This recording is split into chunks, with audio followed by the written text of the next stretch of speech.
शब्द से जलना है। कथा प्रारंभ होने वाली है। एक लाइन भैया। मेरा गोपाल गिरधारी जमाने से निराला है। मेरा गोपाल गिरधारी जमाने से निराला है। न गोरा है न काला है रंगीला, न गोरा है न काला है जमाने से निराला है।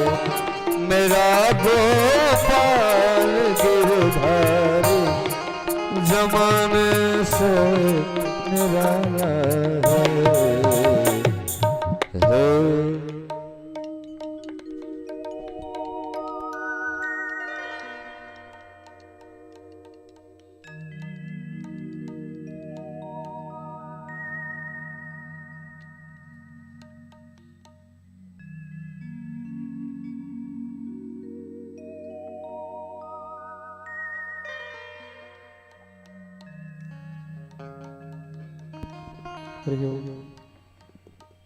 ओम पुनन्तु मां देवजना पुनन्तु मनुष्यादया पुनन्तु विश्वाभूतानि जातवेदः पुनीहि माम्।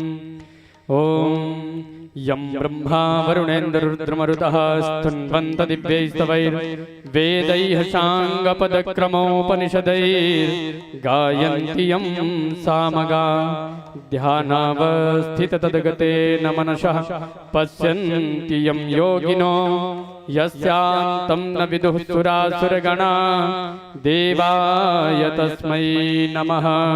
सच्चिदानन्दरूपाय विश्वोत्पत्त्यादिहेतवे तापत्रय विनाशाय श्रीकृष्णाय वयं नुमः। श्री पुराण पुरुषोत्तमाय नमो नमः। ध्यानार्थे पूजनार्थे गंधाक्षत पुष्पाणिं समर्पयामि। ओम देवी चतवाशवितुः प्रसवेशनोर्बाहुभ्यां पूषणो हस्ताभ्यां एतानि पाद्यार्जनीय स्नानीय पुनराचमनीयानि जलं समर्पयामि। गन्धद्वारां दुरादर्शां नित्यपुष्टाङ्करीषणीम् ईश्वरीं सर्वभूतानां तामिहोपवय श्रियं गन्धं समर्पयामि। अलंकरणार्थे अक्षता सुरश्रेष्ठ कुंकुमाक्ता शोभिता मया निवेदिता भक्त्या गृहाण परमेश्वर। अलंकरणार्थे अक्षतां समर्पयामि। ऋतपुष्पं वा मालां माल्यादीनि सुगन्धीनि मालित्यादीनि वै प्रभो मया हृतानि पुष्पाणि पूजार्थं प्रतिगृह्यताम्। पुष्पं वा पुष्पमालां समर्पयामि। श्री पुराण पुरुषोत्तमाय नमो नमः।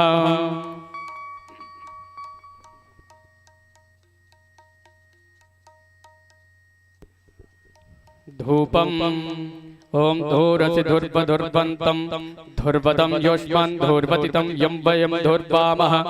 देवानां शिवन्नितमं सस्नितमं पप्रितमं जुष्टतमं देवहूतमं वनस्पतिरथोद्भूतो गन्धाढ्यो गन्धोत्तमः आग्रेयः सर्वदेवानां धूपोऽयं प्रतिगृह्यताम्। धूपमाघ्रापयामि प्रत्यक्षदीपं चन्द्रमा मनसो जातचक्षुः सूर्यो अजायत श्रोत्राद्वायुश्च प्राणश्च मुखादग्निरजायत। प्रत्यक्षदीपं संदर्शयामि। श्रीपुराणपुरुषोत्तमाय नमो नमः। करौ संशोध्य पूर्वक नैवेद्यम्। ओम स्वादिष्ठाय मादिष्ठाय पावस्वसो मधारया इंद्राय पातवे शुतः। शर्कराखण्ड खाद्यानि दधिक्षीरघृतानि च आहारं भक्षभोज्यं च नैवेद्यं प्रतिगृह्यतां। नैवेद्यं निवेदयामि। नैवेद्यान्ते पूर्वापोषणश्चैव उत्तरापोषणं तथा हस्तप्रक्षालनार्थाय दत्तं ते जलमुत्तमं जलं समर्पयामि। सफलताम्बूलपत्रं समर्पयामि। शक्ष्याः दक्षिणाम् हिरण्यगर्भगर्भस्थं हेमबीजं विभावशो अनन्तं पुण्यफलम् अतः शान्तिं प्रयच्छ मे। द्रव्यदक्षिणां समर्पयामि। श्रीपुराणपुरुषोत्तमाय नमो नमः।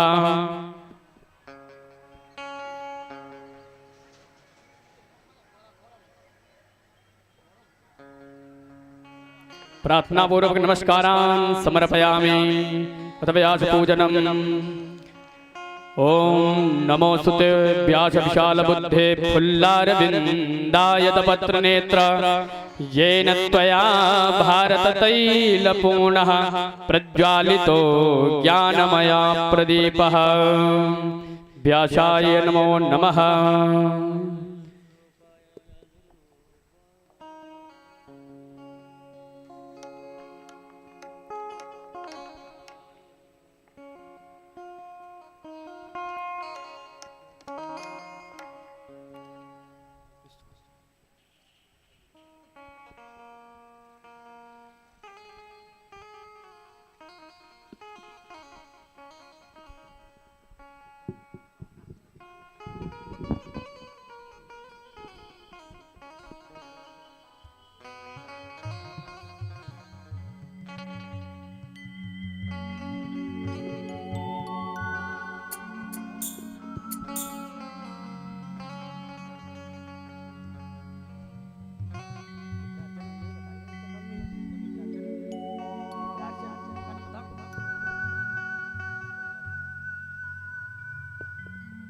ओम नमो ब्रह्मण्यदेवाय गो ब्रह्मण्यहिताय च जगद्दिताय कृष्णाय श्री गोविंदाय नमो नमः। कस्तूरी तिलकं ललाटपटले वक्षस्थले कौस्तुभं नासाग्रे वरमौक्तिकं करतले वेणुकरे कङ्कणं शर्वाङ्गे हरिचन्दनं सुललितं कंठे च मुक्तावली गोपस्त्री परिवेष्टितो विजयते गोपालचूडामणिः। कृष्णाय वासुदेवाय हरये परमात्मने प्रणतः क्लेशनाशाय श्रीगोविन्दाय नमो नमः। ओम हेमिति प्रज्वाल्य नमः इति संपूज्य रत्नेश्वरे नमः ज्वालामालिन्ये नमः।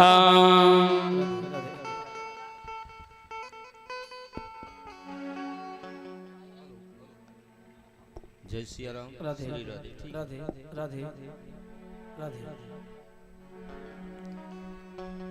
ओम इदगुं हविः प्रजननं मे असुदशवीरगुं सर्वगणगुं स्वस्तये आत्मक्षनि प्रजाशनि पशुशनि लोकशन्यभजनि अग्निः प्रजां बहुलं मे करोत्वन्नं पयोरेतो अस्मासु दत्त। श्री भागवत भगवान की है आरती, पापियों को पाप से है तारती। श्री भागवत भगवान की है आरती, पापियों को पाप से है तारती। भागवत भगवान की है आरती, पापियों को पाप से है तारती। श्री भागवत भगवान की है आरती, पापियों को पाप से है तारती। अमर ग्रंथ मुक्ति पंथ पंचम वेद निराला, नव ज्योति जगाने वाला। ये अमर ग्रंथ ये मुक्ति पंथ ये पंचम वेद निराला, नव ज्योति जगाने वाला। ये अमर ग्रंथ मुक्ति पंथ पंचम वेद निराला, नव ज्योति जगाने वाला। ये अमर ग्रंथ ये मुक्ति पंथ ये पंचम वेद निराला, नव ज्योति जगाने वाला।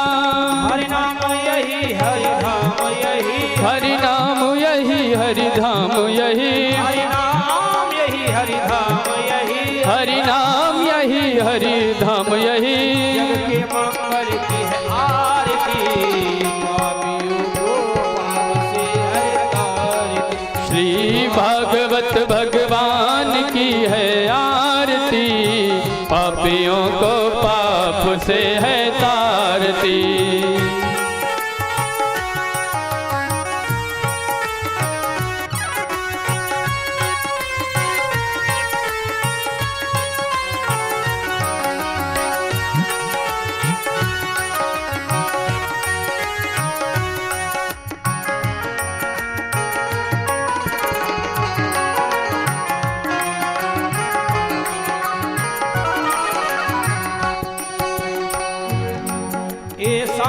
गीत पावन पुनीत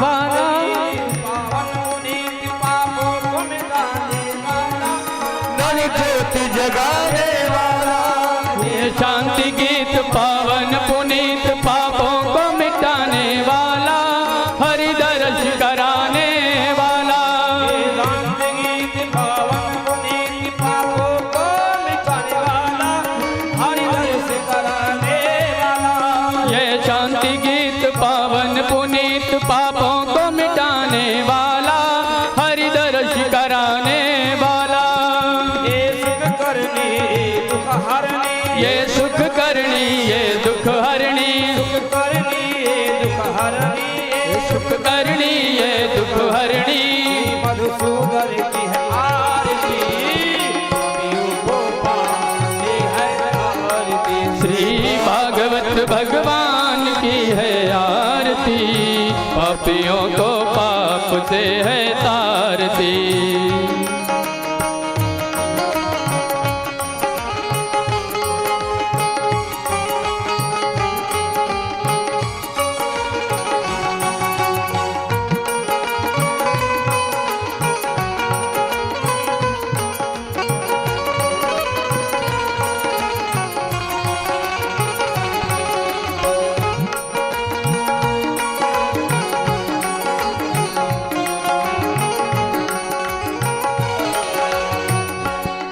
ये मधुर बोल सतपंथ कोल सन्मार्ग बताने वाला बिगड़ी को बनाने वाला ये मधुर बोल सदपंथ खोल सदमार्ग बताने वाला बिगड़ी को बनाने वाला ये मधुर बोल भगवंत कोल सन्मार्ग बताने वाला बिगड़ी को बनाने वाला ये मधुर बोल सदपंथ खोल सदमार्ग बताने वाला बिगड़ी को बनाने वाला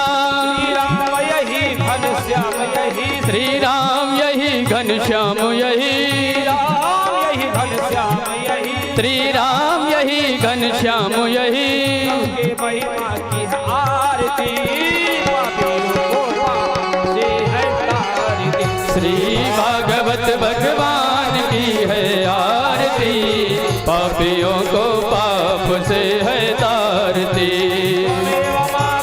पिता त्वमेव त्वमेव बन्धुश्च सखा त्वमेव त्वमेव विद्या द्रविणं त्वमेव त्वमेव सर्वं मम देवदेव कर्पूर गौरं करुणावतारं संसारसारं भुजगेन्द्रः सदा वसन्तं हृदयारविन्दे भवं भवानी सहितं नमामि भागवत भगवान की है आरती पापियों को पाप से है तारती भगवान की आरती पापियों को पासे है तारती पापियों को पासे है तारती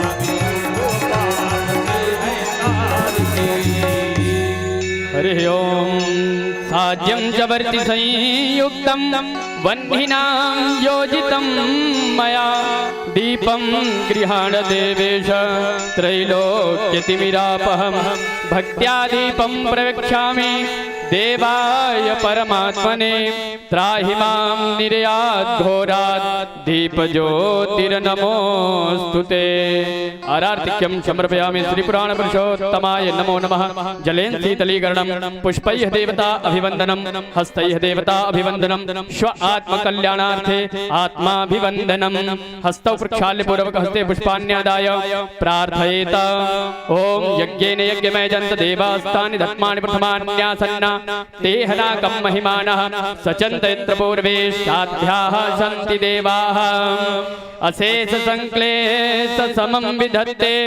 गुणानुवाद श्रवणं मुरारे कुतः पुनस्तच्चरणारविन्द पराग सेवा रतिरात्मलब्धा श्री पुराण पुरुषोत्तमाय नमो नमः प्रार्थना पूर्वक अनंत कोटि नमस्कारान् समर्पयामि बोले भागवत भगवान की, यज्ञ पुरुष भगवान की, श्री व्यास भगवान की, संत समाज की, भक्त समाज की। नमः पार्वती पतये हर हर महादेव। सभी भक्त यथास्थान बैठकर व्यासश्री के मुखारविंद से प्रवाहित होने वाली श्रीमद् भागवत भागीरथी में अवगाहन कर अपने मानव जीवन को कृतार्थ बनाए। जय श्री राधे।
जय सिया राम।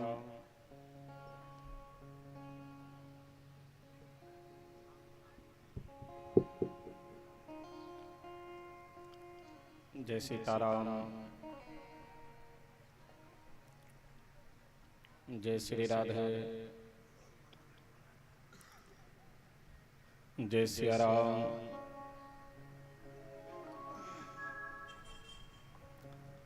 जय सीताराम।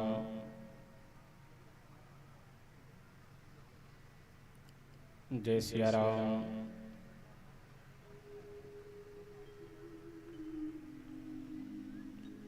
जय श्री राधे। जय सिया राम।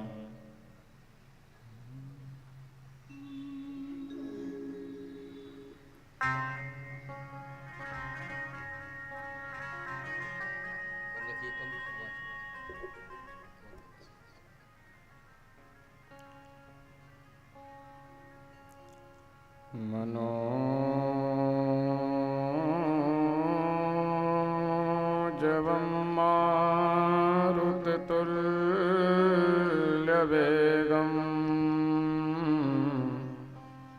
जितेन्द्रियं बुद्धिमतां वरिष्ठम्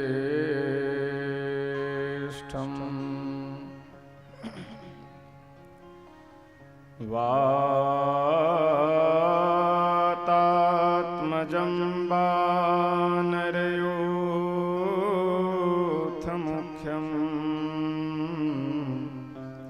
श्रीरामदूतं शरणं प्रपद्ये।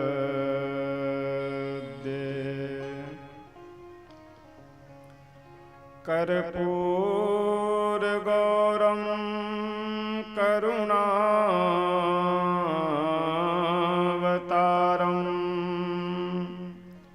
संसारसारं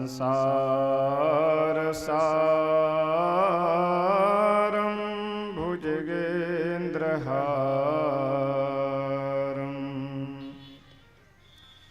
सदा वसन्तं हृदयारविन्दे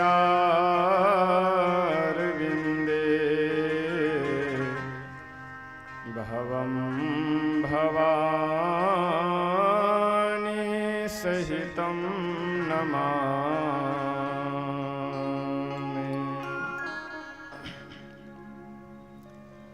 वंशे विभूषितकरान्नवनीर्दाभात् पीताम्बरादरुणबिम्बफलादरोष्ठात्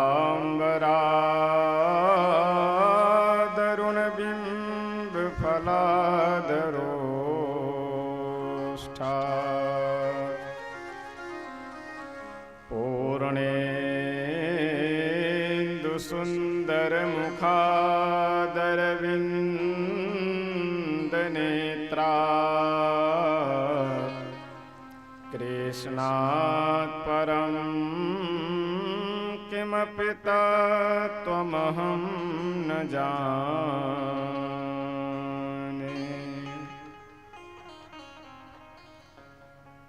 रामं रामानुजं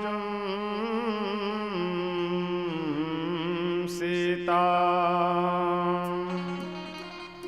भरतं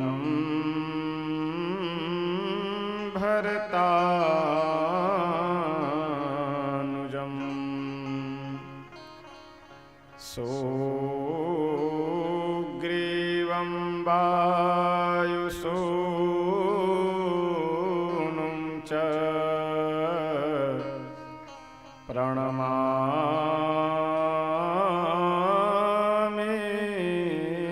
पुनः पुनः।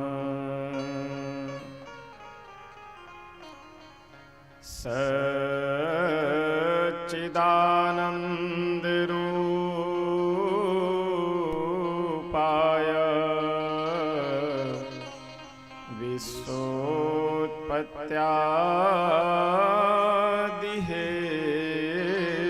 विश्वोत्पत्त्यादिहेतवे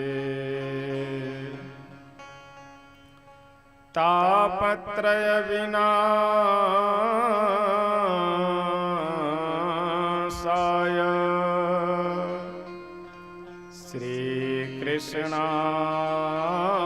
श्रीकृष्णाय वयं नुमः।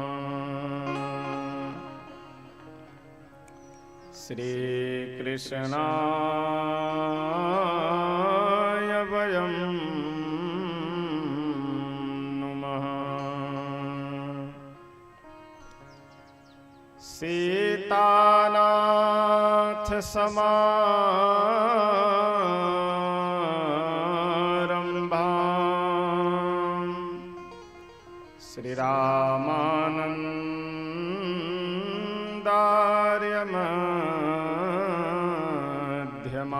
श्रीरामानन्दार्यमध्यमाम्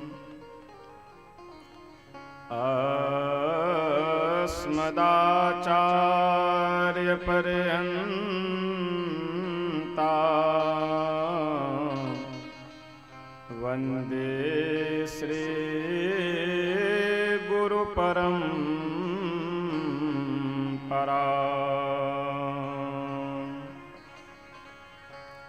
वन्दे श्री गुरुपरम्परा।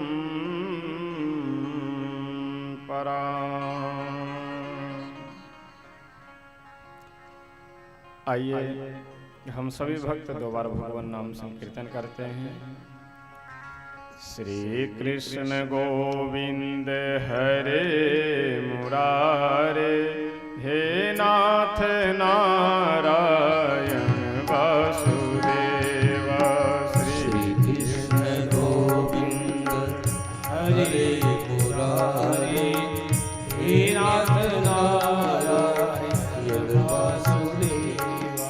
श्री कृष्ण गोविंद हरे मुरारे, हे नाथ नारायण वासुदेव। श्री कृष्ण गोविंद हरे मुरारे, हे नाथ नारायण वासुदेव। हे नाथ नारायण वासुदेव, हे नाथ नारायण वासुदेव। हे नाथ नारायण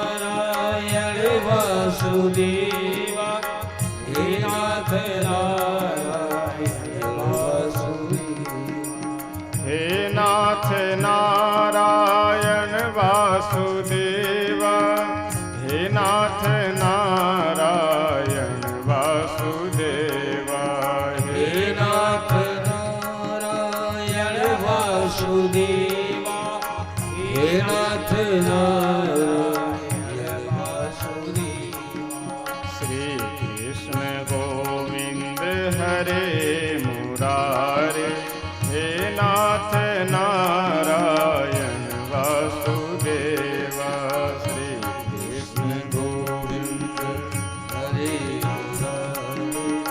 हे नाथ नारायण वासुदेव श्री कृष्ण गोविंद हरे मुरारे हे नाथ नारायण वासुदेव श्री कृष्ण गोविंद हरे मुरारे हे नाथ नारायण वासुदेव हे नाथ नारायण वासुदेव हे नाथ नारायण वासुदेव हे नाथ नारायण वासुदेव हे नाथ नारायण वासुदेव हे नाथ नारायण वासुदेव हे नाथ नारायण वासुदेव हे नाथ नारायण वासुदेव हे नाथ नारायण वासुदेव श्री कृष्ण गोविंद हरे मुरारे हे नाथ नारायण वासुदेव श्री कृष्ण गोविंद हरे मुरारे हे नाथ नारायण वासुदेव श्री कृष्ण गोविंद हरे मुरारे हे नाथ नारायण वासुदेव श्री कृष्ण गोविंद हरे मुरारे हे नाथ नारायण वासुदेव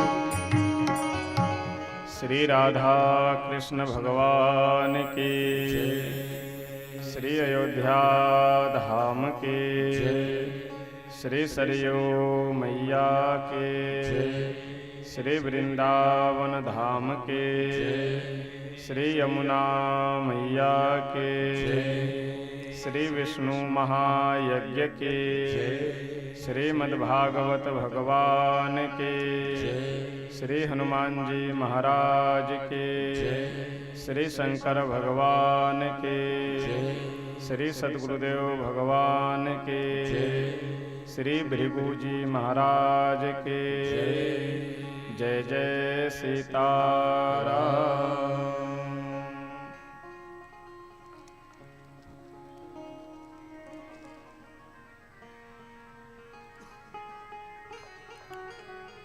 अखिल ब्रह्मांड नायक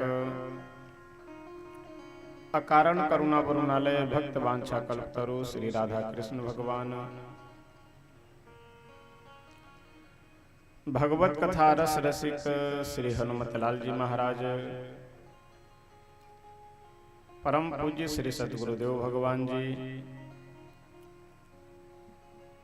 एवं अवध धाम से पधारे हमारे सभी वैदिक विद्वान आचार्य गण एवं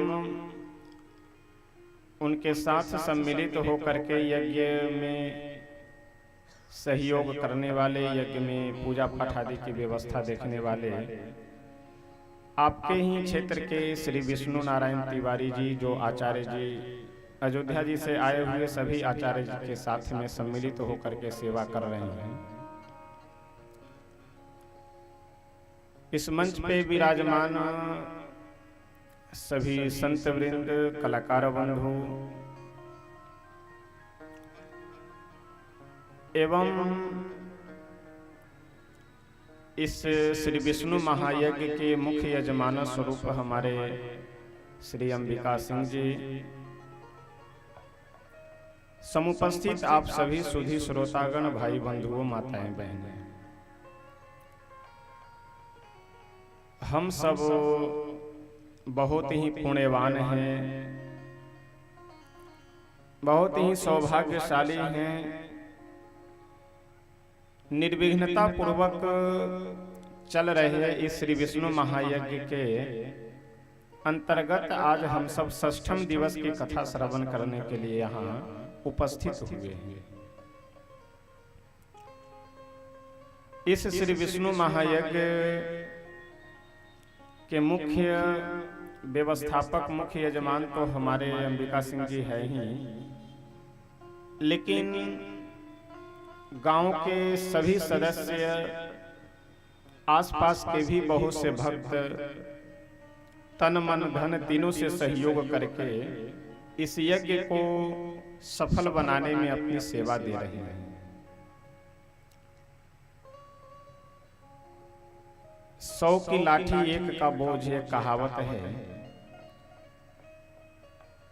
तो कोई भी यज्ञ हो अथवा सामाजिक आयोजन हो, उसमें सबकी यदि हिस्सेदारी होती है, अधिक से अधिक लोग यदि सम्मिलित होते हैं तो उसमें आनंद और बढ़ जाता है।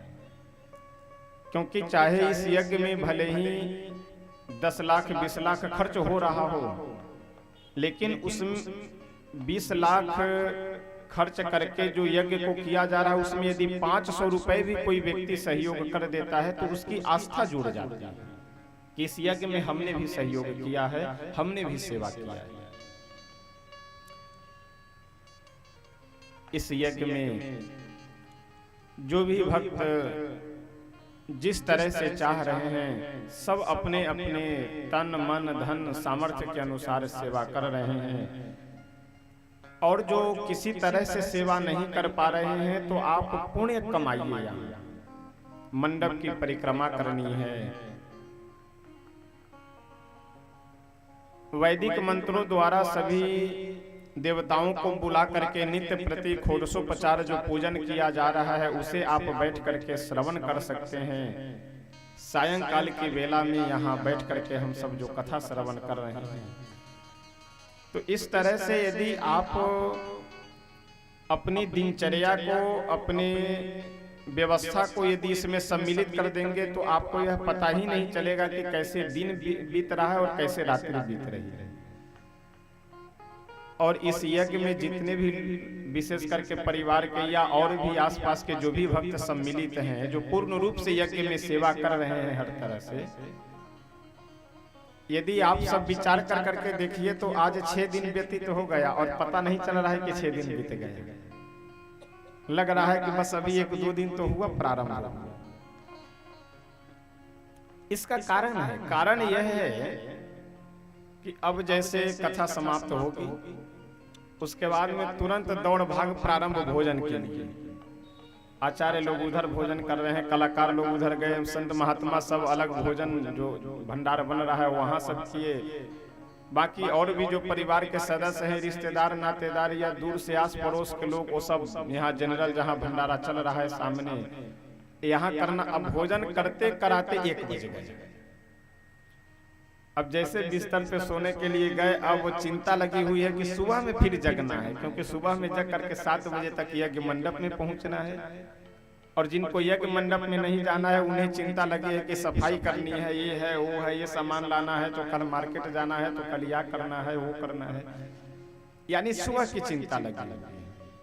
अब मुश्किल से 3-4 घंटे सोए नहीं कि फिर सुबह में जगे और जल्दी जल्दी स्नान करके मंडप में आने वाले मंडप में पहुंचे, सफाई करने वाले सफाई में, ये सब करते धरते फिर 11-12 बज गए। 12 बजे पूजन समाप्त हुआ, उसके बाद फिर भोजन पानी किए, 1-2 घंटे कहीं बैठे या आराम किए, तब तक फिर हवन का कार्य प्रारंभ। और जैसे हवन से छूटे वैसे फिर कथा की व्यवस्था। तो ये जो एक नियम हम लोगों का जो बन चुका है, एक जो दिनचर्या बन चुकी है, इसके कारण हम लोगों को पता नहीं चलता है कि कैसे समय व्यतीत होता जा रहा है। इससे हम लोगों को क्या शिक्षा लेनी चाहिए? यदि जीवन, कई बार लोग कहते हैं अरे क्या बतावे, जीवन तो हमारा बोझ हो गया है, समय ही नहीं कट रहा है, जीना अब बेकार लगता है। तो यदि आप अपने मन को, यदि हम अपने समय को भगवान में लगा करके रखते हैं तो हमारा जीवन कैसे व्यतीत तो हो गया यह पता नहीं चलेगा आपको। जब हम लोग भगवान को भी किनारे कर देते हैं, धर्म को भी किनारे कर दिए, परोपकार को भी किनारे कर देते हैं, उसके बाद जीवन हमारा बोझ लगने लगता है। तो इसलिए जीवन में नियम अवश्य होना चाहिए। सुबह में आधे घंटे पूजा करनी है, उसके बाद जाकर अपने काम करने हैं, फिर वहां से आकर के घर की व्यवस्थाओं को देखना है। लेकिन हम लोग करते क्या है कि बस जहां बैठे गप लगा रहे हैं तो वहीं गप लगा रहे हैं, कहीं चाय की दुकान पे बैठे और प्रधानी की चर्चा छिड़ी तो फिर 2-4 घंटे उसी प्रधानी के ही चक्कर में रह गए। न परिवार से मतलब, न काम से मतलब। ऐसा नहीं होना चाहिए। आप अपने जीवन को एक व्यवस्थित तरीके से सांचे में ढालिए। इतने बजे से इतने बजे हमें यह करना है, उसके बाद परिवार में भी समय देना है, उसके बाद काम में समय देना है, उसके बाद समय से आराम भी करनी है। जब जो मन हो वही करे, जैसे मन हो वैसे करे, तो ऐसे में फिर जीवन अस्त व्यस्त होने लगता है। यानी आज 6 दिनों से हम सब इस श्री विष्णु महायज्ञ में सम्मिलित होकर के कथा श्रवण कर रहे हैं, पूजा आदि में सम्मिलित होकर के भी पुण्य के भागी बन रहे हैं, सेवा कर रहे हैं, जिनसे जो बन पड़ रहा है। 6 दिन व्यतीत हो गए, लेकिन समय पता नहीं चल रहा है कि आज 6 दिन व्यतीत हो गए। कोई भी कार्य प्रारंभ हो जाए जीवन में, बड़ी बात यह नहीं है। बड़ी बात यह है कि निर्विघ्नता पूर्वक वह पूरा हो जाए। कोई भी कार्य हम अपने जीवन में प्रारंभ कर रहे हैं तो इसके पीछे हम लोगों का पुण्य है, किसी न किसी पूर्व जन्म का। और यदि वह कार्य, वह सत्कार्य पूरा हो जाए तो इसके पीछे भगवान की कृपा है। और हम लोगों का यहाँ पुण्य भी है, जिसके परिणाम स्वरूप इतना सुंदर सुअवसर हम लोगों के सामने प्राप्त है। और भगवान की कृपा भी है। क्यों? क्योंकि निर्विघ्नता पूर्वक यज्ञ अपने संपन्नता की ओर अग्रसर है। यदि यज्ञ में कोई विघ्न आ जाए तो फिर मन में एक क्लेश हो जाएगा कि बताओ, इतना खर्च किया गया, इतनी व्यवस्थाएं की गई, इतना परिश्रम किया गया, लेकिन फिर भी यज्ञ हर्षोल्लास पूर्वक पूरा नहीं हो पाया। तो हम लोगों का बहुत सुंदर सौभाग्य है कि ऐसा सुअवसर प्राप्त है और निर्विघ्नता पूर्वक इसका लाभ हम लोग ले रहे हैं। यह विशेष भगवान की कृपा है। कल के कथा प्रसंग में हम सब परब्रह्म परमात्मा इस धराधाम पे किस तरह से आकर के अवतरित होते हैं, यह सब प्रसंग हम लोग श्रवण किए थे। बड़े ही धूमधाम से हर्षोल्लास पूर्वक कन्हैया का हम सब जन्मोत्सव कल मनाए थे, झांकी भी दर्शन किए थे। शास्त्रों में कहा गया है कि प्रभु को प्राप्त करने के 4 रास्ते हैं, 4 मार्ग हैं। रामस्य नाम रूपम च लीला धाम परात्परम एतत् चतुष्टयम नित्यम सच्चिदानंद विग्रह। भगवान को प्राप्त करने के लिए 4 मार्ग हैं। रामस्य नाम, भगवान का नाम।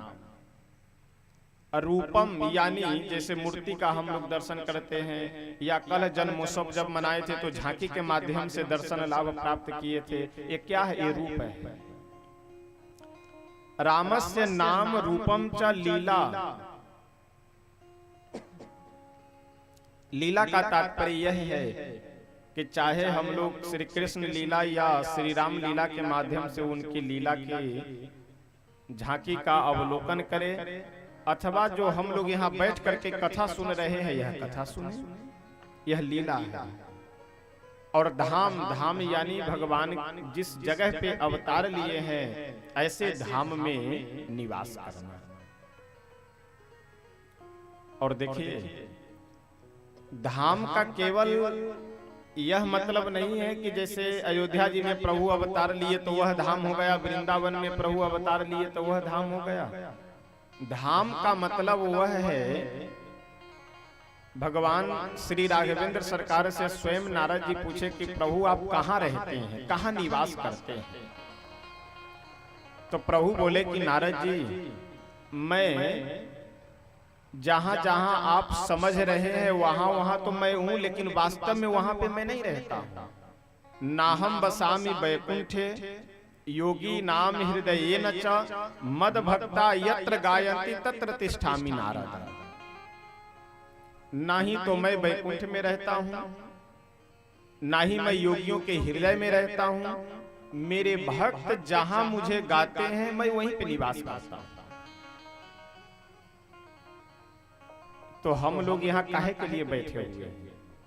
उन्हीं की लीला का गान करने के लिए, उनका नाम जप करने के लिए। तो हम सब यहाँ बैठ करके प्रभु का नाम संकीर्तन कर रहे हैं, हम सब यहाँ बैठ करके भगवान की लीला का श्रवण कर रहे हैं, झांकी के माध्यम से भी दर्शन लाभ प्राप्त करें। तो ये सब जो हम लोग कर रहे हैं तो कहीं न कहीं अदृश्य रूप में हमारे आपके हृदय में अथवा यहाँ यज्ञ मंडप के माध्यम से भगवान हम लोगों के बीच निवास कर रहे हैं। अब समस्या हम लोगों के नेत्र की है जो हम लोग नहीं देख पा रहे हैं, क्योंकि भगवान जब स्वयं कहते हैं कि मेरे भक्त जहां गाते हैं मैं वहीं निवास करता हूं, तो यहाँ हम लोग गा रहे हैं तो अवश्य यहाँ निवास करेंगे। और श्री रामचरितमानस के अनुसार अगर समझिए तो गोस्वामी बाबा तो सीधे कहते हैं कि अवध तहां जहां राम निवास हो। अवध कहां है? सरयू जी के किनारे तो अयोध्या जी है, ठीक है, लेकिन दूसरी परिभाषा एक और भी है कि जहां हमारे श्री राम जी निवास करते हैं वही अयोध्या है, और जहां हमारे श्री कन्हैया निवास करते हैं वही वृंदावन है। तो यहाँ पे हमारे श्री राधा कृष्ण भगवान हम सबके हृदय में, हम सबके सामने अप्रत्यक्ष रूप से विराजमान है। तो जिस जगह पे हम लोग बैठे हुए हैं यह जगह भी, यानी महुलान पार ग्राम में जिस जगह पे हम लोग विराजमान हैं, बैठे हैं, यह जगह भी वृंदावन धाम और अवध धाम हो चुका है। जहां भगवान निवास करते हैं वह उनका धाम। तो यहाँ हम लोग उनको गा रहे हैं तो यहाँ अवश्य निवास कर रहे होंगे, और यहाँ निवास कर रहे हैं तो यह भी धाम है हम लोगों के लिए।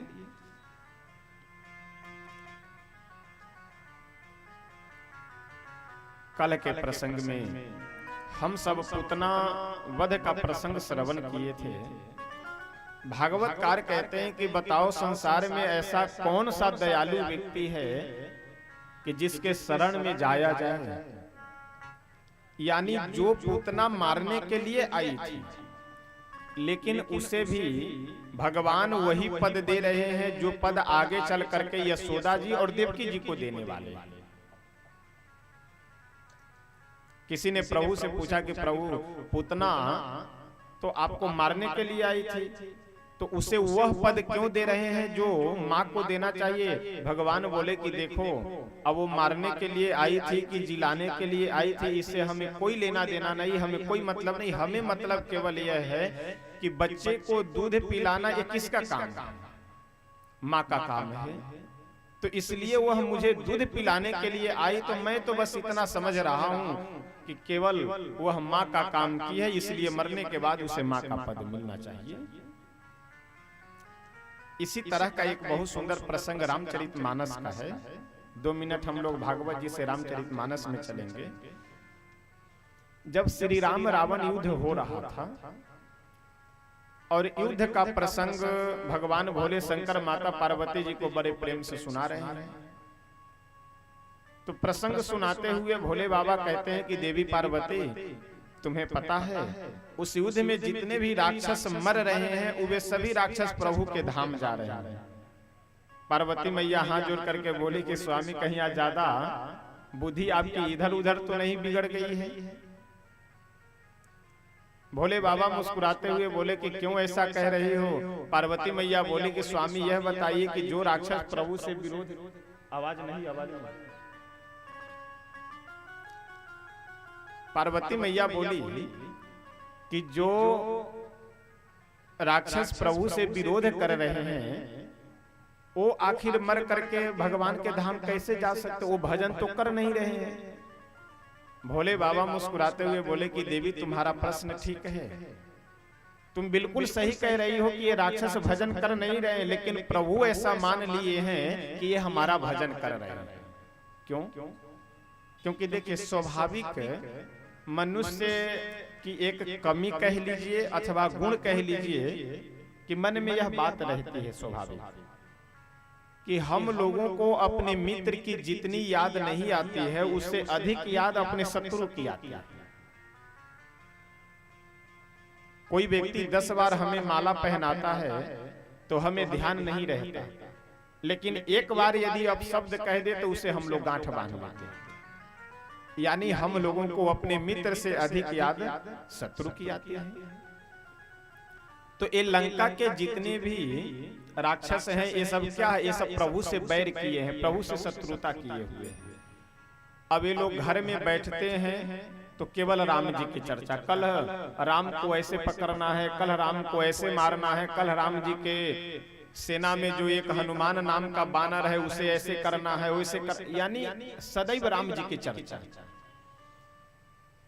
और कभी आप इस कार्य को कर करके देखिएगा कि दिन में जिस बात को आप अधिक सोचेंगे, रात बच्चे को बैठाइए नहीं तो इधर उधर हो, बच्चे को पकड़ करके बैठाइए तो डिस्टर्ब करेगा ना।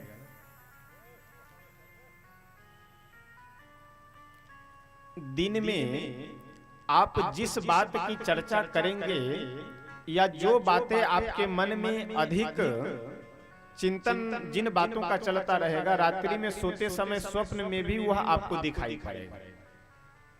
जैसे किसी दिन आप दिन में अयोध्या जी का खूब चिंतन कीजिए, अयोध्या जी गए थे तो हनुमानगढ़ी घूमे थे, सरयू जी स्नान किए थे, यहाँ गए थे वहां गए थे।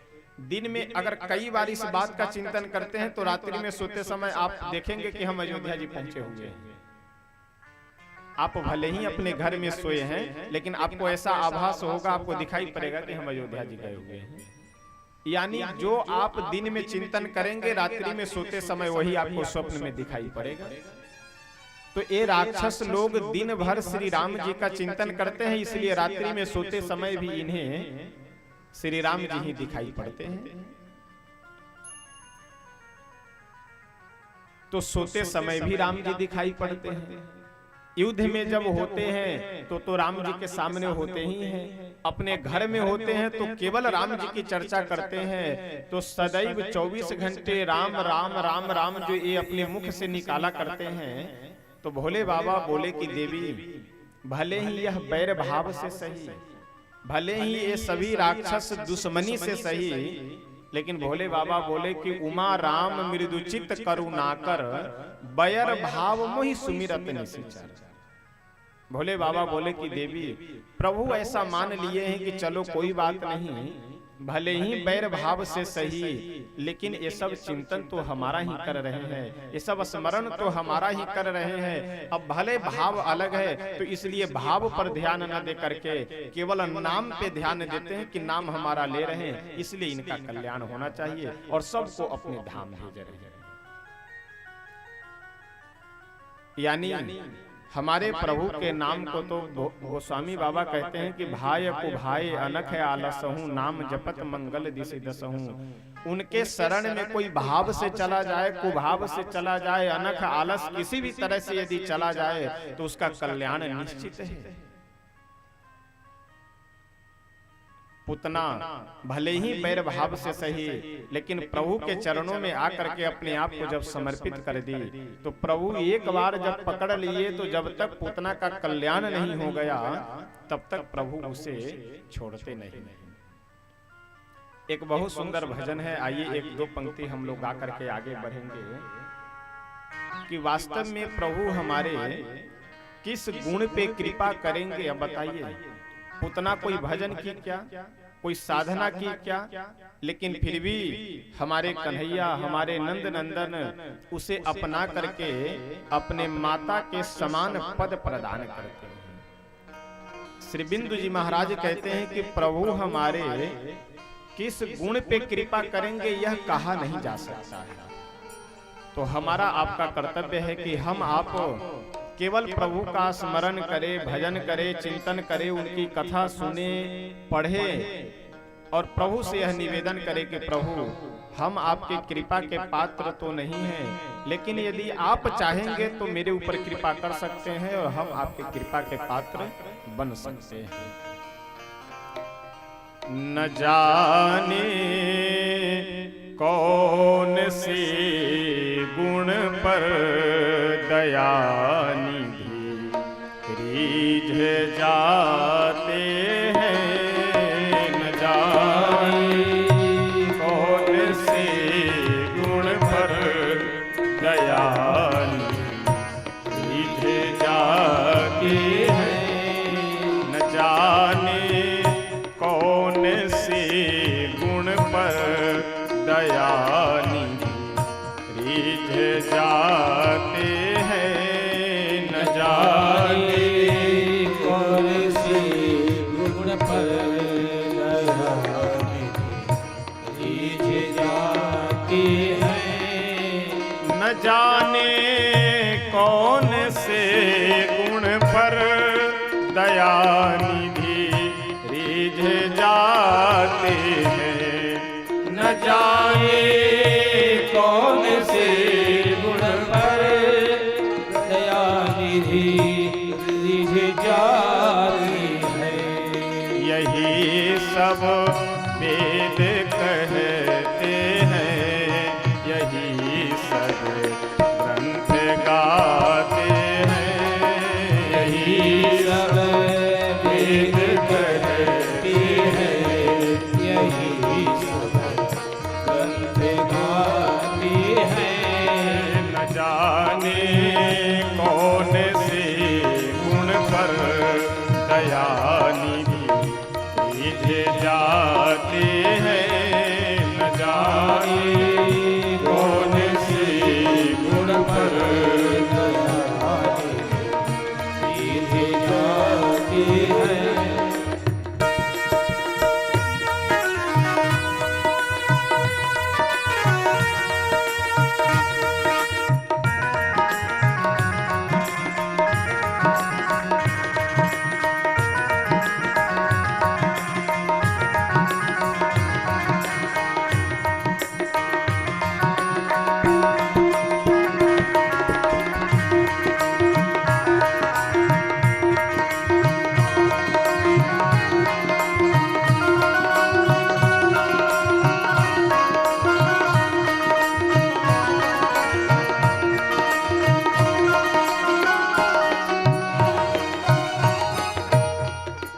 प्रभु हमें किस गुण पे अपनाएंगे और किस तरह से कृपा करेंगे यह उनके ऊपर ही निर्भर है।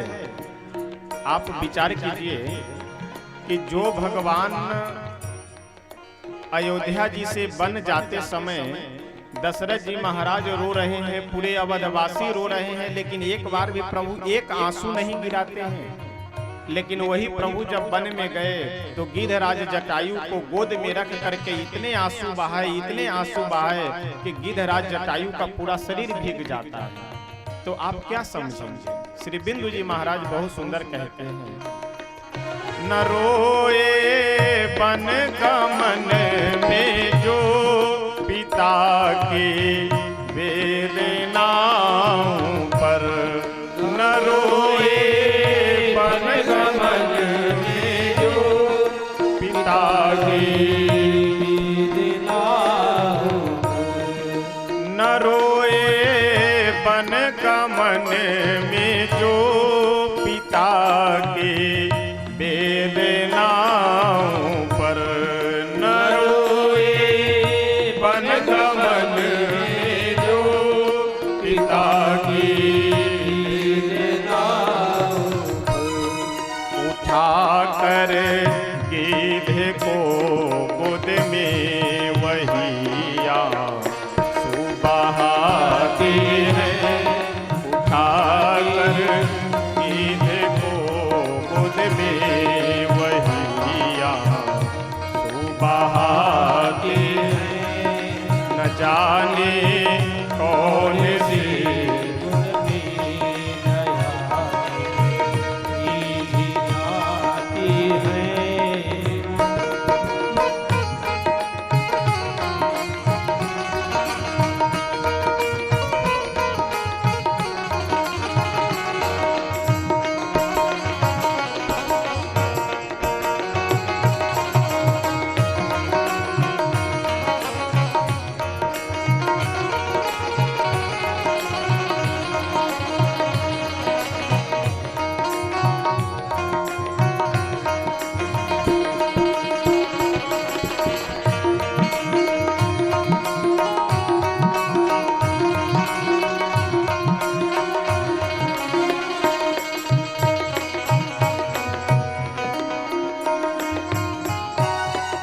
अभी आगे प्रसंग आने वाला है कि प्रभु जब हमारे एक बार वृंदावन को छोड़ करके मथुरा चले जाते हैं तो दोबारा लौट करके वहां से नहीं आते हैं, और 1-2 वर्ष नहीं 100 वर्षों तक दोबारा लौट करके वृंदावन तो कभी लौट कर आए ही नहीं। गोप गोपियों से 100 वर्ष बाद मिलते हैं हरियाणा के कुरुक्षेत्र में। लेकिन वहीं जब द्रौपदी जी बुलाती है प्रभु को तो द्वारिका से दौड़ करके चले आते हैं। कौन? जो एक बार भी मथुरा से वृंदावन लौट करके और द्वारिका से वृंदावन नहीं आए, वह प्रभु।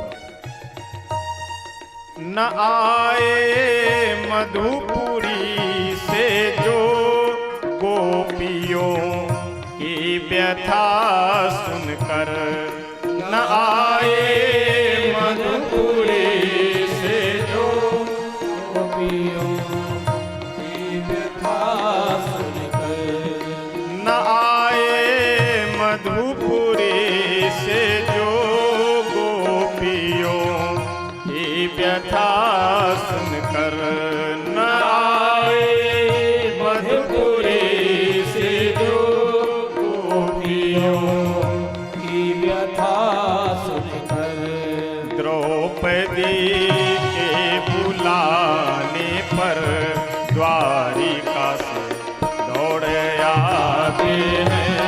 द्रौपदी के बुलाने पर द्वारिका से हैं। न जाने कौन से गुण पर दया जाती है।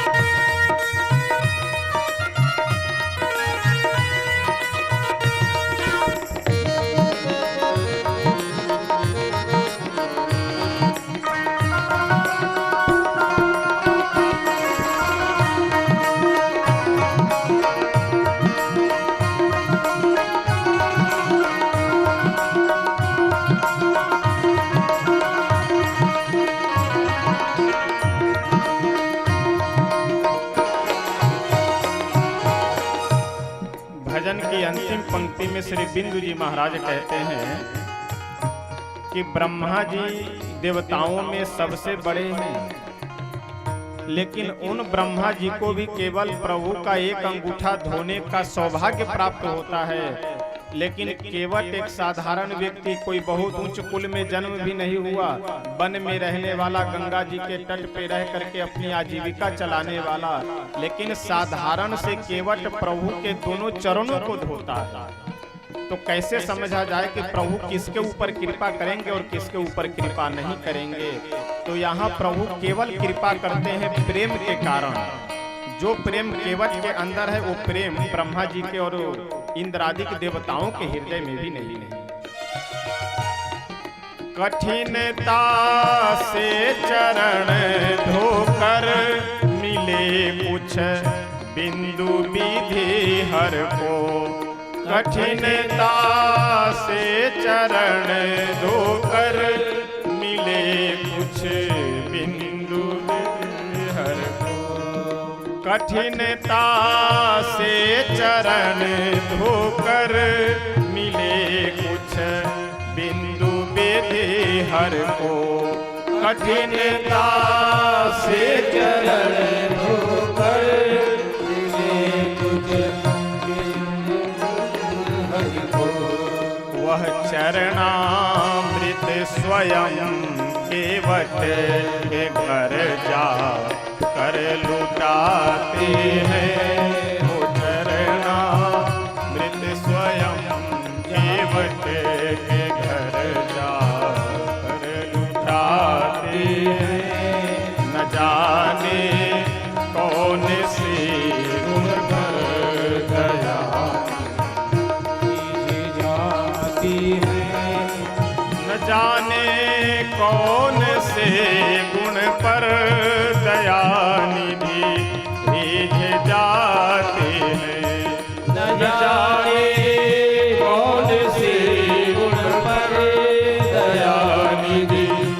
रीझ जाती है। यही सब वेद कहते हैं, यही सब संत गाती है, यही सब वेद कहते हैं, यही सब संत गाती है।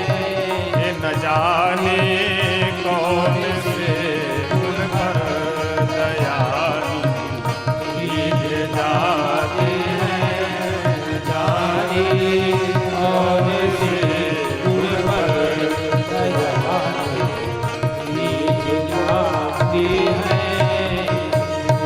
श्री राधा कृष्ण भगवान के न जाने कौन से गुण पर दया निधि रीझ जाते हैं। इसीलिए हमारे प्रभु को संत लोग कहते हैं, विद्वत जन कहते हैं कि प्रभु हमारे साधन साध्य नहीं है, प्रभु कृपा साध्य है। वह कैसे कृपा करेंगे, कब कृपा करेंगे, यह उन्हीं के ऊपर निर्भर है। हमारा आपका केवल कर्तव्य इतना है कि हमसे जो बन पड़े उतना साधन भजन कर करके और अपने आप को प्रभु के चरणों में समर्पित कर दे, यह कहते हुए कि प्रभु मैं आपको पा सकूं इतनी मेरी शक्ति भी नहीं है, मेरा सामर्थ्य भी नहीं है। हाँ, यदि आप चाहो तो मेरे ऊपर कृपा कर सकते हैं। अनेक कंस के द्वारा भेजे हुए राक्षस नंद गांव में पहुंचते हैं, लेकिन प्रभु बारी बारी से अघासुर, बकासुर, सक्टासुर, प्रलंबासुर, ये जितने भी असुर आ रहे हैं उन सभी असुरों को कल्याण करते जा रहे हैं। ये सब मथुरा से आ रहे हैं प्रभु के पास और प्रभु के पास से जा रहे हैं सीधे प्रभु के धाम। हमारे कन्हैया अपने सभी ग्वाल वालों को, सभी ब्रजवासियों को अपनी लीलाओं के माध्यम से बहुत सुंदर आनंद दे रहे हैं। माखन चोरी की लीला हो, गौचारण की लीला हो, ग्वाल वालों के साथ खेलने कूदने की लीला हो, गोप गोपियों के पास जा करके उनसे वार्तालाप कर कर मीठी मीठी वाणी से बोलने की लीला हो, यानी अनेक लीलाओं के माध्यम से अपने भक्तों को प्रभु आनंद दे रहे हैं। एक दिन की बात है, कन्हैया अपने सभी मित्र मंडलियों के साथ वन में गए गौ चराने के लिए। गौओं को छोड़ करके चरने के लिए एक वृक्ष के नीचे बैठे, बीच में स्वयं बैठ गए और चारों तरफ से अपने सभी ग्वाल वालों को बैठा लिया। और जो ग्वाल वाल अपने घर से जो वस्तु लेकर के आए थे, खाद्य वस्तु, उन सभी को एक जगह पे सामने रख करके, कोई ग्वालवाल अपने घर से मट्ठा लेकर के आया है, कोई अपने घर से बाजरे की रोटी लेकर के आया है, कोई गेहूं की रोटी लेकर आया है, कोई कुछ, कोई दही, जो अपने घर से जिस वस्तु को लाया है उन सब को कन्हैया लेकर के अपने सामने रख लिए और अपने सभी ग्वाल वालों को अपने चारों तरफ बैठा लेते हैं। और मट्ठा है, उसी बर्तन से स्वयं भी पी लिए और उसी बर्तन से दूसरे ग्वालवाल को भी पिला देते हैं। रोटी है, एक जगह रोटियां सभी रखी हुई है, उसी से तोड़ करके थोड़ा अपने मित्रों को भी खिला देते हैं और उसी से स्वयं भी खा लेते हैं। उसी समय आ गए ब्रह्मा जी भगवान की लीला का दर्शन करने के लिए, भगवान को देखने के लिए। और जैसे ब्रह्मा जी पहुंचे वैसे देखे कि लोग तो कहते हैं कि यह भगवान है, नंद बाबा के पुत्र बन करके स्वयं नारायण आए हैं, भगवान आए हैं, लेकिन यहाँ तो इनका आचरण ही शास्त्र विरुद्ध दिखाई पड़ रहा है। जैसे शास्त्र का यह आदेश है कि जूठा न स्वयं खाना चाहिए और न ही किसी को खिलाना चाहिए, लेकिन यह तो एक ही थाली में स्वयं भी खा रहे हैं और अपने सभी मित्रों को भी खिला रहे हैं। और जूठा खाने की तो बात छोड़ो, कम से कम भोजन करते समय हाथ पैर धुल करके बैठकर भोजन करना चाहिए। लेकिन ये तो अभी खेल रहे थे, ना हाथ धुले ना पैर धुले, लेकर के आए बैठे और खाना प्रारंभ कर दिए। कैसे भगवान हैं? यह सोच करके ब्रह्मा जी की बुद्धि घूमने लगी। देखिए, कुछ चीजें ऐसी है संसार में कि जिसे हम बुद्धि से नहीं समझ सकते, जिसे हमें विश्वास ही करना पड़ेगा, दूसरा कोई उपाय नहीं है। जैसे मैं उदाहरण बता रहा हूं, बेटे का पालन पोषण माता पिता किस उद्देश्य से करते हैं? सेवा के उद्देश्य से, कि बुढ़ापे में मेरी सेवा करेगा। अब क्या प्रमाण है आपके पास कि वह बुढ़ापे में आपकी सेवा ही करेगा? कोई प्रमाण है? बुद्धि का यदि आप यहाँ प्रयोग करेंगे तो संबंध बिगड़ जाएगा। अब समाज में, समाज की तो बात छोड़िए, आप अपने गांव में पटीदारी में देखेंगे तो ऐसे तमाम परिवार हैं कि जो एक गिलास पानी बिना तरस रहे हैं और उनके 2-2, 3-3, 4-4 बेटे, फिर भी बूढ़ा बूढ़ी अलग रह करके बेचारे हिलते हुए किसी तरह अपना भोजन बनाते हैं, खाते। ये दुर्दशा है। तो अगर आप बुद्धि का प्रयोग करेंगे तब तो फिर आपको परिवार से नफरत होने लगेगी कि जब तमाम ऐसे परिवार हैं कि जिनके बेटे उनकी सेवा नहीं कर रहा है, तो पता ना मेरे भी पुत्र सेवा करे या न करे। यानी यहाँ यह बात नहीं, यहाँ आपको विश्वास ही करना पड़ेगा कि नहीं, मेरा बेटा मेरी सेवा अवश्य करेगा। आप अपनी बेटी का विवाह किसी परिवार में कर रहे हैं तो क्या प्रमाण है कि उस परिवार में जाने के बाद आपकी बेटी खुशहाल रहेगी? कोई प्रमाण नहीं। बस आपको इतने व्यवस्थाओं को देख करके कि घर परिवार ठीक ठाक हो, आचरण कमाने वाला, बस ये देख करके आप विवाह करेंगे। अब बाद में उसे दुख मिलेगा या सुख मिलेगा, यह आप पहले निश्चित नहीं कर सकते। तो संसार में बहुत सी ऐसी चीजें हैं कि जिसे आप बुद्धि से नहीं समझ सकते हैं, आपको विश्वास करना पड़ेगा। उन्हीं सब वस्तुओं में एक हमारे भगवान भी हैं कि जिनको बुद्धि से आप नहीं समझ सकते हैं, उन्हें पहले विश्वास करना पड़ेगा। एक को कौन सा सर्फ है जिसका प्रचार रहता है कि पहले इस्तेमाल करे फिर विश्वास करे? तो घड़ी, यानी पहले इस्तेमाल करे फिर विश्वास करे, ये भगवान के यहाँ पे लागू नहीं होता है। पहले विश्वास करे फिर इस्तेमाल करे। भगवान क्या है? वो LIC के समान है। यानी पहले आप धीरे धीरे जमा कीजिए तो आने वाले समय में इकट्ठे मिलेगा। लेकिन आप वहीं LIC में जाकर के यह कहिए नहीं, पहले हमें इकट्ठा दे दो, उसके बाद हम धीरे धीरे जमा करेंगे, तो फिर बाहर का रास्ता दिखला दिया जाएगा। तो भगवान की व्यवस्था LIC के समान है, सर्फ के समान नहीं है कि पहले इस्तेमाल करे फिर विश्वास करे।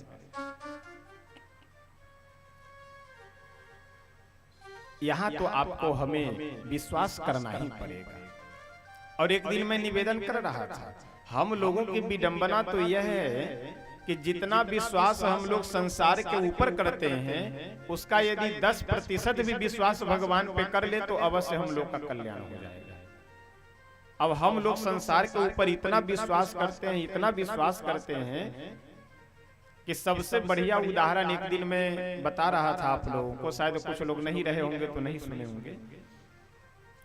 अधिकतर व्यक्ति सैलून या नाव के पास जाते हैं दाढ़ी बनवाने के लिए, और वहां गए, जा करके कुर्सी पे बैठे और बैठ करके अपना नेत्र बंद कर लेते हैं, और वह दाढ़ी बनाने वाला व्यक्ति एकदम तेज धार से युक्त छुरी या ब्लेड आदि का वो लेकर के और दाढ़ी बनाते बनाते बनाते गर्दन के पास लेकर के जाता है। वो एकदम तेज छुरी और ऊपर नीचे कर करके दाढ़ी बना रहा है। यदि ऊपर नीचे छुरी को कर करके नहीं, थोड़ा सा यदि दाहिने बाएं घुमा दे गर्दन पे तो राम नाम सत्य। और आश्चर्य की बात, हम लोग जब वहां बैठते तो नेत्र बंद, वहां आंख खोले भी नहीं रहते हैं, आंख बंद कर लेते हैं। यानी मानो हम अपना गर्दन बिल्कुल उसके सामने समर्पित कर देते हैं कि भैया वे गर्दन को रखो, चाहे समाप्त करो, तुम्हारे हवाले। यानी संसार के सामान्य व्यक्ति पे हम लोग इतना विश्वास कर रहे हैं कि अपना गर्दन उसे दे दे रहे हैं, आंख बंद कर, बिल्कुल गर्दन पे, कहते हैं ना गर्दन पे छुरी रखी हुई है, लेकिन फिर भी हम लोग नेत्र बंद कर करके विश्वास करते हैं। लेकिन वहीं जब भगवान की बात आई तो तुरंत यही पूछना, भगवान को कोई देखे हो तो हमें बतावे तो हम माने। अब महात्मा गांधी को यहाँ देखने वाले कितने लोग बैठे, हम लोग तो नहीं देखे हैं। जो कुछ बुजुर्ग हैं आप सब देखे होंगे महात्मा गांधी जी को, लेकिन अधिकतर व्यक्ति नहीं देखे हैं। तो क्या महात्मा गांधी जी नहीं थे? ये कोई आवश्यक नहीं है। आप महात्मा गांधी जी की बात छोड़े, अपने परिवार में ले लीजिए। आप 3 से 4 पीढ़ी पहले अपने परबाबा को देखे हुए, हम लोग नहीं देखे। तो क्या वो नहीं थे? आकाश से उतर करके तो हम लोग आए नहीं। इसका मतलब यह नहीं है कि जिन्हें हम देखे नहीं है या जिन्हें हम नहीं देख पा रहे हैं वह नहीं होते हैं, ऐसी बात नहीं। और सबसे बढ़िया समझने के लिए उदाहरण तो यह है कि जो व्यक्ति कहे कि भगवान को हम नहीं देखे हैं इसलिए भगवान नहीं होते हैं, उनको आप लेकर के जाइए और बिजली का तार छुआ दीजिए उसे, क्योंकि बिजली के तार में करंट भी दिखाई तो पड़ता नहीं, इसका मतलब नहीं है। तो ऐसा नहीं है कि जो हमें दिखाई नहीं पड़ रहा है वह होता नहीं। 1 लाख वोल्ट 33,000 वोल्ट 11,000 वोल्ट का करंट तार से जा रहा होता है, लेकिन दिखाई पड़ता है क्या हम लोगों को? बिल्कुल नहीं दिखाई पड़ता। जैसे करंट है उस समय तार की स्थिति रहती है, उसी तरह से लाइन आने के बाद करंट आने के बाद भी तार की वही स्थिति, न नीला पीला भी कुछ नहीं होना है, जैसा रंग है वैसा बना रहता है। तो क्या करंट नहीं है? और नहीं है समझने के लिए तो तार पकड़ करके देख ले, यही उपाय है। और दूसरा क्या उपाय है? तो कहने का तात्पर्य कि यह कहना कि जिसे हम नहीं नेत्रों से देख पा रहे हैं वही संसार में नहीं होते हैं, इससे बड़ी मूर्खता और इससे बड़ी गधा पचीसी और संसार में कोई कुछ नहीं हो सकता। हमारे एक से एक ऋषि महर्षि हुए, बड़े बड़े संत महात्मा हुए जो साक्षात प्रभु का दर्शन किए और आज भी कर रहे हैं, आगे भी करेंगे। जिसकी जैसी योग्यता होगी उस अनुसार साधन भजन के द्वारा प्रभु का दर्शन लाभ प्राप्त करता है।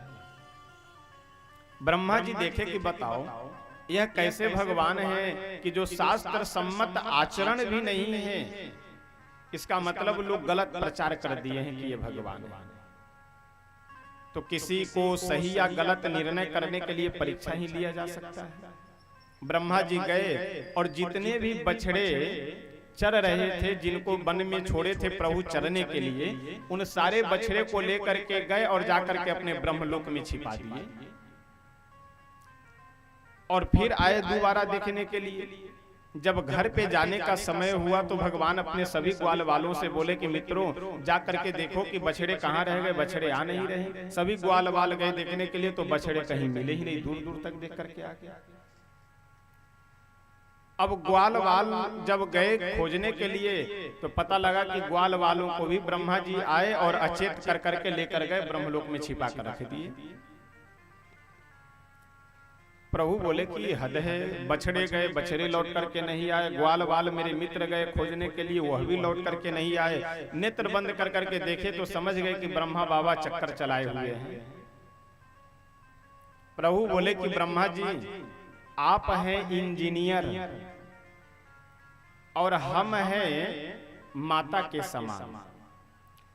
अब यहाँ आप ध्यान से समझिएगा, कोई मकान बनाने वाला आर्किटेक्चर हो, इंजीनियर हो, तो वह इंजीनियर मकान को तो बनाता है, लेकिन मकान को बनाने के लिए उसे मटेरियल की आवश्यकता होती है। सीमेंट चाहिए, छड़ चाहिए, सरिया, गिट्टी, मोरंग, काम करने वाला आदमी, यानी ये सारे मटेरियल जब एकत्रित होगा तभी इंजीनियर मकान बना सकता है।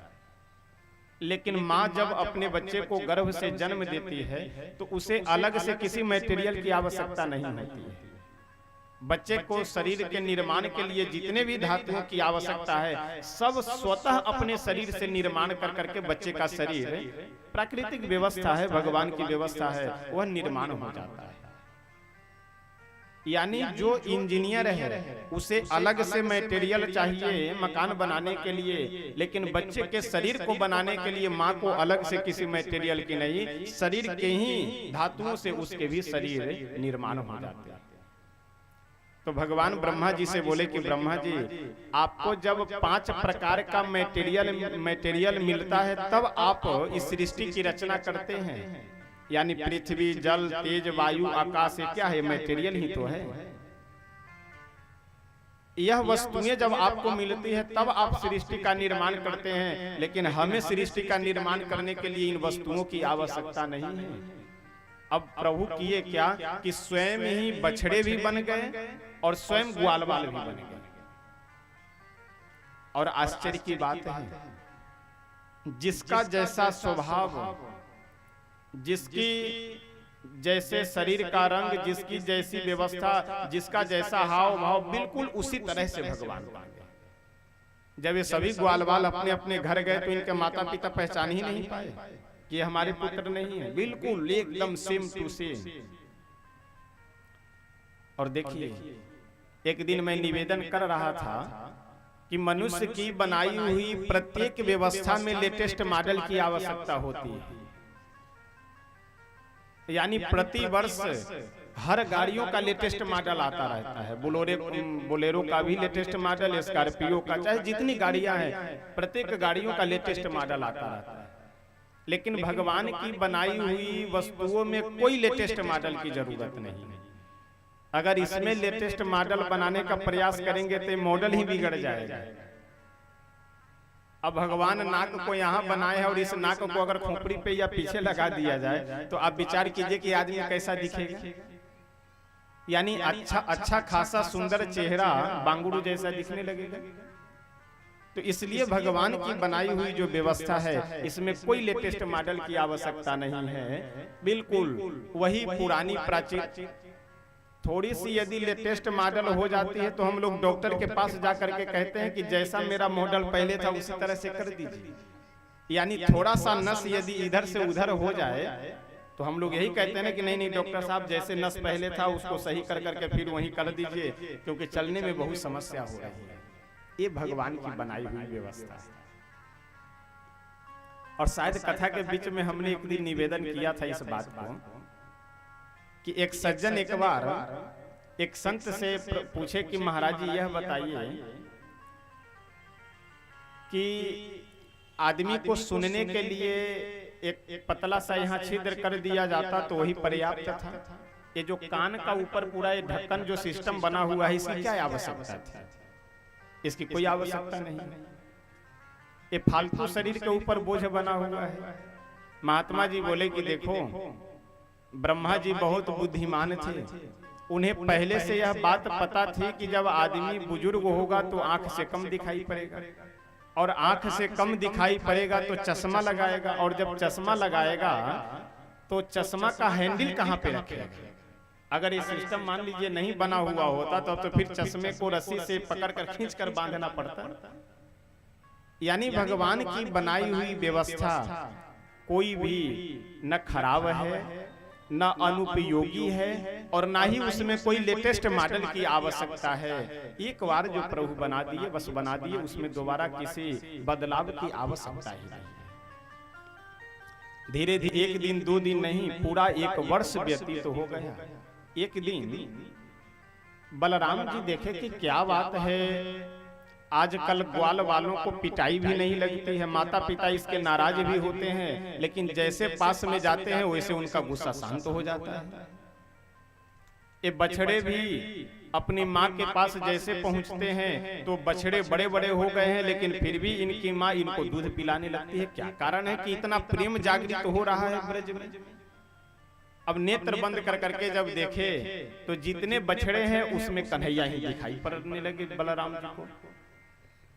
जितने ग्वाल वाल हैं उन सभी ग्वाल वालों में कन्हैया ही दिखाई पड़ने लगे।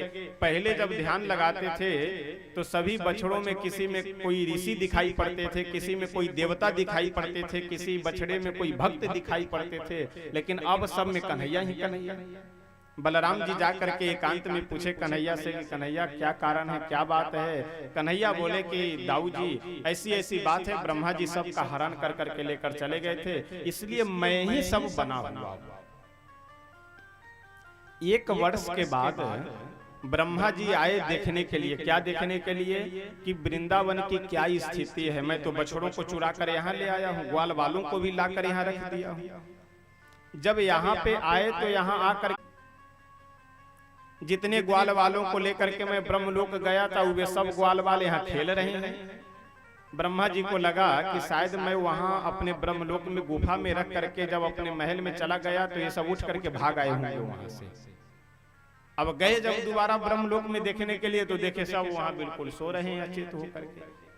फिर दौड़ करके आए पृथ्वी पे वृंदावन में, यहाँ आकर के देखे तो यहाँ भी सब दिखाई पड़े। अब जब 2-4 बार आना जाना हुआ तो ब्रह्मा जी की बुद्धि चक्कर खाने लगी। अंत में समझ गए कि हमसे बहुत बड़ी भूल हो गई है। जो हमें समझना चाहिए वह न समझ करके जो हमें नहीं समझना चाहिए वह हम समझें। वास्तव में यहाँ पे प्रभु आकर के यह अपने भक्तों को आनंद देने के लिए, अपने भक्तों पे कृपा करने के लिए यह लीला कर रहे हैं। तो इस अब जैसे आप विचार कीजिए कि पुराने समय में, अब आजकल मोबाइल और टीवी वगैरह हो जाने से तो नाटक आदि जो होता था पहले गांव में, वह सब तो लगभग अब समाप्त ही हो गया है। नहीं तो पुराने समय में जब टीवी और मोबाइल वगैरह नहीं उतने थे तो गांव के लोग मिल करके प्रतिवर्ष नाटक खेला करते थे। नाटक, उस नाटक में गांव के जितने भी लोग पात्र करने के इच्छुक होते थे और जो जिस पात्र को करने में कुशल होते थे, जैसे कोई कोई व्यक्ति भिखारी का रोल बढ़िया कर लेता है, कोई कोई व्यक्ति राजा का रोल बढ़िया कर लेता है, तो जो जिस अभिनय को करने में कुशल होता है, नाटक के जो समिति के लोग होते हैं वह सब मिल करके उन्हें वही अभिनय देते हैं।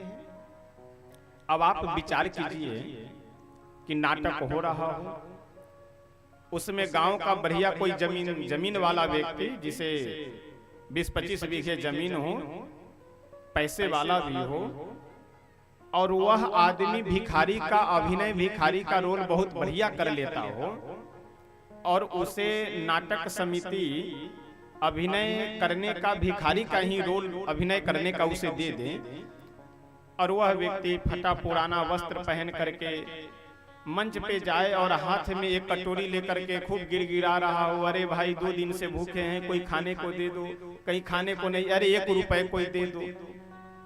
अब इतने में नीचे दर्शक जितने बैठे हुए हों उसमें से कोई एक उसका मित्र उठ करके खड़े हो और कहे कि अरे मित्र तुम भीख मत मांगो, मैं हूं तुम्हारी सहायता के लिए। अब आप विचार कीजिए नाटक बिगड़ जाएगा कि नहीं। वहां तो विशेषता यह है कि चाहे भले ही वह कितना भी पैसे वाला हो, कितना भी बड़ा जमींदार हो, लेकिन मंच पे यदि गया है तो बढ़िया भिखारी का ऐसा रोल करे, ऐसा अभिनय करे कि सभी दर्शक मुग्ध हो जाए कि वाह गजब का अभिनय करते हैं। यही स्थिति हमारे भगवान की है। यह हमारे प्रभु हैं, भगवान हैं, लेकिन जब रोने का अभिनय करते हैं तो महाराज ऐसा रोते हैं, ऐसा रोते हैं कि अच्छे अच्छे रोने वाले फेल हो जाए। जैसा अभिनय करते हैं उस अभिनय को पूर्ण रूप से अपने जीवन में उतार करके अभिनय करते हैं। यही तो हमारे प्रभु की विशेषता है। इस परब्रह्म परमात्मा भगवान भी ग्वाल वालों के साथ उनका मित्र बन करके आए हैं, और यहाँ ज्यादा वो कर्मकांड और अपनी भगवत्ता दिखलाएंगे तो फिर जो आनंद मिलना चाहिए वह आनंद नहीं मिल सकता है। ब्रह्मा जी समझ गए कि यह कोई साधारण नहीं, यह साक्षात भगवान है। आकर के चरणों में ब्रह्मा जी प्रणाम किए और प्रणाम कर करके बोले कि प्रभु हमसे बहुत बड़ी भूल हो गई। और 1-2 नहीं 40 श्लोकों में प्रभु की प्रार्थना करते हैं, लेकिन प्रभु ब्रह्मा जी से कुछ बोले ही नहीं। क्यों नहीं बोले? अच्छा, आप स्वाभाविक विचार कीजिए कि किसी माँ से उसके बच्चे को दूर कर करके क्या माँ को खुश किया जा सकता है? उसको चाहे जितना धन दे दीजिए, जितना सम्मान कर दीजिए, लेकिन अगर किसी माँ को उसके बच्चे से दूर कर दीजिए तो कितना भी धन सम्मान देने के बाद भी वो खुश नहीं हो सकती। उसी तरह से भगवान के भक्तों को यदि कोई भगवान से दूर कर दे तो वह चाहे जितनी भी भगवान की पूजा पाठ आरती करे, भगवान उसे कभी खुश नहीं हो सकते। ब्रह्मा जी क्या किए? भगवान के जो अनन्य भक्त ग्वाल वाले हैं उन सभी ग्वाल वालों को भगवान से दूर कर दिए। भगवान के जो अनन्य भक्त ये सभी बछड़े हैं, उन बछड़ों को ब्रह्मा जी भगवान से दूर कर देते हैं। इसलिए ब्रह्मा जी से प्रभु खुश नहीं हुए, नाराज हुए।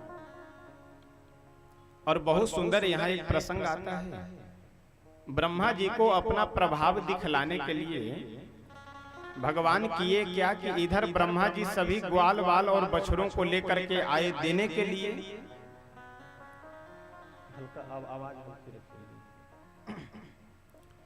ब्रह्मा जी अपने सभी ब्रह्मलोक से ग्वाल वाल और बछड़ों को लेकर के आए यहाँ वापस करने के लिए।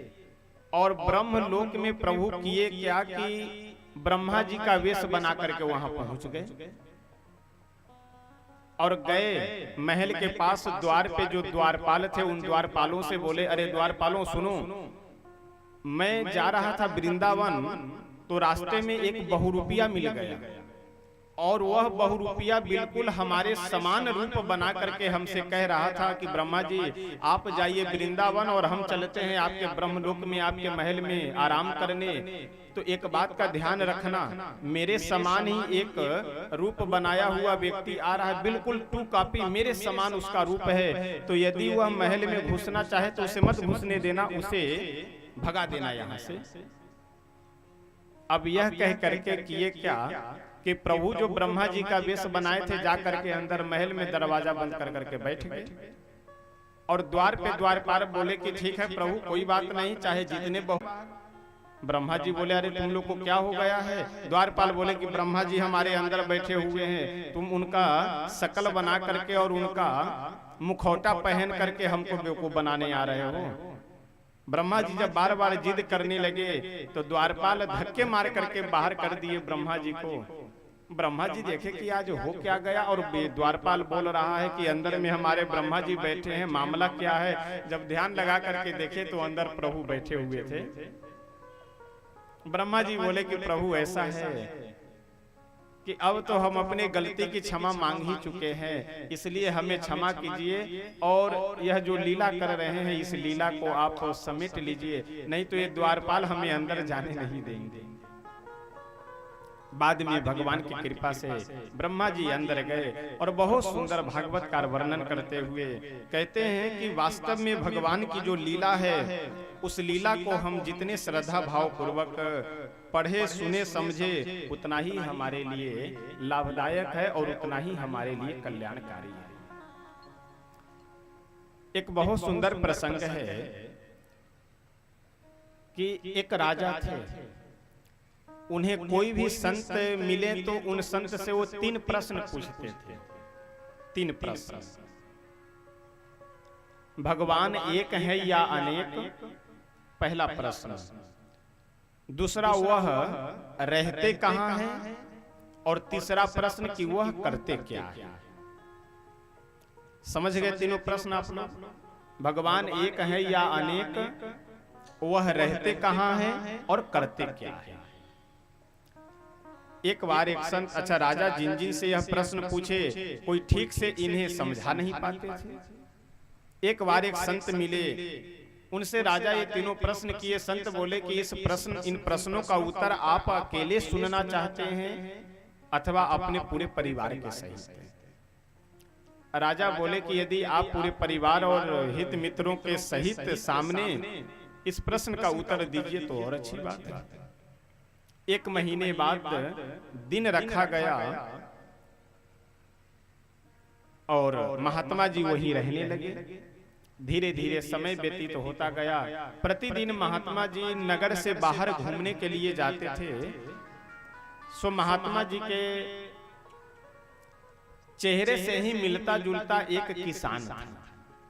उसी के सामने पास में बैठ करके महात्मा जी 2-4 मिनट 10 मिनट बातचीत करे फिर चले आते थे। जब 2-3 दिन रह गया था सत्संग होने का, जिस दिन डेट समय निर्धारित किया गया था, तो 2-3 दिन पहले महात्मा जी किसान के पास गए और जाकर के बोले कि किसान भाई तुम बाबा बनोगे? किसान हाथ जोड़ करके बोला, रे नहीं महाराज, हमारे छोटे छोटे बच्चे हैं, अभी कहाँ हम बाबा बनेंगे। महात्मा जी बोले कि देखो बाबा होना नहीं है, बनना है। होने में और बनने में अंतर है। होने का मतलब यह है कि बिल्कुल पूर्ण रूप से हो जाना, और बनने का मतलब है कि घर में हुआ खटपट तो चलो बाबा के मठ पर, और मठ पर हुआ काम तो चलो रमते राम, और रमते राम में लगा धक्का तो घर हुआ पक्का। यह है बनना। कई बार लोग जब थोड़े जीवन से परेशान होते हैं, या परिवार में कुछ उतार चढ़ाव हुआ या वाद विवाद हुआ, तो तुरंत आकर के बस यही बोलेंगे कि बस अब आज के बाद तो घर हमें जाना ही नहीं है, ये संसार बेकार है, परिवार बेकार है, ये सब केवल कहने सुनने की बातें हैं। और 10 दिन के बाद पता लगा कि वो यह कहते हुए मिलते हैं कि महाराज जी अब घर की बहुत याद आ रही है। अच्छा, अयोध्या जी में ज्यादा इस तरह का दृश्य देखने को मिलता था। ऐसे ऐसे लोग कि बस महाराज जी अब आज के बाद में तो हमें कभी ना घर जाना है, कोई बेटा पत्नी, ये सब केवल कहने सुनने दिखाने की बात है, और कोई किसी का नहीं है, सब केवल झूठ फराड है। तो हमेशा ऐसे दृश्य देखने के कारण मैं समझ जाता था कि मामला अभी कुछ गड़बड़ है परिवार में। जब महीना 15 दिन में सब शांत होगा तो फिर इन्हें याद आने लगेंगे। और जब 1-1.5 महीने 2 महीने बीते तो धीरे से एक नंबर लेकर के आते अपने किसी रिश्तेदार के और बोलते महाराज जी जरा ये नंबर मिला दीजिए। कहाँ का नंबर है भाई साहब? तो एक हमारे रिश्तेदार, अच्छा ठीक, नंबर मिला दिया गया। तो आप जानते हैं कि किसी बात को यदि प्रचार करवाना हो तो वह बात किसी व्यक्ति से कह करके उससे यह कह दीजिए कि यह बात किसी से कहना मत। जो बात आप चाह रहे हैं कि इस बात का प्रचार हो जाए चारों तरफ, वह बात किसी मनुष्य को, किसी आदमी को बता करके और उससे यह कह दीजिए कि आप तो सुन लिए लेकिन ये बात किसी और से मत कहना, वो बात अवश्य प्रचार प्रसार हो जाएगा। धीरे से रिश्तेदार से बात किए और बात कर करके यह पूरी अपनी पता बता देते हैं कि हम कहाँ पे रह रहे हैं। उस पर्दे को क्यों उठा रहे हैं? वो मत उठाओ। ए राजू जी, पर्दा मत उठाइए, वो गाड़ी सब फिर दिखाई पड़ेगा इधर। सब पर्दा गिरा दीजिए उधर का। जब मन में कोई भी संकल्प निश्चित हो जाए तभी उस रास्ते पे चलना चाहिए। आधे अधूरे संकल्प को लेकर के कभी भी अपने जीवन में आगे बढ़ने का प्रयास नहीं करना चाहिए। महात्मा जी उस किसान से बोले कि ऐसा है कि तुम्हें बाबा होना नहीं है, कुछ समय के लिए तुम्हें बनना है।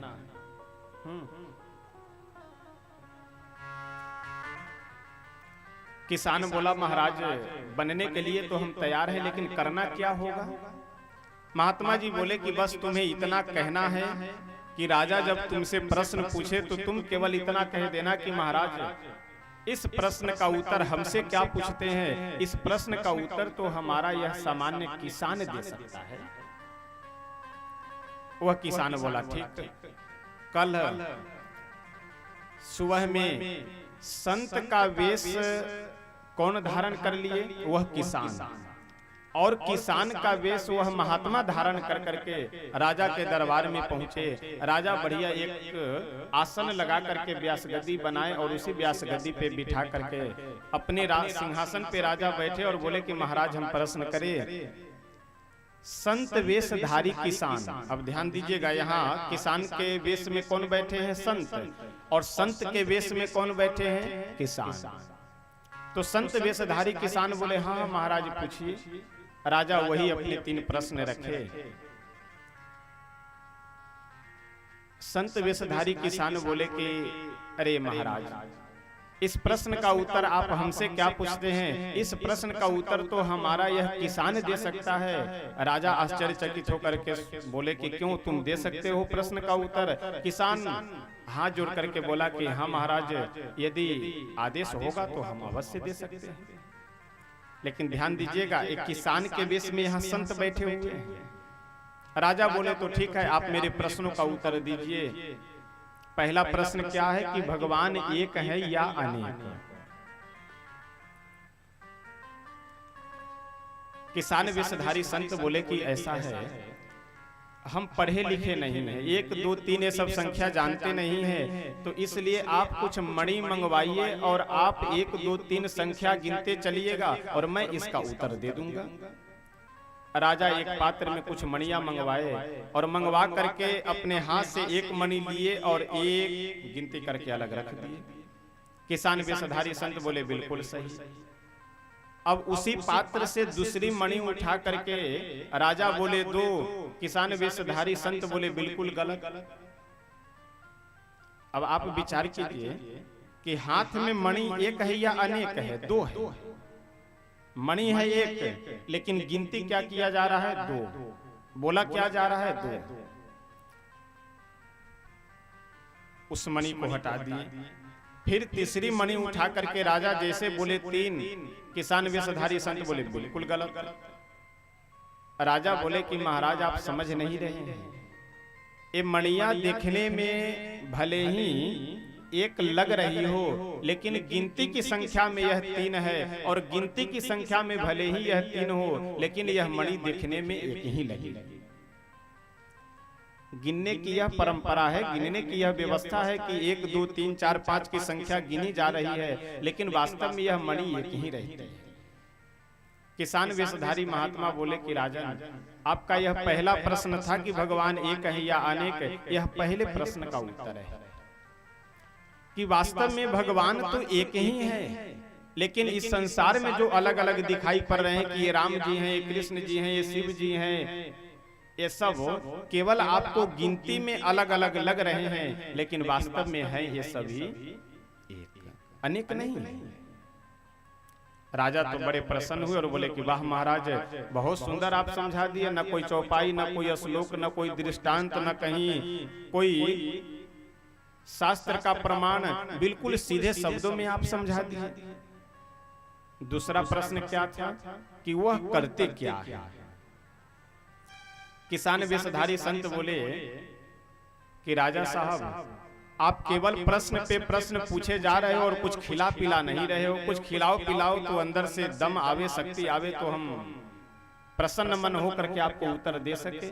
राजा बोले हाँ, आदेश कीजिए, क्या आप ग्रहण करेंगे? वह संत बोले कि हम दूध पिएंगे और कुछ नहीं खाएंगे। एक पात्र में दूध मंगवाया गया। अब उस दूध को लिए और वह जो महात्मा जी थे अपनी अंगुली उस दूध में घुमाना प्रारंभ कर दी। अब बार बार जब अंगुली घुमाना प्रारंभ किए तो राजा बोले कि महाराज आप ये अंगुली बार बार क्यों घुमा रहे हैं? उसमें चीनी और ये सब केसर वगैरह मिलाकर लाया गया है, उसे सीधे पी लीजिए। वो संत बोले कि नहीं नहीं राजा साहब, आप समझ नहीं रहे। लोग कहते हैं कि दूध में घी पाया जाता है, मैं उसी घी को खोज रहा हूं। राजा बोले कि कैसे मूर्खों, जैसा आप कार्य कर रहे हैं, ऐसे अंगुली घुमाने से थोड़े घी की प्राप्ति होगी। इस दूध के अंदर घी विराजमान है, लेकिन वह दिखाई नहीं पड़ता है। दिखाई कब पड़ेगा? जब इस दूध को गर्म करके इसमें जामन दे करके इसे जमाएंगे, फिर मथानी से मथेंगे, फिर मक्खन निकलेगा, और उस मक्खन को फिर अग्नि पे जब गर्म करेंगे तभी आपको घी की प्राप्ति हो सकती है। संत बोले कि राजन, यह आपके दूसरे प्रश्न का उत्तर रहा। इस संसार के प्रत्येक कण-कण में भगवान विराजमान है। जैसे इस दूध के हर एक कण-कण में घी विराजमान है, लेकिन दिखाई नहीं पड़ता है, तो प्रयत्न करने से घी दिखाई पड़ेगा। उसी तरह से संसार के हर एक कण-कण में भगवान विराजमान है, लेकिन दिखाई नहीं पड़ते हैं। और कब दिखाई पड़ेंगे? जब हम प्रयत्न करेंगे। पहले भगवान की जितने भी उपासक, उनके अनन्य भक्त संत हैं, उनका संग करेंगे। उनका संग करने के बाद जब हम भगवान की कथा सुनेंगे, उनको सुन करके मेरा उनके प्रति विश्वास जागृत होगा, और जब विश्वास जागृत होगा तो हम उनकी भक्ति करेंगे, भजन करेंगे, और जब हम उनकी भक्ति करेंगे तब उनका हमें दर्शन लाभ प्राप्त हो सकता है। यह दूसरे प्रश्न का उत्तर रहा। अब तीसरा प्रश्न क्या है कि वो करते क्या है? भगवान 1 है या अनेक? रहते कहां हैं और करते क्या है? किसान वेशधारी संत बोले कि राजन, मैं आपके प्रश्नों का उत्तर दे रहा हूं, तो गुरु मैं हूं या आप हैं? राजा बोले नहीं नहीं, गुरु तो आप ही हैं, जो शंका समाधान करे, जो प्रश्नों का उत्तर दे, वही गुरु है। संत बोले कि जब गुरु हम हैं तो हमें ऊपर बैठना चाहिए या नीचे बैठना चाहिए? राजा बोले कि नहीं नहीं, आपको तो ऊपर बैठना चाहिए। संत बोले तो कुछ देर के लिए हमें ऊपर बैठा दीजिए, तभी तो हम आपके प्रश्नों का उत्तर ठीक से दे सकते हैं। राजा धार्मिक थे, श्रद्धालु थे, तुरंत अपने सिंहासन से उठे और उठ करके महात्मा जी से बोले आइए आप बैठिए। और जहां पे महात्मा बैठे थे नीचे, वहां जाकर राजा बैठ गए, और जहां राजा बैठे हुए थे वहां पे संत जी बैठ गए, महात्मा जी बैठ गए। और जैसे सिंहासन पे बैठे वैसे महात्मा जी उत्तर दिए कि राजन, अभी कुछ देर पहले, कुछ समय पहले आप राजा थे, मैं सामान्य नागरिक था, और इस समय मैं राजा हूं, क्योंकि सिंहासन पे बैठा हुआ हूं, मैं राजा हूं और आप सामान्य नागरिक है। यही भगवान का कार्य है, जिसका जैसा कर्म उसको वैसा पद देते हैं, जिसका जैसा प्रारब्ध उसको वैसा जगह देते हैं। यही भगवान का काम है। यह प्रसंग है, लेकिन इस प्रसंग का संकेत, इस प्रसंग से की शिक्षा हम लोगों के लिए बहुत अनुकरणीय है। ब्रह्मा जी को मोह को दूर कर करके प्रभु भागवत कार उसके बाद बहुत सुंदर प्रसंग वर्णन करते हुए कहते हैं कि प्रभु हमारे इस धराधाम पे दो हेतु से आते हैं, एक अपने भक्तों को आनंद देने के लिए और दूसरे राक्षसों का विनाश करने के लिए। प्रकृति में कुछ अशुद्धि है, उसे शुद्ध करने के लिए भी प्रभु इस धराधाम पे अवतार ग्रहण करते हैं। एक दिन की बात है, यमुना जी में ही एक जगह है, एक तट है जो कालिया दह के नाम से प्रसिद्ध है।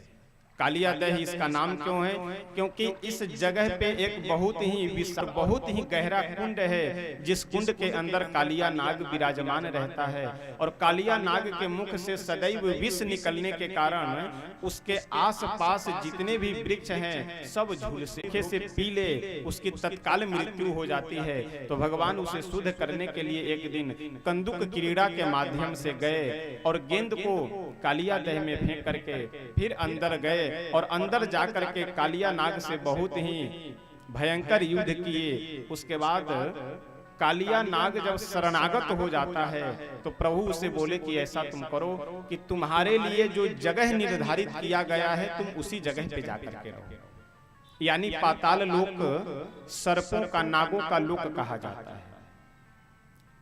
कालिया नाग से प्रभु बोले कि तुम जाओ, जाकर के पाताल लोक में रहो, क्योंकि यहाँ तुम्हारे रहने से हमारे वृंदावन वासियों को और तमाम पशु पक्षियों को बहुत पीड़ा है, समस्या है, इसलिए तुम यहाँ रहो।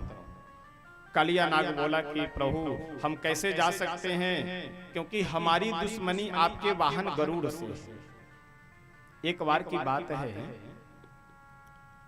गरुड़ जी जहां नागों को पाए वही खा जाया करते थे, क्योंकि गरुड़ जी क्या है, गिद्ध योनि में है। ब्रह्मा जी के पास सभी नाग गए और जाकर के बोले कि पितामह, एक गरुड़ जी जहां जिसे पा जाते हैं वही निगल जाते हैं, खा जाते हैं, तो कुछ आप ऐसी व्यवस्था कीजिए जिससे यह संभल जाए, हमेशा सबको न खाया करे। तो यह नियम बना दिया गया कि एक महीने में एक जगह को निर्धारित करके कि उस जगह पे एक सांप को, एक नाग को चले जाना है, और गरुड़ जी उस नाग को खा करके फिर एक महीने किसी को भी नहीं छुएंगे। तो एक दिन इस कालिया नाग का ही नंबर आ गया। तो कालिया नाग अभिमानी प्रवृत्ति का था, यह जाने से मना कर दिया कि हम नहीं जाएंगे। गरुड़ जी जब इसको मारने के लिए, खाने के लिए दौड़े, तो कालिया नाग भाग करके इस कालिया देह में आ गया। प्रभु से पूर्व का प्रसंग सुनाते हुए कालिया नाग बोला कि प्रभु इस जगह पे आपके वाहन गरुड़ नहीं आते हैं, क्योंकि उनको सांप लगा हुआ है। सांप यह है कि जिस जगह मैं बैठा हुआ हूं, इसी जगह पे एक सौभरी नाम के ऋषि तपस्या करते थे, और सौभरी जी हमारे ऐसे महात्मा है कि जो बाहर नहीं, सदैव जल में ही बैठ करके साधना करते हैं। तो सौभरी जी यहाँ पे फिरते आए और इसी जगह से बहुत विशाल का एक मछली को पकड़ करके खा गए। उस मछली के अन्य जितने परिवार के सदस्य थे वे सब बहुत दुखी होकर के रोने बिलखने लगे, विलाप करने लगे। तो सौभरी जी यह देख करके बहुत संत हृदय, ममतामय हृदय क्रोधित हुए गरुड़ जी के प्रति और उन्हें शाप दे देते हैं कि आज के बाद यदि तुम दोबारा यहाँ आकर के किसी भी मछली आदि जीव का शिकार करोगे, उसी समय तुम्हारी मृत्यु हो जाएगी। और देखिए, शायद कल या परसों के प्रसंग में हमने निवेदन किया था कि आप अपने जिह्वा के स्वाद के लिए किसी भी यदि पशु की हिंसा कर रहे हैं तो यह समझ लीजिए कि आप अपने लिए टिकट कन्फर्म कर रहे हैं। किस लिए? कि अगले जन्म में वही पशु जिस तरह से आज आप उसे मार रहे हैं, काट रहे हैं, उसी तरह से अगले जन्म में वह भी आपको अवश्य काटेगा। भगवान हम लोगों को मनुष्य शरीर दिए हैं। आहार निद्रा भय मैथुनम च सामान्य मेतत् पशुभिः नराणाम धर्मो ही तेषाम अधिको विशेषो धर्मेण हीना पशुभिः समान। जितने गुण मनुष्यों में है उतने ही गुण पशुओं में भी है। आहार विहार भोजन डर भय प्रेम भाव, ये जितने भी भाव मनुष्य में है, ये सारे के सारे भाव पशुओं में भी है। मनुष्य में केवल एक विशेषता है कि मनुष्य धर्म कर सकता है, पशु धर्म नहीं कर सकता है। और धर्म क्या है? गोस्वामी तुलसी बाबा के शब्दों में समझा जाए तो धर्म परहित सरिस धर्म नहीं भाई, पर पीड़ा सम नहीं अधमाई। हम अपने जीव के स्वाद के लिए किसी जीव की यदि हिंसा कर करके खाते हैं तो हम में और पशु में अंतर क्या है? और एक संत तो बहुत सुंदर बात कह रहे थे कि मनुष्य से कहीं ना कहीं अच्छा जानवर है, क्योंकि जो घास का पशु है, जो घास खाने वाला जानवर है, वो मांस नहीं खाता है। आप गाय भैंस आदि को मांस खाते हुए नहीं देखेंगे, हाथी को कभी मांस खाते नहीं देखेंगे, क्योंकि ये सब घास खाने वाले जानवर हैं। और जो मांस खाने वाले जानवर हैं वह कभी आपको घास खाते हुए नहीं दिखाई देंगे। जैसे शेर, बाघ, भेड़िया, ये सब आपको कभी घास खाते हुए नहीं दिखाई पड़ेंगे। यानी ये पशु कितने ईमानदार हैं कि घास खाने वाला जानवर मांस नहीं खाता, मांस खाने वाला जानवर घास नहीं खाता, लेकिन धन्य है मनुष्य कि ये मांस भी खा जाए, घास भी खा जाए, जो मिले वह खा जाए। तो इसलिए अगर मनुष्य शरीर हम लोगों को मिला है तो कम से कम इतनी मनुष्यता, इतनी मानवता तो होनी चाहिए कि हमें क्या खाना चाहिए और क्या नहीं खाना चाहिए, यह विचार तो अवश्य होना चाहिए ना। अच्छा, लोग भी बड़े विचित्र विचित्र, कई बार लोग यह कहते हैं अरे होली का समय कोई विचार करने का समय है, खाने पीने का पर्व है। यानी पर्व त्योहारों का भी लोग सत्यानाश करने में लगे हुए। और यदि खाने पीने में विचार नहीं किया जाता है और नहीं करना चाहिए, तो आपको कोई व्यक्ति यदि सल्फास की गोली ला करके दे तो खा सकते हैं क्या? तुरंत यही कहेंगे कि अरे हमें मरना है क्या? तो खाने में विचार कहां से आ गया? तो जैसे कोई हमें जहर दे दे हम उसे ग्रहण नहीं करते हैं, जैसे हमारे शरीर के लिए कोई वस्तु नुकसानदायक हो वह हम ग्रहण नहीं करते हैं, और फिर जो मन में मांस मछली आदि खाने की जब बात आती है तो फिर हम यह तर्क कैसे दे सकते हैं कि खाने पीने में विचार नहीं करना चाहिए? आपको यदि अपनी बुद्धि संभाल करके रखनी है, यदि आपका विचार यह चाहते हैं कि शांत बना हुआ रहे, तो भोजन में सबसे पहले सुधार करना आवश्यक है। और आजकल तो महाराज, अच्छा कई बार कुछ प्रसंगों को समझाना बहुत आसान हो जाता है। अब जैसे बिहार में कथाएं होती है तो वहां पे भगवान इस संसार में कैसे विराजमान हैं और कैसे मिलते हैं यह समझाना बहुत आसान हो गया है, क्योंकि सरकार के द्वारा तो वैसे बंद है शराब, लेकिन बिहार में आप खोजेंगे जहां खोजेंगे वहां मिलेगा। यानी बिहार में शराब कहीं दिखाई तो नहीं पड़ते लेकिन मिलते हर जगह।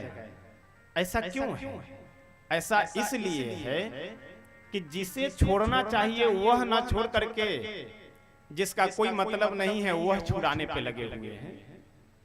तो जब हम यह संकल्प कर लेंगे कि हमें नहीं छोड़ना है, तो चाहे जैसे भी होगा वैसे हम वहां से व्यवस्था कर करके अवश्य पिएंगे, ग्रहण करेंगे। एक शराब पीना मनुष्य को, उसके जीवन को तो सत्यानाश करता ही है, लेकिन पूरे परिवार को तहस नहस कर करके रख देता है।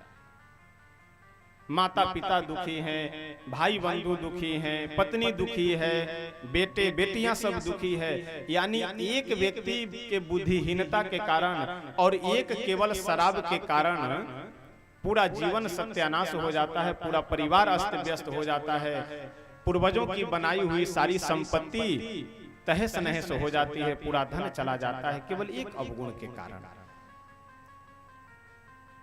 और चंद्र बहादुर जी चर्चा कर रहे थे कि नहीं कि कोई शायद एक सज्जन है, वो चर्चा अपने मन में विचार यह किए कि महाराज एक दिन हमने शराब पे और चर्चा किया था, तो शायद अपने मन में सोच रहे थे भगवान कृपा करे कि वो सुधर जाए, कि आज के बाद हम भी कभी शराब नहीं पिएंगे, और संकल्प कर करके कुछ हम अक्षत महाराज जी को दे देंगे ताकि सरयू जी में जाकर के अयोध्या जी डाल दे कि आज के बाद में मेरे मन में भाव ना आए।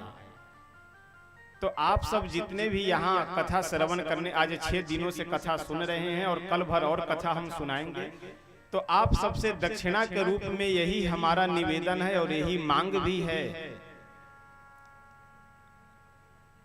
कि अपने परिवार को सुखी संपन्न रखना चाहते हैं, अपने जीवन को सुखी संपन्न। और देखिए इस दक्षिणा से हमें कुछ लाभ नहीं है, कुछ मिलना जुलना नहीं है, इससे आप ही को लाभ, आप ही के जीवन में शांति और आनंद रहेगा। तो आज 6 दिनों से आप सब कथा सुन रहे हैं और कल भी कथा हम सुनाएंगे, तो हो सकता है कल प्रसंग स्थापन है, तो इसलिए ध्यान आवे ना आवे, इसलिए आज ही मैं निवेदन कर देता हूं कि कथा की दक्षिणा ही हमारी यह है कि आप सब नशा और मांस से मुक्त अपना जीवन जिस दिन व्यतीत करना प्रारंभ कर देंगे, उसी दिन समझ लीजिए कि हमारे कथा की दक्षिणा मिल गई, नहीं तो आप सब ऋणी बने हुए रहेंगे। तो इसलिए परिवार और सबको आनंदित रख रहे हैं। मनुष्य जीवन यदि मिला हुआ है तो मनुष्य जीवन कुछ मनुष्य की तरह से जिए, जानवर की तरह, पशु की तरह जी करके कोई मतलब नहीं है। तो इसलिए मैं हाथ जोड़ करके यही निवेदन करूंगा कि सर्वप्रथम कक्षा यही है कि हमारा आहार विहार शुद्ध होना चाहिए। विडंबना तो यह है कि हमारे समाज में आज बहुत से ऐसे पंथ परंपरा धर्म के लोग चल रहे हैं जिनका यह कहना है कि जो मन हो सो खाओ, जो मन हो सो पियो, बस हमें गुरु बना लो, हमसे ज्ञान ले लो, कल्याण हो जाएगा। ये सब कहने सुनने की केवल फालतू बातें हैं। जैसे एक मैं उदाहरण आप लोगों को बताता हूं कि आपको 8-10 बार दस्त आ गया हो, पेट खराब हो, पेट सही न हो, आप डॉक्टर साहब के पास जाएं दवा लेने के लिए, और डॉक्टर साहब यह कहे कि भाई देखो जो मन हो सो खाओ, पकौड़ा खाओ, टिकिया खाओ, समोसा खाओ, चाउमीन खाओ, जो मन हो सब खाओ, बस हमारी दवा खाते रहो, तुम ठीक हो जाओ। आप क्या सोचेंगे कि बताओ ये डॉक्टर है कि ये डाकू है? यानी हम भोजन कर करके अपना पेट खराब किए रहे और इससे दवा लेते रहे ताकि ये पैसा कमाया करे खूब। तो जब तक हम संयम नहीं करेंगे तब तक हमारा कोई साधन फलीभूत नहीं हो सकता है। तो हम यदि मांस मछली खाएंगे हमारी बुद्धि कैसे सही रह सकती है? हम यदि शराब पिएंगे तो हमारी बुद्धि कैसे ठीक रह सकती है? और हमने 2-3 दिन पहले जिस दिन शराब के विषय में निवेदन किया था, उस दिन एक साइंटिफिक बात भी हमने आप लोगों से निवेदन किया था कि शास्त्रों का हमारा तो यह कहना है ही कि जैसा आप अन्न खाएंगे वैसा आपके बुद्धि के ऊपर, मन के ऊपर प्रभाव पड़ेगा। और साइंस भी कहता है, जब आप बायोलॉजी में ब्रेन को पढ़ेंगे तो ब्रेन को जब आपको पढ़ाया जाएगा तो 3 भागों में बांट करके पढ़ाया जाता है, जिसका एक नाम है हाइपोथैलेमस। तो हाइपोथैलेमस का काम क्या है कि जैसा आप अन्न खाएंगे हाइपोथैलेमस अपने आप को उसी तरह से परिवर्तित कर लेता है। यदि आप गर्म भोजन कर रहे हैं, यदि आप दूषित अन्न ग्रहण कर रहे हैं तो आपकी बुद्धि भी उग्र हो जाएगी, काम, क्रोध, लोभ ये सब हावी होने लगेगा। और जैसे हाइपोथैलेमस अपने आप को परिवर्तित करता है उसी तरह से हमारा आपका मन बन जाता है। तो इसलिए आहार विहार शुद्ध करने की बहुत आवश्यकता है। तो मैं तो निवेदन यह करूंगा कि आप दोनों चीजें छोड़ दीजिए, और कम से कम दोनों नहीं तो शराब तो अवश्य ही छोड़ दीजिए, क्योंकि इसका नुकसान के अलावे आपके जीवन में कुछ और भी लाभ नहीं मिलना है। तो आइए हम सब अब ग्रंथ में प्रवेश करते हुए आगे चलते हैं कि कालिया नाग से प्रभु बोले कि तुम यहाँ से चले जाओ। कालिया नाग बोला कि गरुड़ जी से हमारी दुश्मनी है, हम कैसे चले जाएं? भगवान बोले कि कोई चिंता करने की बात नहीं है, अब तुम्हारे मस्तक पे मेरा चरण पड़ चुका है, इसलिए कालिया नाग तुम्हारा कुछ नहीं बिगाड़ सकता है, इसलिए तुम बिल्कुल आनंदित होकर के यहाँ से जाओ। कालिया नाग को वहां से विदा कर करके कालिया दह को प्रभु शुद्ध करते हैं। इस तरह से वृंदावन के प्रति भगवान की जो लगाव है, भगवान का जो स्नेह है, वो समय समय से दिखाई पड़ता रहता है। एक बार एक धेनुकासुर नाम का राक्षस आया, बैल का रूप बना करके उसका भी प्रभु राम नाम सत्य करते हैं, उसका भी कल्याण करते हैं। कालिया दह में आने के जो भी प्रसंग थे वह कालिया नाग बड़े ही विस्तार से सुनाया। एक दिन प्रलंबासुर नाम का एक राक्षस कंस के द्वारा भेजा हुआ आया भगवान श्री कृष्ण को मारने के लिए, लेकिन उसका भी प्रभु कल्याण करते हैं, उसे भी अपना मोक्ष पद प्रदान करते हैं। भागवतकार उसके बाद वर्णन करते हुए कहते हैं कि एक दिन सभी ग्वालवाल अपने अपने बछड़ों को लेकर के गए थे वन में बछड़ों को चराने के लिए। प्रभु भी सबके साथ में गए, एक कदम के वृक्ष के नीचे बैठ करके मंद मंद बांसुरी बजा रहे थे। इतने में चारों तरफ से आवाज उठने लगी, बचाओ बचाओ, यानी उस वन में एकाएक चारों तरफ आग लग गया। लेकिन प्रभु अपने मुख को खोले और सारे अग्नि को अपने प्रभाव से मुख के रास्ते पान कर लेते हैं, और उस भयानक अग्नि से अपने सभी ग्वाल वालों को बचाते हैं, बछड़ों को बचाते हैं, जितने भी भक्त हैं उन सब की रक्षा करते हैं। अग्नि तीन प्रकार की बताई गई है, एक जठराग्नि, दूसरी बड़वाग्नि और तीसरी दावाग्नि। दावाग्नि जंगलों में पाई जाती है, बड़वाग्नि समुद्र में, और जठराग्नि हमारे आपके पेट के अंदर विराजमान होकर के हम सब जो भी अन्न ग्रहण करते हैं उन सब को पचाने का कार्य करता है। भागवतकार इसके बाद बहुत सुंदर वेणु गीत का प्रसंग वर्णन करते हुए कहते हैं कि एक दिन की बात है, भगवान श्री कृष्ण यमुना जी के तट पे एक वृक्ष के नीचे बैठ करके बहुत सुंदर अपनी बांसुरी को बजा रहे थे। गोपिया जब प्रभु के बंसी की ध्वनि सुनी तो आपस में चर्चा करने लगती है, और मन से सभी गोपिया प्रभु के पास पहुंच करके आपस में भाव में भर करके कि प्रभु का कैसा हाव भाव है, प्रभु का कैसा सौंदर्य है, कैसे बात करते हैं, कैसे बांसुरी बजाते हैं, प्रभु के गुणानुवादों का सुंदर सभी गोपियां श्रवण करने लगी। आइए हम सब एक भजन के माध्यम से श्रवण करते हैं कि आखिर हमारे श्री ठाकुर जी के इस बांसुरी की क्या महिमा है, बंसी की क्या महिमा है।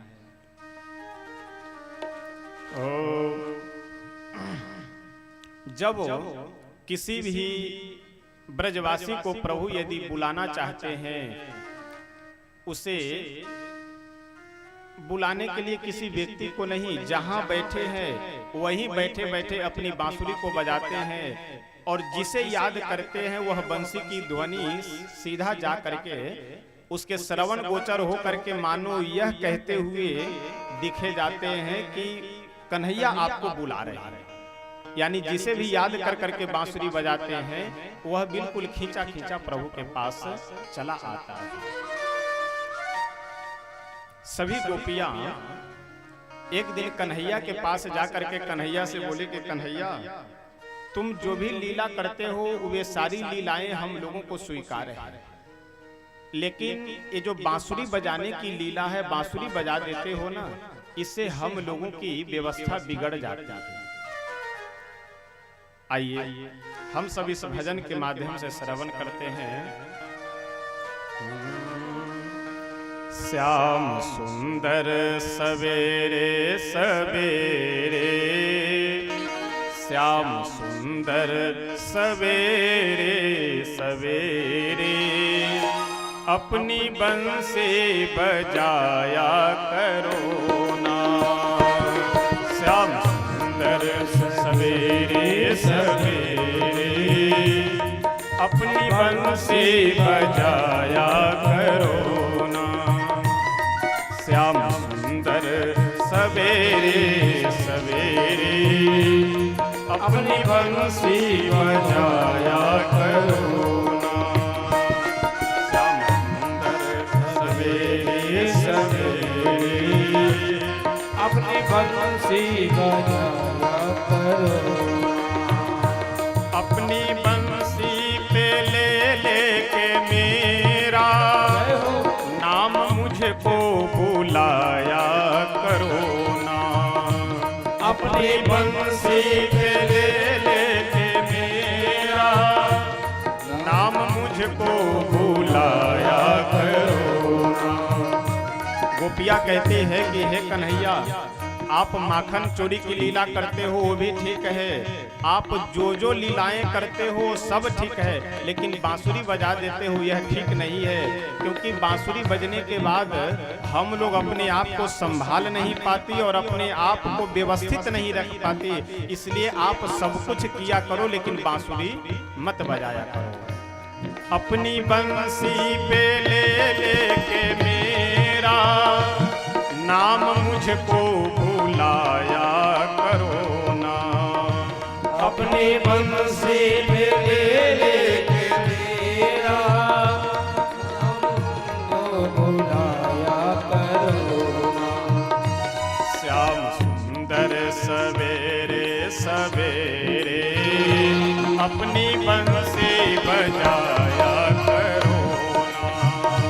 श्याम सुंदर सवेरे सवेरे अपनी बंसी बजाया करो।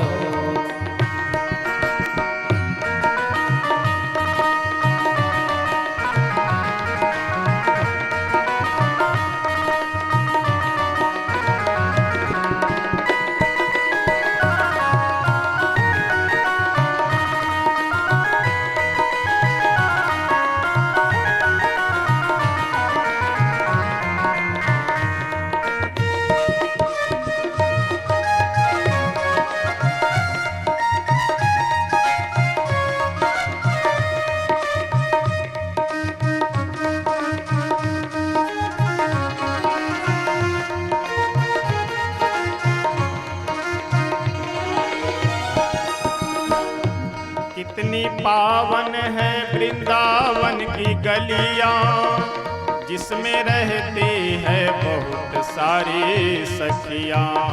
कितनी पावन है वृंदावन की गलियां, जिसमें रहती है बहुत सारी सखियां।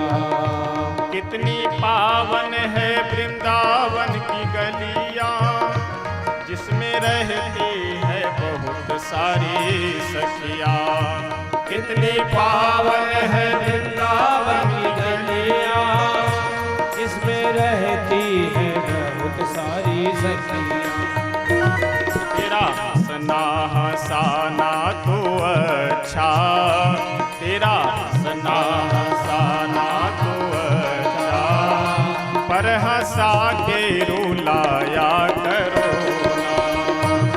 श्याम सुंदर सवेरे सवेरे अपनी बंसी बजाया करो ना।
गोपिया भगवान कन्हैया से कहते हैं कि कन्हैया, ये जो तुम चोरी कर करके खाते हो ना, ये हम लोगों को अच्छा नहीं लगता है। हम लोगों की इच्छा यह है कि आप आओ, आकर के बैठो और प्रेम से आनंद से हम बैठ करके खिलाएं और आप खाओ, इसमें हमें भी आनंद मिलेगा विशेष। जितना जी चाहे माखन तो खा लो, घर में माखन की कोई कमी ना। जितना जी चाहे की कोई कमी ना। जितना जी चाहे माखन तो खा लो, घर में माखन की कोई कमी ना। जितना जी चाहे माखन तो खा लो, घर में माखन की कोई कमी ना। किंतु सखियों के घर घर में जाकर, किंतु सखियों के घर घर में जाकर ऐसे माखन चुराया करो ना। किंतु सखियों के घर घर में जाकर ऐसे माखन चुराया करो।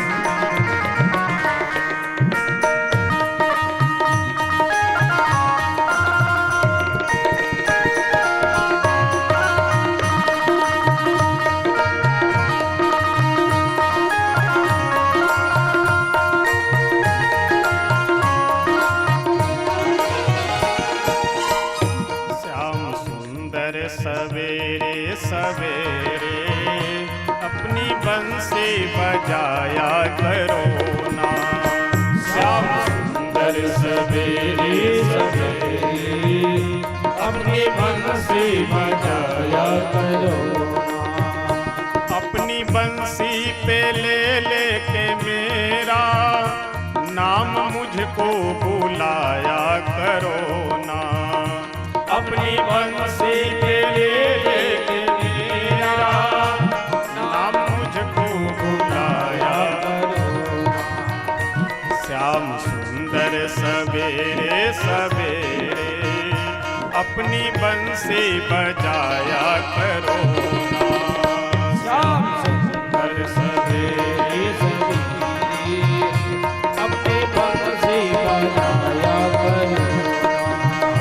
श्याम सुंदर सवेरे सवेरे अपनी बंसी बजाया करो ना। श्याम सुंदर सवेरे सवेरे अपनी बंसी बजाया करो ना।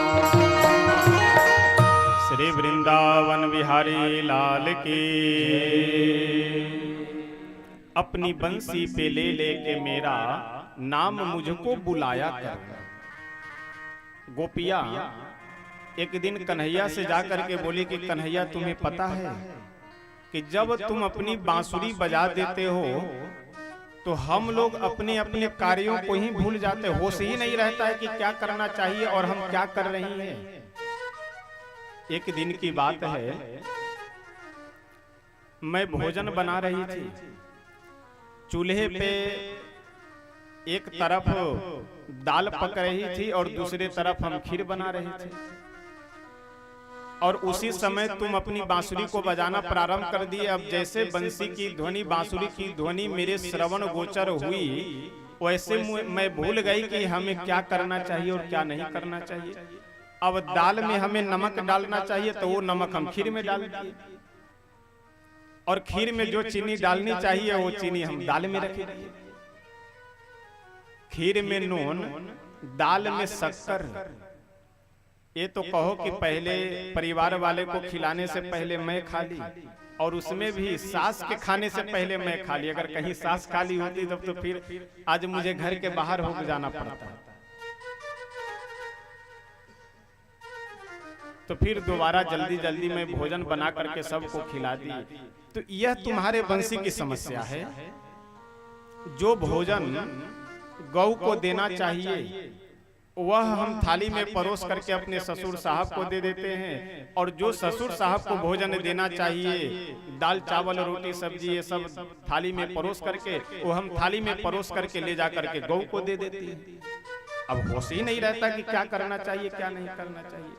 तो इसलिए सब आपकी लीला तो ठीक है, लेकिन यदि बांसुरी बजाने की लीला यदि होती रही तो आज न कल निश्चित हम सब घर से भगा दिए जाएंगे, घर से निकाल दिए जाएंगे। तो इसलिए आप जो कोई भी लीला करते हैं वो सब ठीक है, लेकिन बांसुरी बजाने की लीला आप मत किया करो। आगे बहुत सुंदर एक प्रसंग आ रहा है चीर हरण का। ये जितनी गोपियां हैं ये सभी गोपियां मार्गशीर्ष के महीने में, मार्गशीर्ष यानी माघ का महीना, माघ के महीने में पूरे एक महीने तक ये सभी प्रातः काल यानी सूर्योदय जो अभी तक नहीं हुआ है, और सूर्योदय में भी जैसे पूर्व दिशा में सूर्योदय से लगभग आधे घंटे पहले लालिमा आ जाती है यानी प्रकाश होने लगता है। उस प्रकाश के आने से पहले ये सभी गोपियां स्नान कर लेती है यमुना जी में जाकर के, और वहां से आकर के तब श्री कात्यायनी मैया की पूजा करती है। कात्यायनी महामाये महायोगिन्यधीश्वरी नंद गोप सुतम देवम पति में कुरुते नमः। ये सभी गोपियां आकर के कात्यायनी मैया की पूजा करती है। अब इस प्रसंग को आप अच्छे से समझते चलेंगे तो आगे समझने में आसानी है। स्नान सब कब करती है? जब तक प्रकाश रूप दिशा में लालिमा नहीं आई हुई है उससे पहले ही स्नान सब कर लेती है। एक दिन की बात है, ये सभी गोपियां जाकर के यमुना जी में स्नान कर रही थी। उसी समय भगवान गए और इनके सारे वस्त्र लेकर के वहीं पास के कदम के वृक्ष पे चढ़ गए। अब जब ये सभी गोपियां आकर के हाथ से देखने लगी, जहां जहां वस्त्र को रखे थी वस्त्र दिखाई नहीं पड़े। अब आप ध्यान दीजिएगा, इस प्रसंग पे तमाम ऐसे गदह बुद्धि वाले लोग जो खूब कमेंट किया करते हैं, इसलिए मैं बार बार यह निवेदन कर रहा हूं कि आप अच्छे से इस प्रसंग को सुनते चले। समस्या यह है ना कि किसी को कह दिया जाए कि कौवा कान लेकर के जा रहा है तो व्यक्ति अपने कान को न देख करके कौवा के पीछे भाग चलता है। कोई आकर के सीधा जिसे जो मन में आता है वह बोल दिया, अरे ये भगवान की लीला है, किसी का वस्त्र चुरा लेना, माखन चोरी कर करके ये भगवान का काम है। तो उनसे आप यह पूछिए तो भगवान का क्या काम है तुम ही बताओ, फिर उनको क्या करना चाहिए। यानी भगवान की लीला ये लौकिक नहीं है, अलौकिक है। इसलिए आप लौकिक बुद्धि से, लौकिक दृष्टि से विचार नहीं कर सकते। सबकी व्यवस्था अलग अलग है। जब गोपियां अपने वस्त्रों को देखी तो वस्त्र कहीं दिखाई नहीं पड़े। हल्का हल्का, क्योंकि शुक्ल पक्ष का समय चल रहा था तो इसलिए चंद्रमा की किरणें तो बिखरी हुई थी।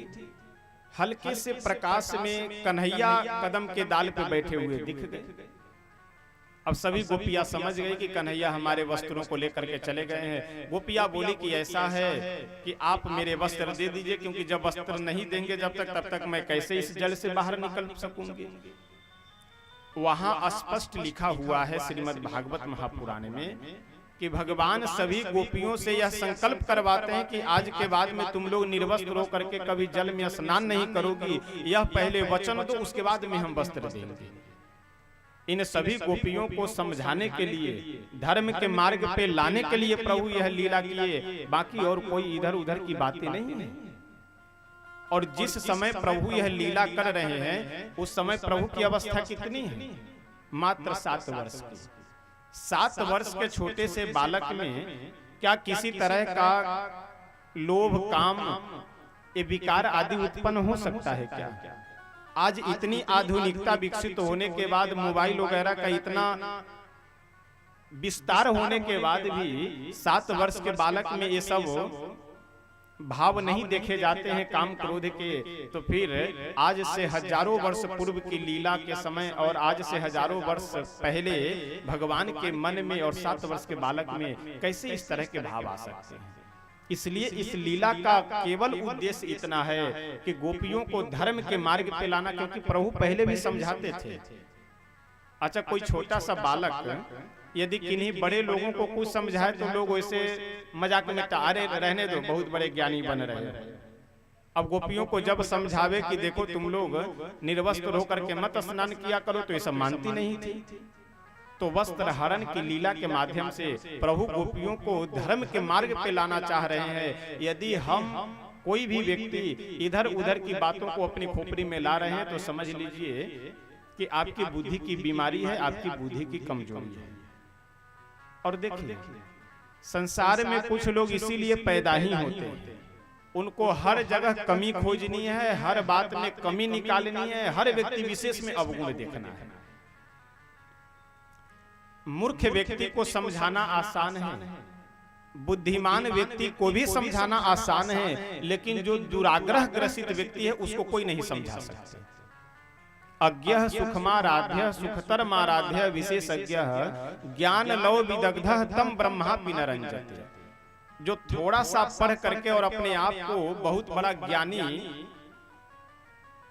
समझने के चक्कर में अभिमान में जले भुने रहते हैं, ऐसे कम बुद्धि वाले को और अभिमान में भरे हुए को हम आप तो क्या ब्रह्मा जी भी नहीं समझा सकते।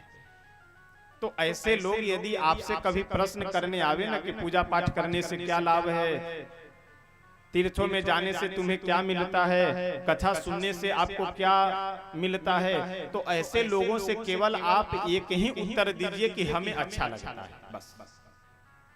अब इसका कोई उत्तर नहीं है कि अब क्यों अच्छा लगता है। अरे अच्छा लग, तुम्हें क्यों नहीं अच्छा लगता है? हमें अच्छा लगता है इसलिए हम कथा सुनने जा रहे हैं, हमें अच्छा लगता है इसलिए हम भगवान का नाम जप कर रहे हैं, हमें अच्छा लगता है इसलिए हम भगवान की भक्ति कर रहे हैं। अब तुम्हें नहीं अच्छा लगता है तो मत करो। तो 100 प्रश्नों का एक उत्तर है कि हमें अच्छा लगता है इसलिए हम कर रहे हैं।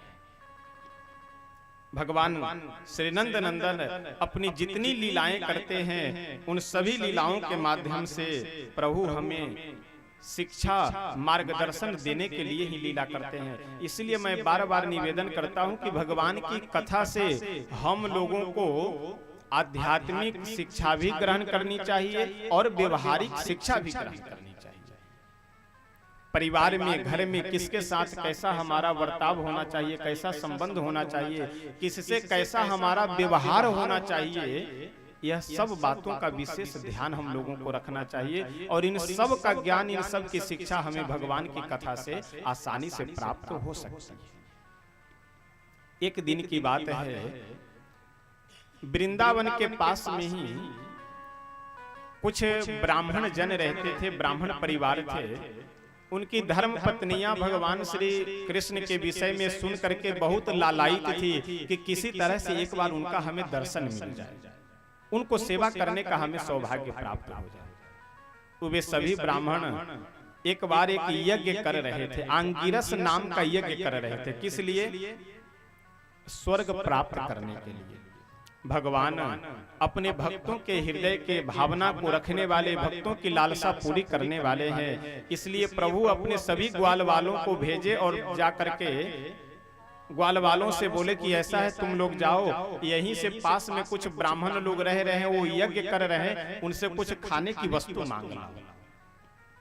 अब सभी ग्वाल वाल गए और जो ब्राह्मण देवता यज्ञ कर रहे थे कुंड के पास बैठ करके हवन, उनको प्रणाम किए और प्रणाम कर करके बोले कि ऐसा है, कन्हैया कुछ खाने के लिए मांगे हैं, इसलिए आप लोग कुछ खाने के लिए दे दीजिए।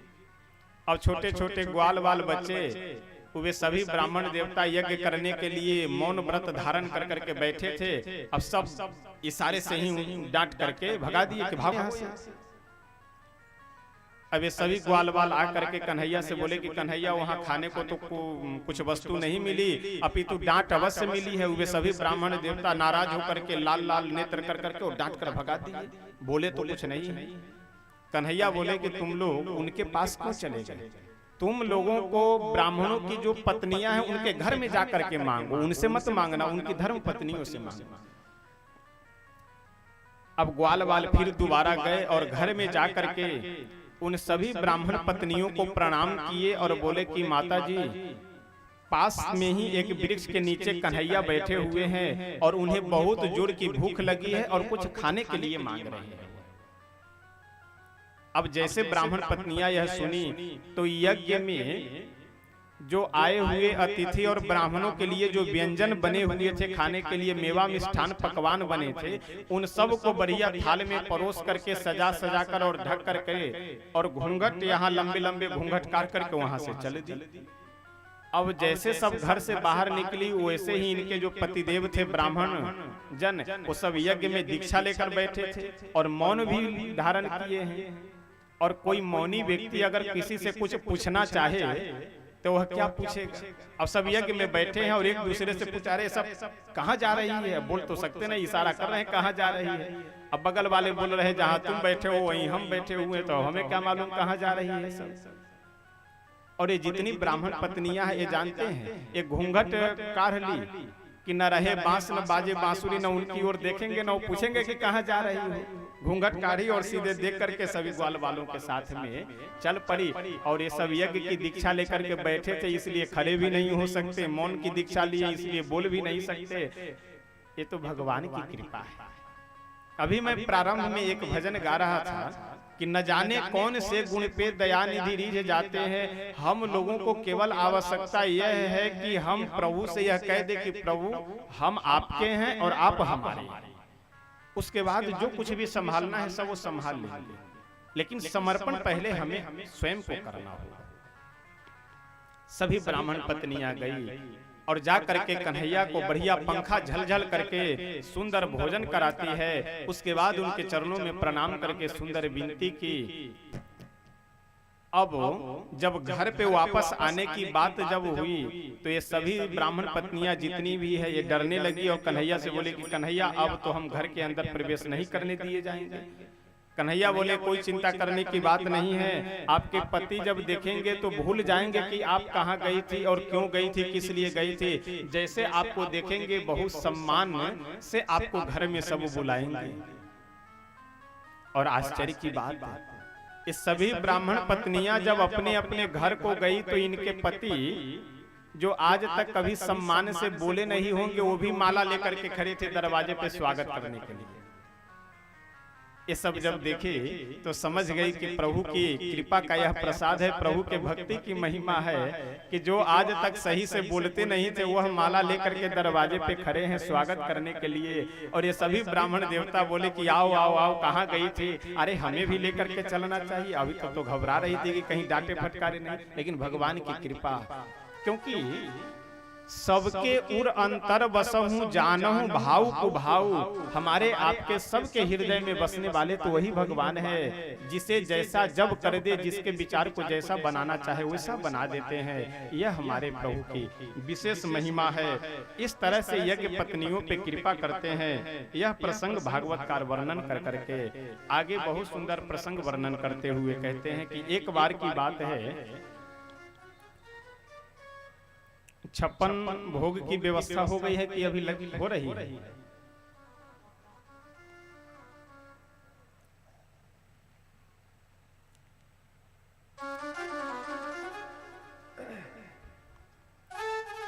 रखने वाली व्यवस्था कैसे करोगे रविंदर जी? कैसे व्यवस्था करेंगे रखने के लिए? कितनी संख्या है? तो मंच पे ही तो ये फल वगैरह सब किनारे सामने कर करके ही व्यवस्था कर कर लाकर रखवाइए। श्री कन्हैया एक दिन की बात है, अपने घर में गए और जाकर के जब देखे तो यशोदा मैया अपनी सभी दासियों के सहित और अन्य गोपियों के सहित भी बहुत मेहनत कर रही है। और मेहनत क्या कर रही है, तो अनेक प्रकार की मिठाइयां बनाई जा रही है, अनेक प्रकार के पकवान तैयार किए जा रहे हैं। यह सब देख करके कन्हैया के मन में यह विचार आया कि लाओ एक दो पीस इसमें से चख करके खा करके देखे। लेकिन बाद में जैसे यशोदा जी से गए मांगने के लिए कि मैया अरे जरा हमें चखने के लिए तो दे दो एक दो पीस, मैया डांट करके वहां से भगा दे कि जाओ अभी जब पूजा हो जाएगी तब तुम्हें खाने को मिलेगी। यह सुन करके कन्हैया बोले कि ये किसकी पूजा होनी है। यशोदा मैया बोले कि देखो हम काम में बझे हैं, जा करके अपने बाबा से पूछो। जब नंद बाबा से कन्हैया पूछने, इधर नहीं उधर उधर वहीं रहने दीजिए, माइक में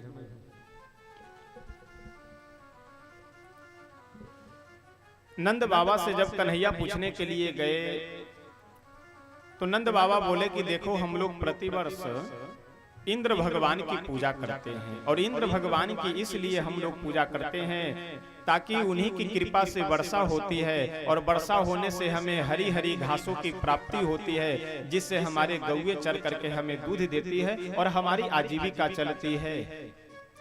लेकिन इंद्र के अभिमान को भगवान दूर करना चाह रहे हैं, इसलिए इंद्र की पूजा बंद करने के विचार में है। नंद बाबा से कन्हैया बोले कि बाबा हम लोगों को तो घास की प्राप्ति होती है गिरिराज भगवान की कृपा से गोवर्धन जी के ऊपर, तो फिर हम इंद्र की पूजा क्यों करें? इस बार हम सब गोवर्धन भगवान की पूजा करेंगे।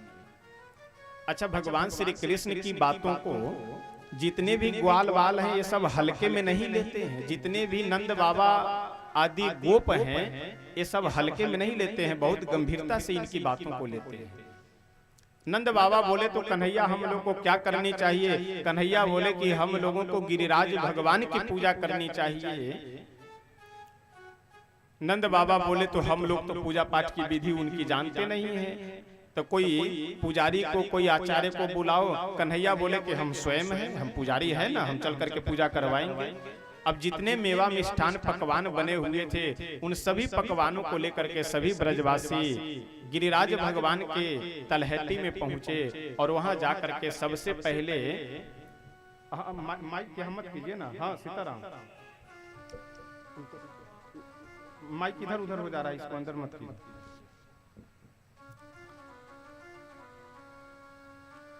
गिरिराज भगवान की तलहटी में सभी ब्रजवासी गए और जा करके कन्हैया से पूछे कि कन्हैया बताओ कैसे कैसे पूजा करनी है। कन्हैया बोले कि सबसे पहले हमारे भगवान को, हमारे देवता को स्नान करवाइए।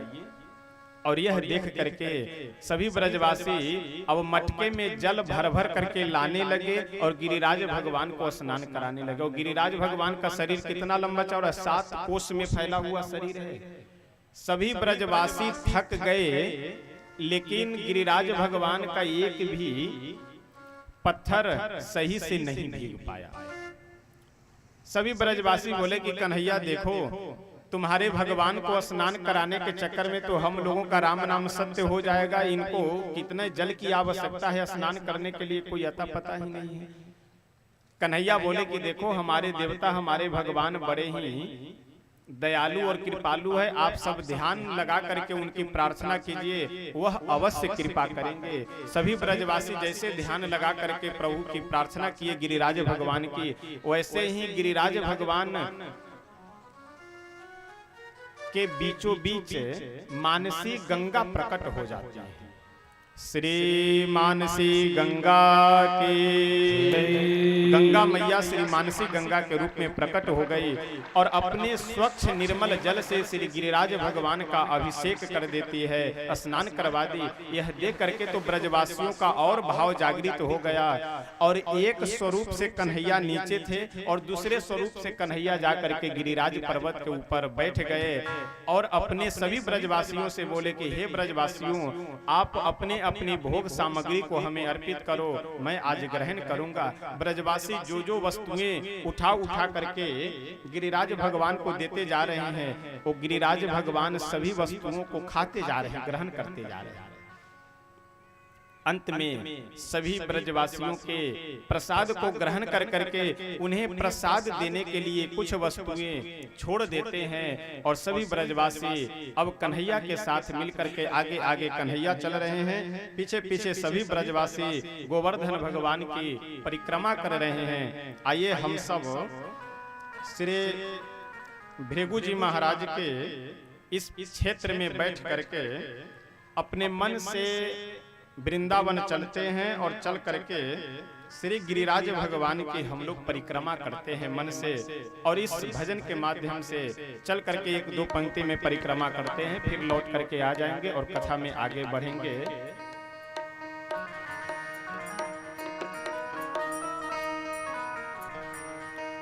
छटा तेरी तीन लोक से न्यारी है गोवर्धन महाराज। छटा तेरी तीन लोक से न्यारी है गोवर्धन महाराज।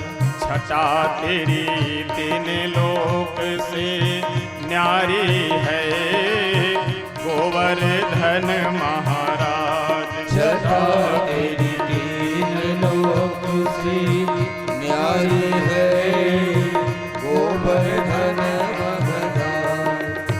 गोवर्धन महाराज हमारे प्रभु गोवर्धन महाराज। गोवर्धन महाराज हमारे प्रभु गोवर्धन महाराज। गोवर्धन महाराज हमारे प्रभु गोवर्धन महाराज। गोवर्धन महाराज हमारे प्रभु गोवर्धन महाराज। छटा तेरी तीन लोक से न्यारी है गोवर्धन महाराज की तैयारी।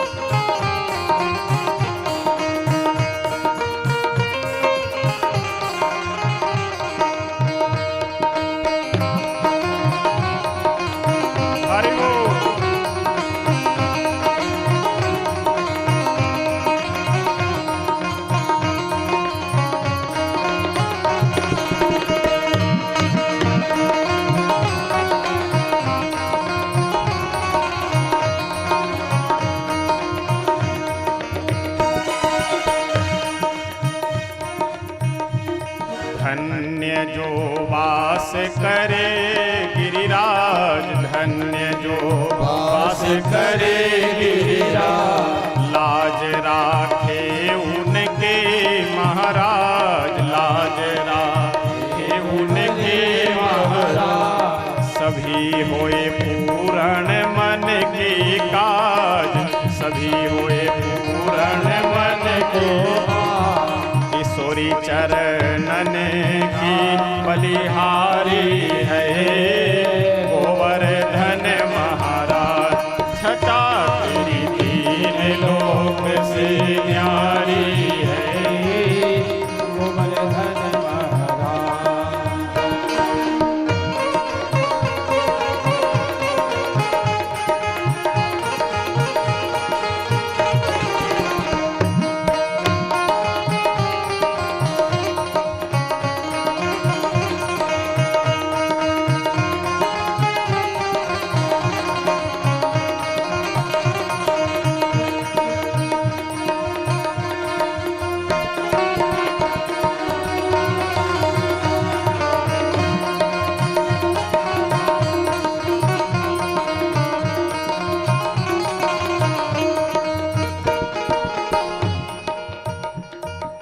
गोवर्धन महाराज हमारे प्रभु गोवर्धन महाराज। गोवर्धन महाराज हमारे प्रभु गोवर्धन महाराज। गोवर्धन महाराज हमारे प्रभु गोवर्धन महाराज। गोवर्धन महाराज हमारे प्रभु गोवर्धन महाराज। छटा तेरी तीन लोक से न्यारी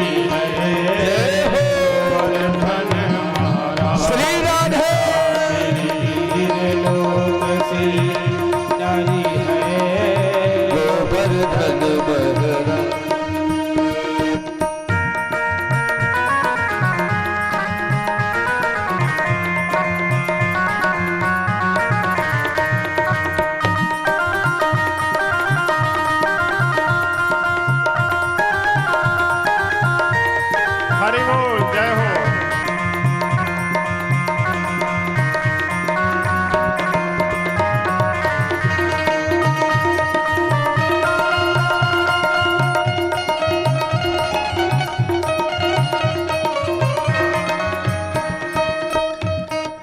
गोवर्धन महाराज हमारे प्रभु गोवर्धन महाराज, गोवर्धन महाराज हमारे प्रभु गोवर्धन महाराज। जय हो। छटा तेरी दीन लोक काली की सारी है, गोवर्धन महाराज छटा तेरी दीन लोक से न्यारी है। छटा तेरी दीन लोक से न्यारी है, गोवर्धन महाराज छटा तेरी दीन लोक से न्यारी है, गोवर्धन महाराज। श्री गोवर्धन भगवान की जय। श्री वृंदावन धाम की जय।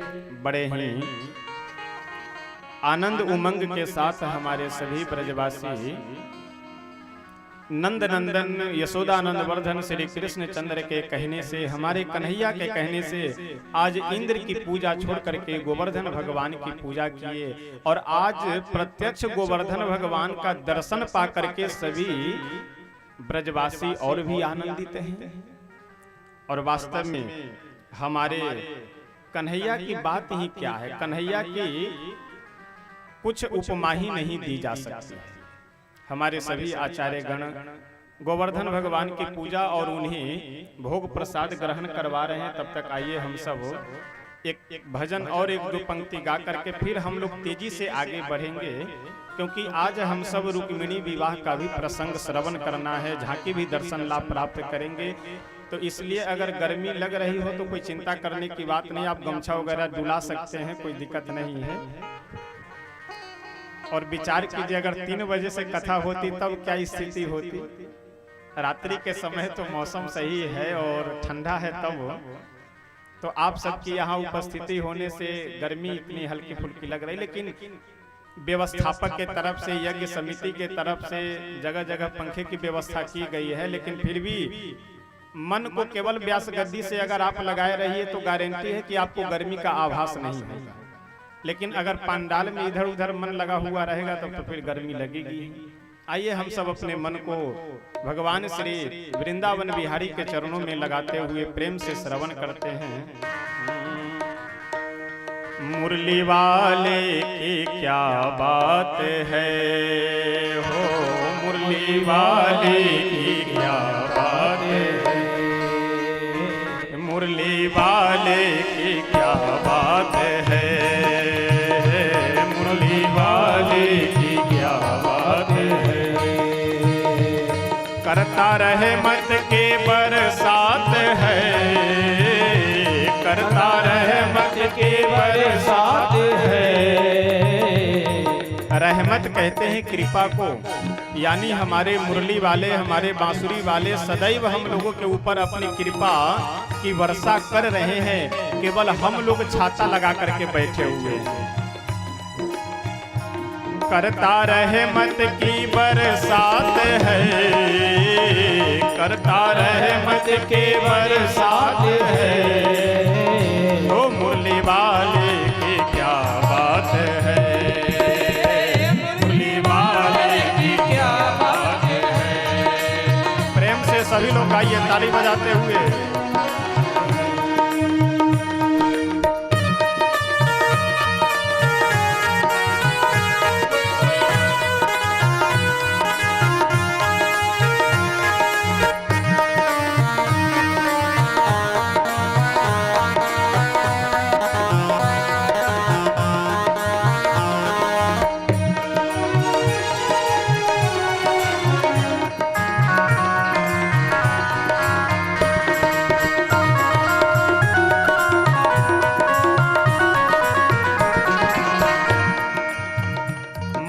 हरि नाम हाथों में करताल है, मुख में हरि नाम हाथों में करताल निर्धन के सब काटे जंजाल है, भक्त निर्धन के सब काटे जंजाल है। हर नर से का जब भात है, हर नर से का जब भात है, मुरली वाले की क्या बात है, मुरली वाले की क्या बात है।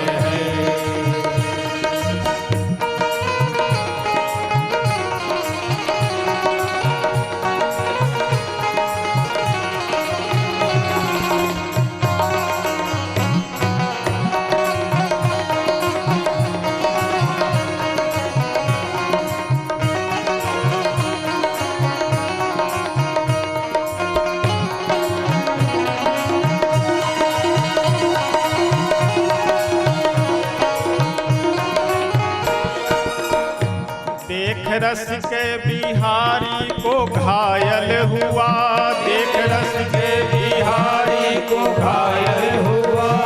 काबुल का ओ रस खान पागल हुआ, काबुल का ओ रस खान पागल हुआ। करता अशकों के बरसात है, करता अशकों की बरसात है, करता अशकों की बरसात है, करता अशकों की बरसात है। मुरली वाले की क्या बात है, मुरली वाले की क्या बात है, मेरे छलिए की क्या बात है, हो मेरी छलिए की क्या बात है।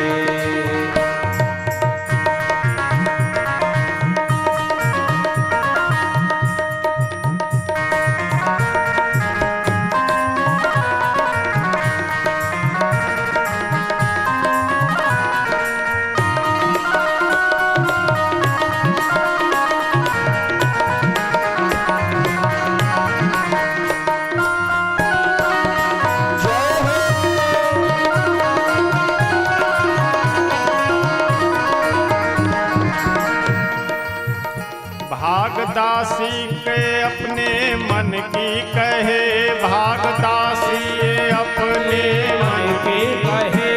है हरि भक्त वही जो सुख दुख सहे, है हरि भक्त वही जो सुख दुख सहे। रात के बाद प्रभात है, रात के बाद प्रभात है, रात के बाद प्रभात है, रात के बाद प्रभात है। मुरली वाली की क्या बात है, हो मुरली वाली की क्या बात है, मुरली वाली की क्या बात है।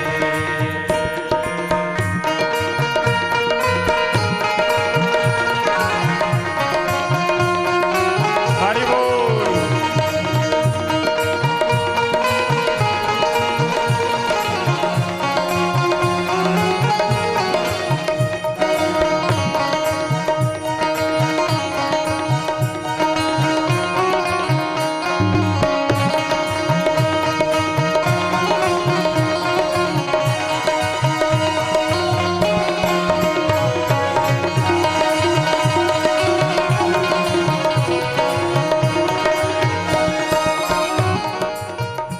करता रहमत की बरसात है, करता रहमत की बरसात है, करता रहमत की बरसात है, करता रहमत की बरसात है। मुरली वाले की क्या बात है, मुरली वाले की क्या बात है, मुरली वाले की क्या बात है, मुरली वाले की क्या बात है। ओ मेरे छलिए की क्या बात है, हो मेरे छलिए की क्या बात है। श्री वृंदावन धाम के श्री गोवर्धन भगवान की, हमारे कन्हैया की कृपा की वर्षा सदैव होती रहती है। हमारे प्रभु सदैव अपनी कृपा की वर्षा करते हैं। जैसे बाहर वर्षा हो रही हो और हम यदि छाता लगा करके खड़े हो जाए तो जल का एक बूंद हमारे ऊपर नहीं पड़ सकता है। उसी तरह से प्रभु अपनी कृपा की वर्षा कर रहे हैं, लेकिन हम लोग छाता लगा करके खड़े रहते हैं। इसीलिए उनके कृपा के एक भी बूंद जल हम लोगों को प्राप्त नहीं हो सकता है। हमें फुर्सत ने अपने किसी व्यक्ति को यदि आप कहें कि भाई साहब चलिए कथा सुना, अरे क्या बतावे, इच्छा तो थी लेकिन फुर्सत ही नहीं। यानी हम लोग अपने काम को खत्म करते करते हम स्वयं खत्म हो जाते हैं, लेकिन समय हम लोगों को न कभी मिल पाता है और न ही कभी काम खत्म हो पाता है। तो इसलिए प्रभु की कृपा की वर्षा आज सदैव हो रही है। बस हम लोग अपने आप को उनकी कृपा के जल से दूर कर करके रखते हैं। जिस दिन हम अपने मस्तक से छाता हटा लिए, यानी हमें समय नहीं है, बहुत काम है, या फिर कभी ये सब जो बातें हैं ना, यही छाता लगाना है। जहाँ कहीं भी भगवान की कथा हो, जहाँ कहीं भी नाम संकीर्तन हो रहा हो, वहाँ जा करके हम लोगों को अवश्य समय देना चाहिए और अधिक से अधिक लाभ लेना चाहिए। भगवान कन्हैया इंद्र के पूजा का जैसे ही निवारण किए, इंद्र को यह सूचना मिली तो इंद्र प्रलयकालीन मूसलाधार मेघों को वृष्टि करने के लिए वृंदावन में भेज देते और चारों तरफ से आंधी तूफान के साथ प्रलयकालीन वर्षा वृंदावन में पहुंची। और शास्त्रों में कहा गया है कि प्रलयकालीन वर्षा के समय इतने भयंकर जल गिरते हैं कि वह जल जो है हाथी के सूंड के समान मोटी मोटी धाराओं में जल गिरा करते हैं। इतने भयंकर जल की वर्षा होती है। क्या है मेढक, आराम से उसे हटा दीजिए, आराम से हटा दीजिए, किनारे खड़े हो जाइए, सामने खड़े होकर आराम से उसे हटा दीजिए। फिर उधर आप लोग कर रहे हैं। अरे मेढक से ये दुर्दशा है, वो भी बलिया के लोगों को।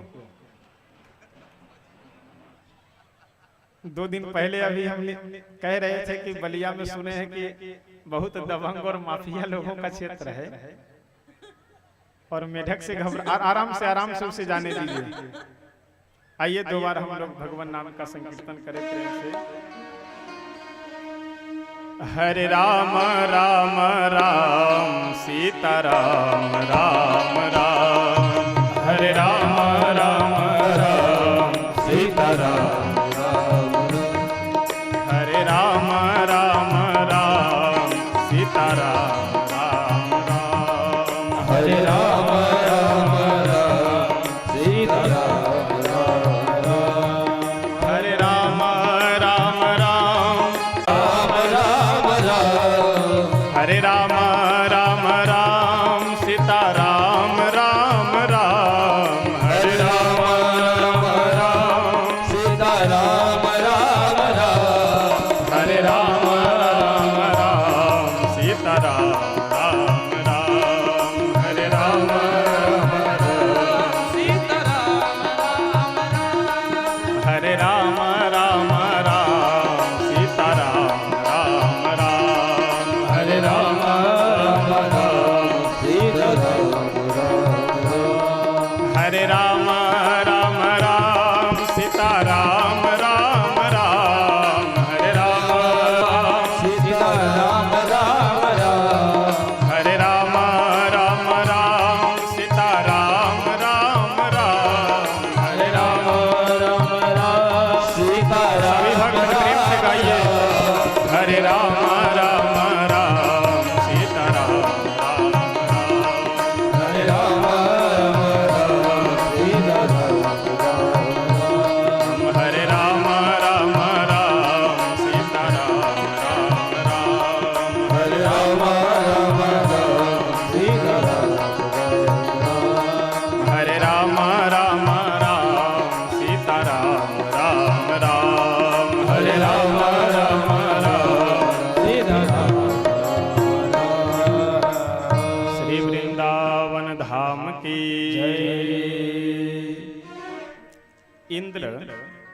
प्रलयकालीन बादलों को भेजे पूरी वृंदावन को बहा करके समाप्त कर देने के लिए। लेकिन एक बहुत सुंदर श्लोक है कि अरक्षितम तिष्ठति दैव रक्षितम सुरक्षितम दैव हतम विनश्यति कृत प्रयासो गृहे न जीवति। यानी जिसे भगवान रखना चाहे उसे कोई मार नहीं सकता, और जिसे भगवान न रखना चाहे उसे कोई बचा नहीं सकता। अगर सीधे शब्दों में दोहा के माध्यम से समझिए तो जाको राखे साइया मार सके न कोई, बाल न बांका कर सके जो जग बैरी हुए। तो वृंदावन के जब स्वयं रक्षक हमारे कन्हैया है, भगवान है, तो इंद्र नहीं, इंद्र के जैसे हजारों इंद्र आ जाए फिर भी एक बाल नहीं बांका कर सकते। जब वर्षा भयंकर आरंभ होने ही वाली थी कि सभी ब्रजवासी गए और जाकर के कन्हैया से बोले कि कन्हैया हम लोग इंद्र की पूजा बंद कर दिए हैं, जिसके परिणाम स्वरूप इंद्र नाराज होकर के पूरे वृंदावन को तहस नहस करने के लिए प्रलयकालीन बादलों को भेजे हैं। अब हम लोग कैसे अपनी रक्षा करें? कन्हैया बोले कि ऐसा है, हम सब जिनकी पूजा किए हैं उन्हीं के सामने चले और सभी ब्रजवासियों को अपने ग्वाल वाल गाय बछड़े आदि सब को लेकर के बैलगाड़ियों पे अपने घर के सामानों को लाद करके सब गिरिराज भगवान की तलहटी में पहुंचे और जाकर के सभी ब्रजवासी अपने मन को गिरिराज भगवान के चरणों में लगाते हुए सभी ब्रजवासी प्रेम से प्रार्थना किए। कन्हैया एक सेकंड के लिए अपने नेत्र को बंद किए और फिर नेत्र खोल करके ब्रजवासियों से बोले कि हे ब्रजवासियों, मेरे गिरिराज भगवान आकर के मेरे कान में एक बात कह करके गए हैं। कौन सी बात? कि तुम सब लोग मिल करके मुझे उठाओ, मैं उठ जाऊंगा। ब्रजवासी बोले कि कन्हैया क्या बात करते हो, इतने बड़े 7 कोस के लंबे चौड़े शरीर वाले पर्वत को हम लोग कैसे उठा सकते हैं? कन्हैया बोले प्रयास कर करके तो देख सकते हैं ना। अब जैसे सभी ब्रजवासी जोर अपने अपने पत्थर के नीचे हाथ लगा करके जोर लगाए और कन्हैया अपने दाहिने हाथों का जैसे स्पर्श कराते हैं वैसे गिरिराज भगवान उठ करके अपनी जगह से खड़े हो गए, यानी जमीन से ऊपर उठ गए। सभी ब्रजवासियों को लगा कि अरे बताओ, हम लोग इतने पहलवान और हम लोग को पता ही नहीं था कि हम लोग पर्वत उठा सकते हैं। और सभी उठाए जोर लगा करके, और जैसे गिरिराज पर्वत ऊपर उठे वैसे सब अपना अपना डंडा नीचे से लगा लिए और भगवान अपनी कनिष्ठिका अंगुली पे पूरे पर्वत को के वजन को थामे हुए थे।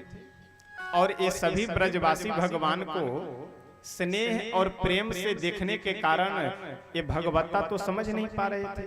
इन ब्रजवासियों को ये लग रहा, अच्छा ये लोग करते क्या थे कि आधे लोग अपने अपने लाठी को लगा करके खड़े रहे और आधे लोग आराम करते थे। फिर जो सो रहे हैं वो जब खड़े होकर के अपनी अपनी लाठी लगाते थे, तो जो लोग पहले से लाठी लगाए हुए थे वो अपनी लाठी हटा करके वो लोग सो लेते थे। लेकिन हमारे प्रभु एक सेकंड के लिए भी अपने हाथ को इधर उधर नहीं करते थे। सभी ब्रजवासी बोले कि कन्हैया हम लोग बारी बारी से आराम कर ले रहे हैं, लेकिन तुम नहीं आराम कर रहे हो, अरे तुम भी आराम कर लो। लाठी लगा करके यहाँ खड़े हैं, तुम्हें क्या लग रहा है सारा वजन तुम अकेले संभाले हुए हो? प्रभु बोले तो अच्छी बात है, जरा आप लोग संभालिए। और जैसे ही प्रभु अपने हाथ को थोड़ा सा नीचे किए कि जितने ये ब्रजवासी अपने अपने डंडा लगा करके खड़े थे, सो सारे डंडा लाठी चटपट कर करके टूट गए। सभी ब्रजवासी बोले अरे कन्हैया संभालो संभालो, नहीं तो हम लोग तो इसी में दब जाएंगे। देखिए यही स्थिति हमारे आपके जीवन की भी है। एक दिन शायद मैं निवेदन कर रहा था, आप लोगों को सुना रहा था कि एक आदमी ट्रेन में बैठा हुआ था और ट्रेन में बैठ करके भी अपने बैग को गठरी को खोपड़ी पे लादे हुए थे। आसपास में बैठे हुए यात्री बोले कि अरे तुम बड़े मूर्ख लग रहे हो, जब ट्रेन में बैठे हुए हो तो ये अपने गठरी को खोपड़ी पे क्यों लादे हो, नीचे रख दो। वह आदमी बोला कि वाह, इतना भी नहीं जानते, सारा वजन ट्रेन के ऊपर ही रख दो, अरे कुछ वजन तो अपने माथे पे रखे रहो। अब आप विचार कीजिए कि वह व्यक्ति यदि ट्रेन में बैठ करके अपने गठरी को खोपड़ी पे लादे है तो क्या उसका वजन ट्रेन के ऊपर नहीं है? उसका भी वजन ट्रेन के ऊपर है, लेकिन मूर्खता बस अपनी खोपड़ी को वह पीड़ा दिया। यही स्थिति हमारी आपकी भी है। जो कुछ भी हमसे हो पा रहा है या जो कुछ भी हम कर पा रहे हैं, इसके पीछे भगवान की कृपा है। लेकिन हम लोग झूठ मूठ के अपने आप को कर्तापन मान करके अभिमान में भरे रहते हैं कि हम या किए, हम हुआ किए, हम ऐसे हैं, हम वैसे हैं। केवल निरर्थक अभिमान में भरे रहते हैं। एक दिन नहीं, 2 दिन नहीं, 7 दिनों तक कन्हैया हमारे गोवर्धन पर्वत को अपने कनिष्ठिका, यानी इसे कहते हैं ना, कनिष्ठिका अंगुली पे धारण कर करके गोवर्धन पर्वत को रखे थे। 7 दिनों तक मूसलाधार वृष्टि होती रही। वे सारे जल गए कहां? प्रश्न यहाँ ये उठता है कि प्रलयकालीन वर्षा हो रही है और वे सारे जल गए कहां? तो एक बहुत सुंदर प्रसंग है। एक बार की बात है, भगवान भोले शंकर माता पार्वती जी के साथ में गए अगस्त ऋषि के आश्रम पे कथा सुनने के लिए। और जब कथा सुनने गए तो कथा में यह सुन लिए, माता पार्वती जी यह सुन ली कि संतों को भोजन कराने से, ब्राह्मणों को भोजन कराने से भगवान शीघ्र प्रसन्न होते हैं और भगवान की कृपा प्राप्त होती है। तो पार्वती मैया का भाव जागृत हो गया और अगस्त जी को ही निमंत्रण दे दी कि बाबा कल आपको मेरे यहाँ घर पे आकर के प्रसाद पाना है। अगस्त जी बोले हाँ हाँ माता जी हम आ जाएंगे, कोई बात नहीं। अब घर पे पार्वती मैया गई और जाकर के अपने स्वामी से बोले कि स्वामी, भोले बाबा से, कि मैं अगस्त जी को निमंत्रण दे दी हूँ, क्योंकि आज हम लोग सत्संग में सुने हैं ना कि संतों को भोजन कराने से भगवान बहुत कृपा करते हैं, तो इसलिए हम अगस्त जी को निमंत्रण दे दिए हैं। अब भोले बाबा अपने माथे पे हाथ रखे और बोले कि अरे भाग्यवान, तुम्हें निमंत्रण देना था तो अगस्त जी मिले और कोई नहीं मिले। निमंत्रण देने से तो पहले एक बार पूछ लेना चाहिए। अब चलो, अब भगवान जो करेंगे वही होगा कि जब समुद्र से उनका पेट नहीं भरा तो तुम्हारे बस की बात है उनका पेट भर पाना। निमंत्रण देना था तो किन्हीं और को देना चाहिए। पार्वती मैया बोले कि अब स्वामी क्या किया जा सकता, अब तो निमंत्रण दे चुकी हूँ। भोले बाबा बोले कि अब किया भी क्या जा सकता है, अब तो जो होना होगा वही होगा। सुबह बढ़िया स्नान पूजा आदि करके अगस्त जी पहुंचे भंडारा पाने के लिए। आसन दे करके और साक्षात पार्वती मैया अन्नपूर्णा महारानी भोजन बना रही है। अब उनकी सभी दास दासियां सेवा में सम्मिलित है और अगस्त जी महाराज भोजन करना प्रारंभ कर दिए और धीरे धीरे खाए जा रहे हैं, खाए जा रहे हैं। अब साक्षात अन्नपूर्णा महारानी का भंडार भी अब खाली होने लगा। और भोले बाबा पहले ही समझ रहे थे कि क्या समस्या आगे होने वाली है, इसलिए चुपचाप किनारे बैठ करके माला लिए और सीताराम सीताराम जब प्रारंभ कर दिए। अब तुम समझो, तुम्हारा काम समझे, जब बिना पूछे करना है तो भोगेगा कौन। अब पार्वती मैया जब देखी कि अब प्रतिष्ठा जाने वाली है, अब बिल्कुल कोठार भंडार सब खाली होने वाला है, लेकिन बाबा रुक नहीं रहे। पहले तो हाथ से उठा करके खा रहे थे और थाली में ला करके परोसा जा रहा था। और जब धीरे धीरे समय व्यतीत होने लगा तो फिर कटोरी से ही, फिर हाथ से कौर नहीं, कटोरी कटोरी, जैसे दाल कटोरी में रखा गया सो सीधा अंदर, चावल जैसे थाली में रखा गया सो अंदर। और जब और समय आगे बीता तो फिर परात से ही, यानी थाली में परोसने की भी आवश्यकता नहीं है। जैसे परात में चावल लेकर के आया जा रहा है सीधा अंदर, बाल्टी में दाल लेकर के आया जा रहा है, दाल पूरा अंदर।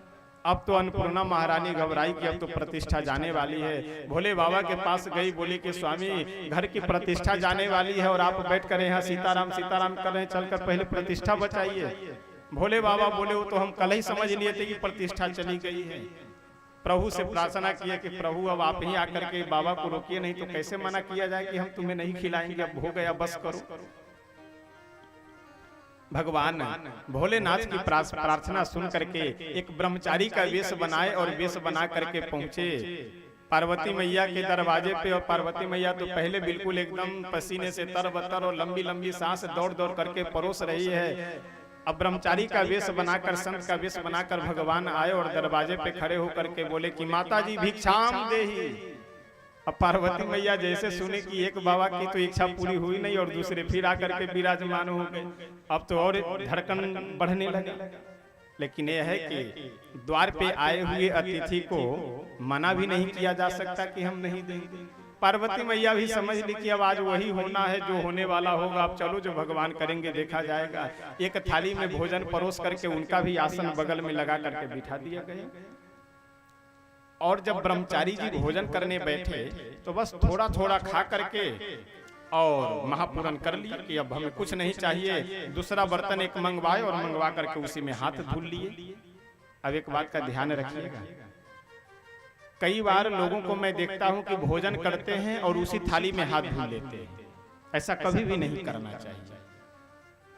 इससे परिवार में वास्तु स्थिति खराब होती है, यानी अशांति, वैचारिक वैमनस्यता, रोग आदि की वृद्धि होने लगेगी परिवार में। बिस्तर पे बैठ करके नहीं खाना चाहिए। कई बार देखते हैं बस नीचे कुछ पेपर वगैरह बिछा दिए और बिस्तर पे बैठ करके खाना प्रारंभ कर दिए। तो बिस्तर पे बैठ करके खाने से गलत स्वप्न, सही से नींद ना आना, डिप्रेशन आदि की बीमारी के आप शिकार होने लगेंगे। गलत गलत स्वप्न रात्रि में दिखाई पड़ेंगे, रोग आदि शरीर में व्याप्त होने लगेंगे, यानी वास्तु दोष होता है सब। इसलिए बिस्तर पे बैठ करके खाना, किसी को जूठा खाना खिलाना, प्रयास तो ये करना चाहिए कि जहां पे भोजन करे वहां कम से कम नीचे उसे पूंछ दिया जाए, चौका लगा दिया जाए। लेकिन इतना यदि नहीं कर सकते हैं तो कम से कम यह तो करना ही चाहिए कि बिस्तर पे बैठ कर खाना, खाने के बाद उसी में हाथ धो लेना, ये सब नहीं करना चाहिए। अब ब्रह्मचारी जी दूसरे बर्तन में हाथ धुल लिए और जैसे खा करके, अच्छा ये नियम है कि अगर बगल में खाने वाला व्यक्ति महापूरन कर लिया कि हमें कुछ नहीं चाहिए, तो बगल वाले का भी एक कर्तव्य बनता है कि वो भी महापूरन कर ले। और दूसरा कारण यह भी है कि प्रतिष्ठा भी तो चली जाएगी। यानी बगल में खाने वाला व्यक्ति अगर महापूरन कर ले कि नहीं नहीं बस हमारी इच्छा पूरी हो गई, और उसके बगल में बैठा दूसरा व्यक्ति यदि प्रश्न ले लेकर के खा रहा हो तो लोग यही कहेंगे बताओ कितना बड़ा दरिद्र है यह। अब अगस्त जी जैसे बगल में देखे ब्रह्मचारी जी को, एक बार तो घूर घूर कर देखने लगे कि कहां से आ गया जो मेरे हिस्से में हाथ बटाने लगे।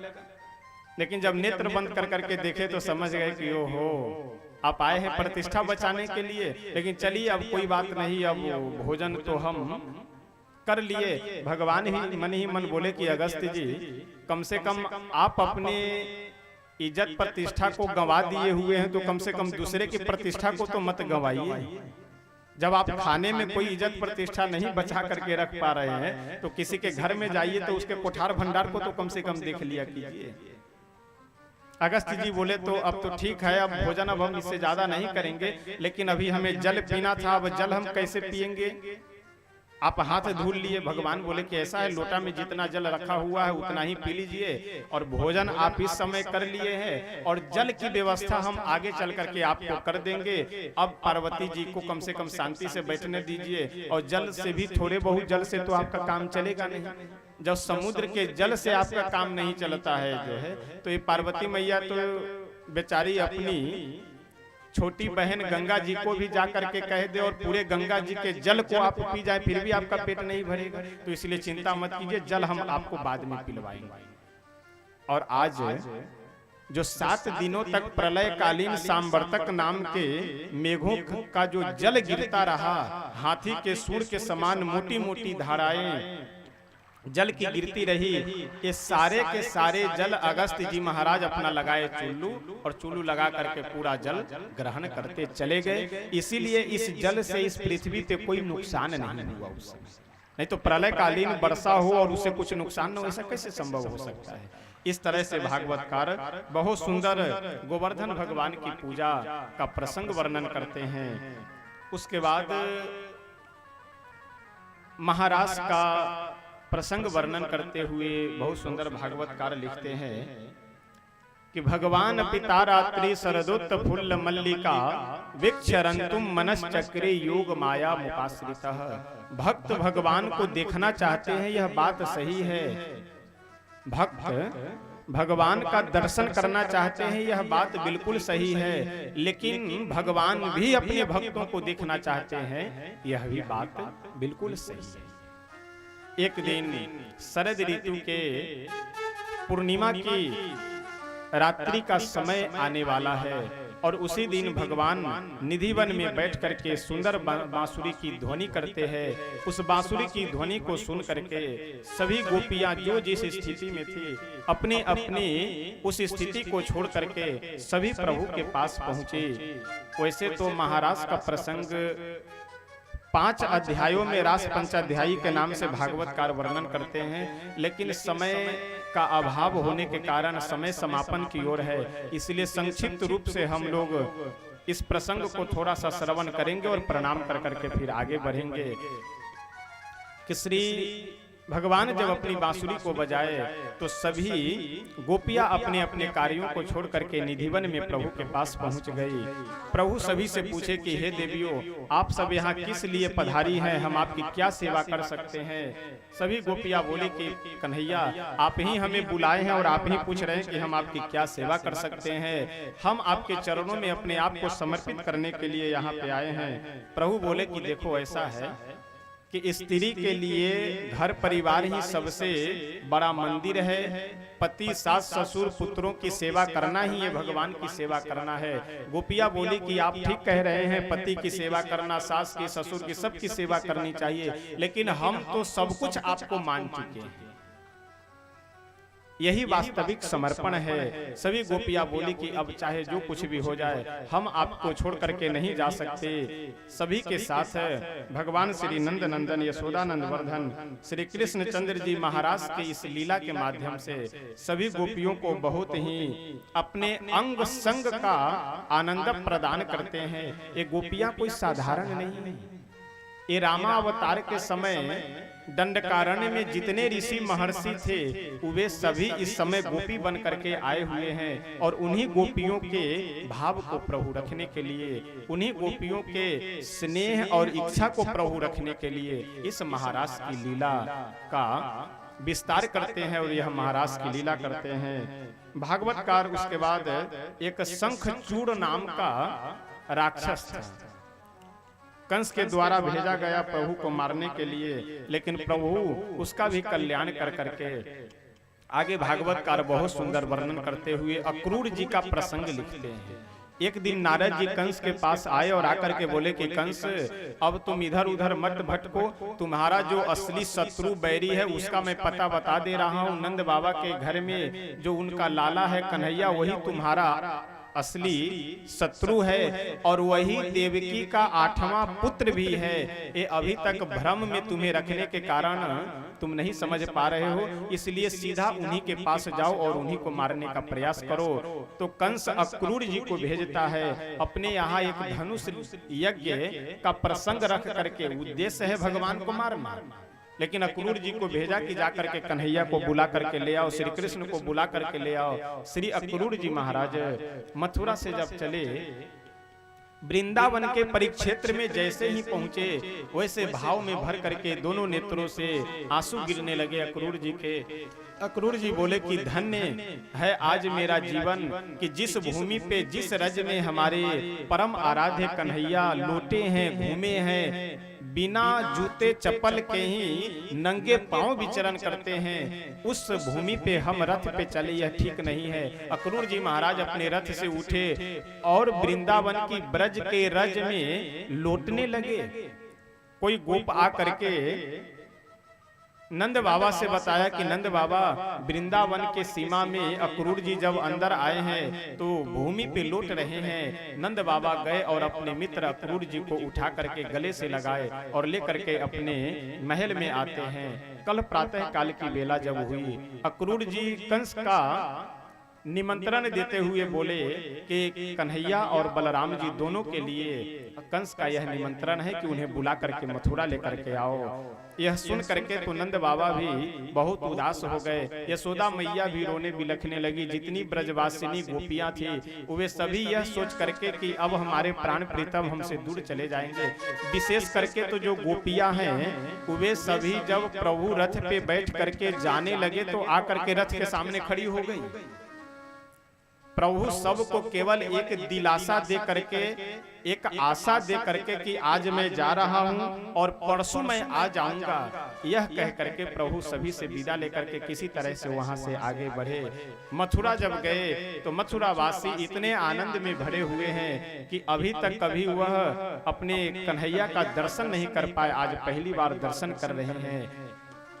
मथुरा से बाहर ही प्रभु किए क्या कि अपने रथ का परित्याग कर दिए और प्रभु के साथ जितने ग्वालवाल हैं वे सभी ग्वालवाल भी गए हैं, नंद बाबा भी साथ में गए हुए हैं, नंद बाबा के अन्य जितने भी सखा हैं मित्र हैं सभी साथ में गए हैं। मथुरा से पहले ही जितने भी ग्वालवाल थे भगवान के मित्र वे सब बोले कि कन्हैया इतने बढ़िया चमक दमक वाले शहर में हम लोग घूमने जा रहे हैं और हम लोगों का जो ये वस्त्र है ये सब फटा पुराना वस्त्र है, तो यदि वस्त्र बढ़िया पहन लेते तो घूमने में अच्छा लगता। प्रभु हमारे अपने सभी मित्रों को लेकर के एक धोबी वस्त्र साफ कर रहा था, उसके पास गए और जा करके बोले कि अरे धोबी भाई हमारे मित्रों को जरा बढ़िया बढ़िया वस्त्र दे दो। वह धोबी बोला कि बालक यह महाराज कंस के वस्त्र हैं, इसलिए ये मैं नहीं दे सकता हूँ, चले जाओ यहाँ से। और कुछ अपशब्दों का प्रयोग किया, सो प्रभु एक थप्पड़ का प्रयोग किए और उसका राम नाम सत्य कर करके उसका कल्याण कर दिए। उसके बाद अपने मित्रों से बोले कि मित्र जो जो वस्त्र तुम्हें अच्छा लगे वह तुम पहन लो, वह ले लो। अब जैसे ही ग्वालवाल कंस के पैजामा को लिए, अब एक एक उसके पैजामा के मुख में दो दो तीन तीन ग्वालवाल प्रवेश कर जाए। एक कुर्ता पहन ले तो कुर्ता से पता चले कि सड़क पूरा साफ करते हुए चले। कन्हैया बोले कि वस्त्र अच्छे नहीं लग रहे हैं। ग्वालवाल भी बोले कि हाँ कन्हैया वस्त्र तो बहुत बढ़िया चमकीला और महंगे हैं, लेकिन यह इस वस्त्र का सेटिंग ठीक नहीं बैठ रहा है। एक दर्जी के पास प्रभु लेकर के सभी को गए और दर्जी से बोले कि अरे दर्जी भाई ये हमारे जितने मित्र हैं इन सब के शरीर को नाप करके और इनके शरीर के अनुसार बढ़िया वस्त्र सिल दो। दर्जी बोला कि प्रभु तो हमें आशीर्वाद में क्या मिलेगा? भगवान बोले कि आशीर्वाद में तुम्हें यही मिलेगा कि तुम फरो फुलाओ, खूब आगे बढ़ो। तो आप देखते हैं आज कितने फर फुला रहे हैं दर्जी लोग, जितने का कपड़ा उतना ही सिलाई।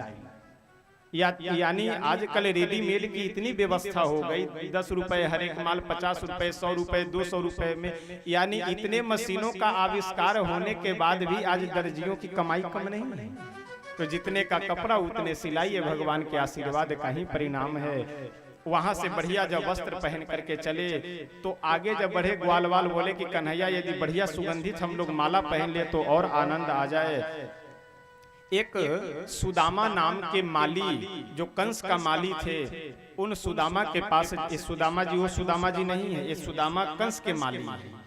सुदामा जी के पास जाकर के कन्हैया बढ़िया सुंदर सुंदर आभूषण अपने मित्रों को पहनवाते हैं। उसके बाद एक त्रिवक्रा नाम की दासी थी कंस की, जो कंस के लिए चंदन घिसा करते थे। उस त्रिवक्रा के पास जाकर के सभी ग्वाल वालों के मस्तक पे तिलक लगा दिए। अब तो ग्वाल वाल बढ़िया दिव्य बन करके मथुरा में घूमने लगे। मथुरा वासी भी बड़े ही आनंद के साथ कन्हैया का दर्शन लाभ प्राप्त करते हैं। कल हो करके कंस अपने दरबार में सभी को आमंत्रित करता है और कुबलया पीड नाम का एक हाथी था जिसके अंदर कई हाथियों का बल था। उसे मदिरा पिला करके भगवान को मारने के लिए छोड़ दिया जाता है। बलराम जी उसका पैर पकड़े कुबलया पीड हाथी का और घुमा करके आकाश में फेंक दिए, नीचे गिरा, उसका भी राम नाम सत्य। उसके बाद मुष्टिक, चाणूर आदि नाम के बड़े बड़े पहलवान, उन पहलवानों का भी प्रभु कल्याण करते हैं। तत्पश्चात कंस छल से मारना चाह रहा था कि गले मिलेंगे और गले मिल करके जोर से दबा करके उसको मार डालेंगे।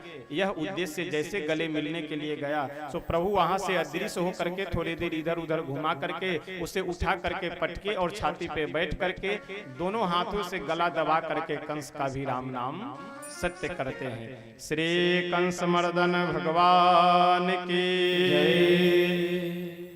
कंस का वध करने के बाद कारागार से श्री उग्रसेन जी को यानी अपने नाना श्री को बाहर निकाल करके और पुनः मथुरा के सिंहासन पे बिठाए और चारों तरफ मथुरा में ही नहीं अपितु जितने भी व्यक्ति कंस के आतंक से, अत्याचार से सब परेशान थे, वे सभी आनंदित होकर के प्रभु का बहुत सुंदर सम्मान करते हैं। उसके बाद प्रभु यज्ञोपवीत संस्कार करवा करके अपना उज्जैन में श्री सांदीपन ऋषि के आश्रम में जा करके शिक्षा विद्या अध्ययन करते हैं। और यहाँ एक बात मैं और अब निवेदन करूंगा, व्यवहारिक बात, कि आप कभी, मैं नाम नहीं लेना चाहूंगा, केवल आप इशारे से समझ लीजिए, हिंदू धर्म के अलावे, सनातन धर्म के अलावे अन्य जो भी धर्म वाले लोग हैं, उन लोगों को यदि आप देखेंगे तो दूर से ही देख करके आप पहचान जाएंगे कि ये व्यक्ति किस धर्म का है। लेकिन हमारे सनातन धर्म के अगर लोगों को देख लीजिए तो आप 90% लोगों को ये नहीं समझ पाएंगे कि ये किस धर्म के हैं। यानी न कलावा बांधना, कलावा जो बांधा जाता है, देखिए कलावा बांधना ये कोई फालतू का काम नहीं। कलावा बांधने का नियम यह है, हमारे गुरुजनों का ऐसा आदेश है कि अपने अंगूठा से लेकर के और शिखा यानी मस्तक तक नाप करके, यानी इतने लंबाई का, जितना ऊंचा शरीर है आपका, जितने फीट का, यानी पैर से लेकर के मस्तिष्क तक नाप करके इतने लंबे धागे का कलावा बांधना चाहिए। मानो भाव यह है कि मंत्र के माध्यम से हम अपने पूरे शरीर की व्यवस्था को कलावा में बांध करके अपने हाथ में बांध रहे हैं, ताकि इस कलावा से हमारे शरीर की रक्षा हो।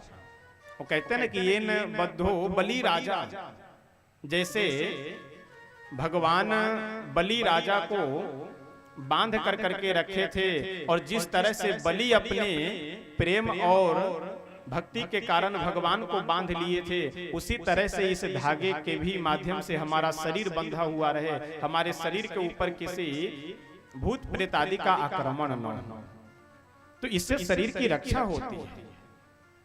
अब मैं हाथ तो नहीं उठवाऊंगा, लेकिन यदि मैं यहाँ हाथ उठवा दूं तो कम से कम 70% ऐसे लोग होंगे कि जिनके पास शिखा नहीं है, बिल्कुल सफा चट। अरे महाराज, कम से कम हम सनातन धर्मावलंबी हैं, कम से कम हिंदू है, तो हमें 2-4 कार्य तो अवश्य करने चाहिए जो स्वाभाविक जीवन के हैं।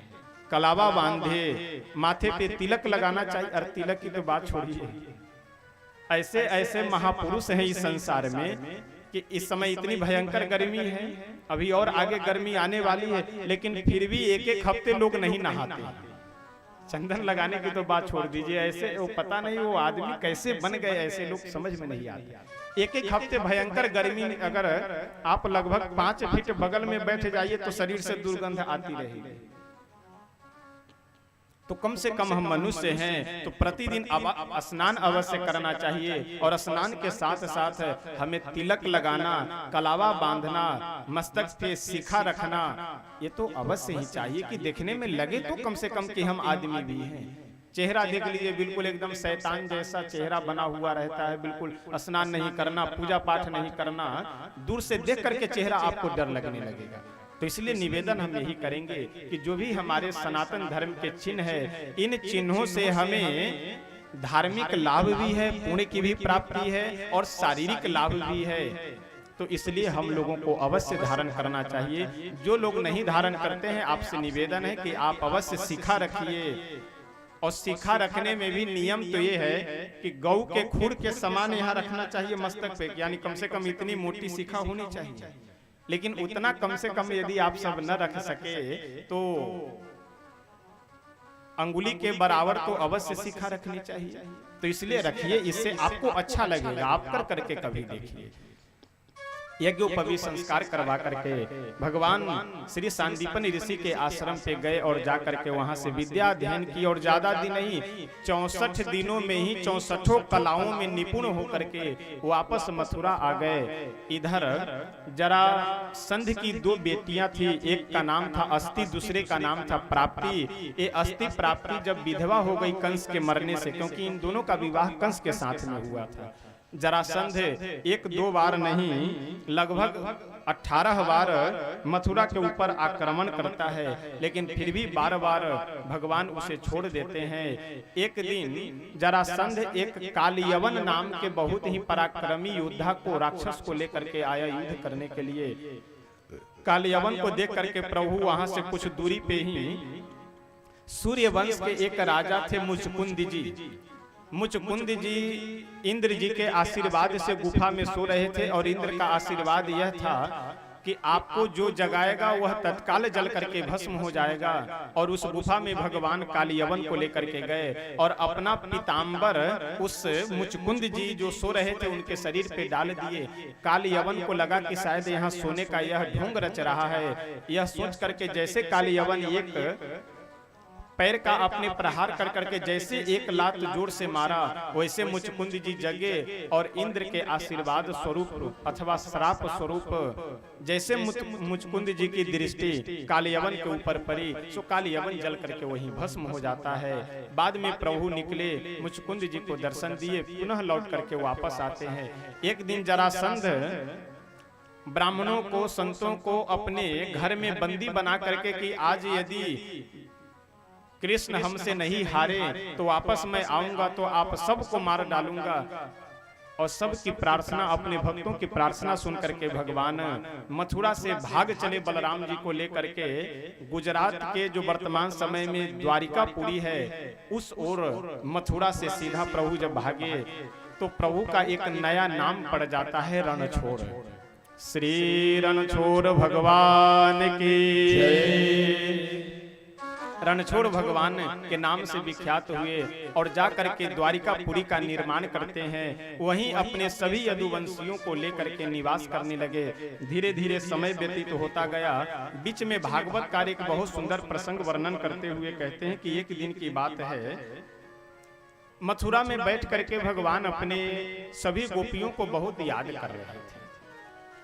श्री उद्धव जी महाराज जो भगवान के बहुत अनन्य सखा भी हैं, मित्र भी हैं और यदुवंशियों के मंत्री हैं। उद्धव जी से एक दिन प्रभु बोले कि उद्धव, मुझे वृंदावन की बहुत याद आती है, ब्रज की बहुत याद आती है और विशेष करके गोपियों को तो और विशेष याद आती है। अच्छा, उद्धव जी कोई साधारण व्यक्ति नहीं है, ये साक्षात बृहस्पति जी से पढ़े हुए बृहस्पति जी के शिष्य है, यानी परम ज्ञानी हैं। उद्धव जी बोले कि कन्हैया, तुम भी भगवान हो करके क्या ये सब फालतू की बातें किया करते हो, ये सब मोह माया की बातें मत किया करो, ये सब झूठी बातें, ये सब फालतू की बातें हैं। लेकिन भगवान उद्धव जी के हृदय, ज्ञान तो है उद्धव जी के पास लेकिन प्रेम नहीं है, भक्ति नहीं है। उसी प्रेम को जागृत करना चाह रहे हैं और प्रेम जागृत करने के लिए वृंदावन भेजना चाह रहे हैं। उद्धव जी से बोले कि उद्धव, आप मुझे बार बार कहते हो कि गोपियों को भूल जाओ, वृंदावन को भूल जाओ, मैं सबको भूलने के लिए तैयार हूँ, लेकिन मेरा निवेदन यह है कि आप जा करके उनको कह दीजिए कि वो सब यदि हमें भूल जाएं तो हम भी उनको अवश्य भूल सकते हैं।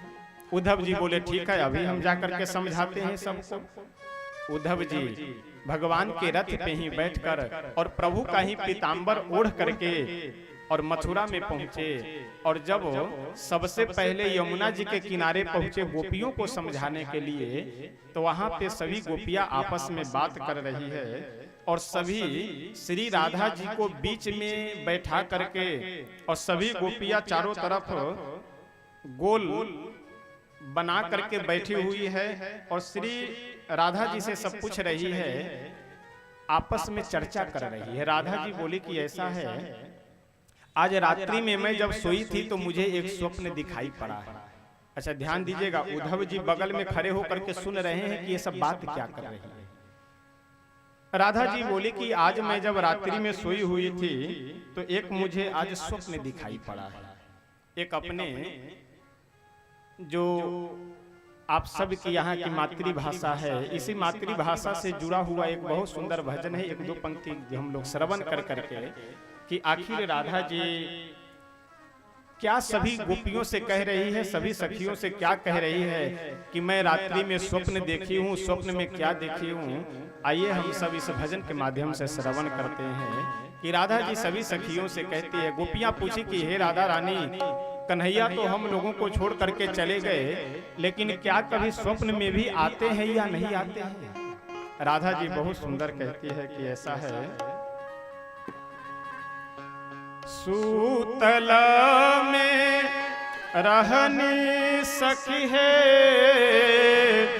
देख ली सपनवा आहो राम, देख ले सपनवा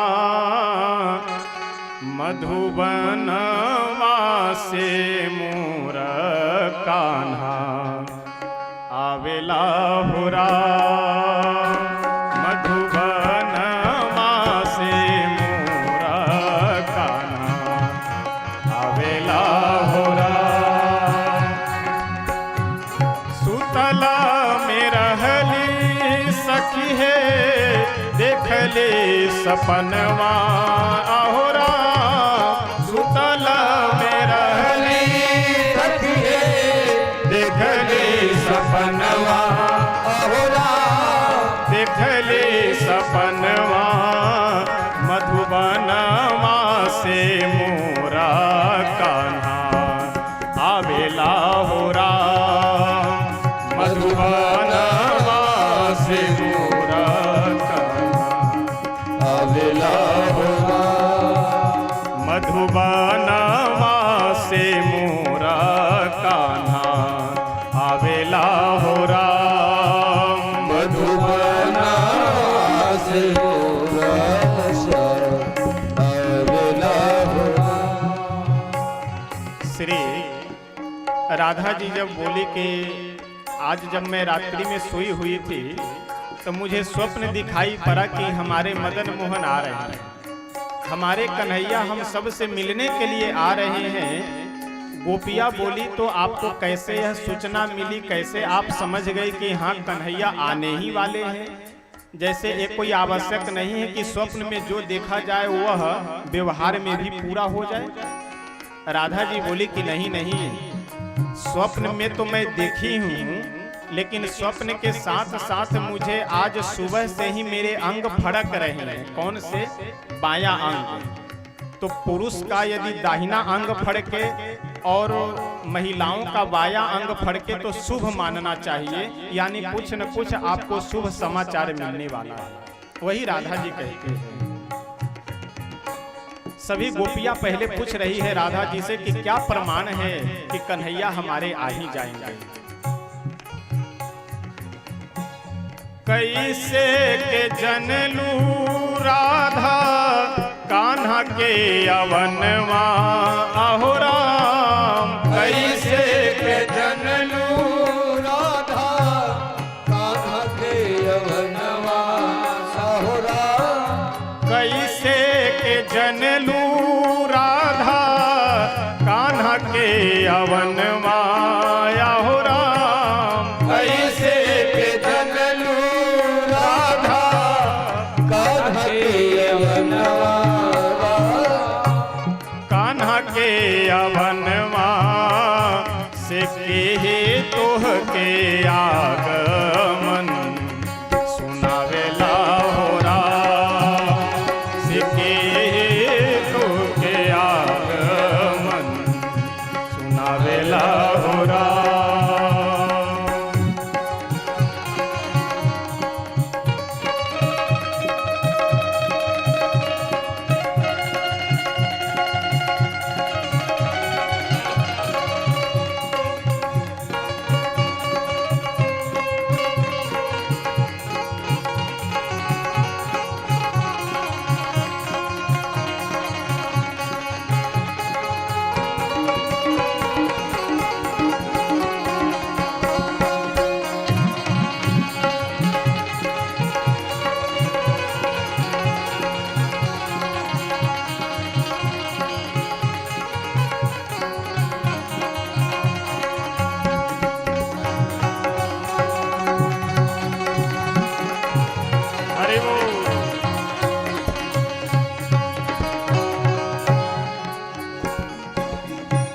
राधा जी अब बता रही है कि देखो स्वप्न तो मैं देखी ही हूँ, लेकिन सुबह से ही हमें शुभ संकेत दिखाई पड़ रहे हैं, यानी हमारा बायां हाथ फड़क रहा है।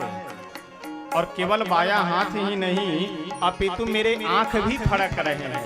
इसलिए ऐसा लगता है कि रात्रि में जो मैं स्वप्न देखी हूँ कि हमारे कन्हैया आ रहे हैं, तो अवश्य वह आएंगे। और एक बात सुनो, यदि कन्हैया नहीं आए तो नहीं, लेकिन उनका कोई ना कोई संदेशा तो आज अवश्य आएगा, क्योंकि यह जो मेरे शुभ संकेत है यानी जो सगुन हो रहे हैं, इससे हमें पूर्ण विश्वास है।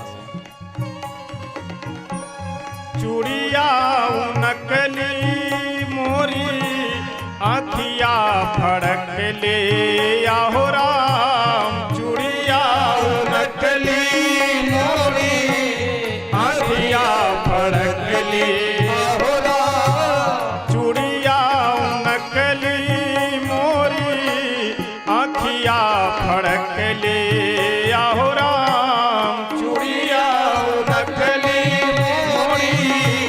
आखिया फड़क ले आखिया फड़क ले से उधो बाबा आगमन सुनावेला हो राम, से उधो बाबा आगमन सुनावेला हो राम, से उधो बाबा आगमन सुनावेला हो राम, से उधो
देख ले सपनवा हो राम, सुतल में रहली सखिए देख ले सपनवा,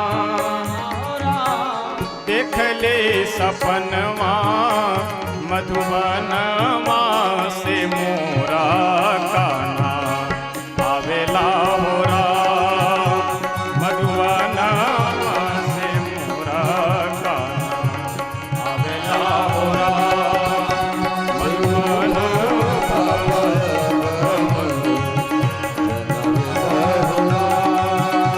से उधो बाबा आगमन।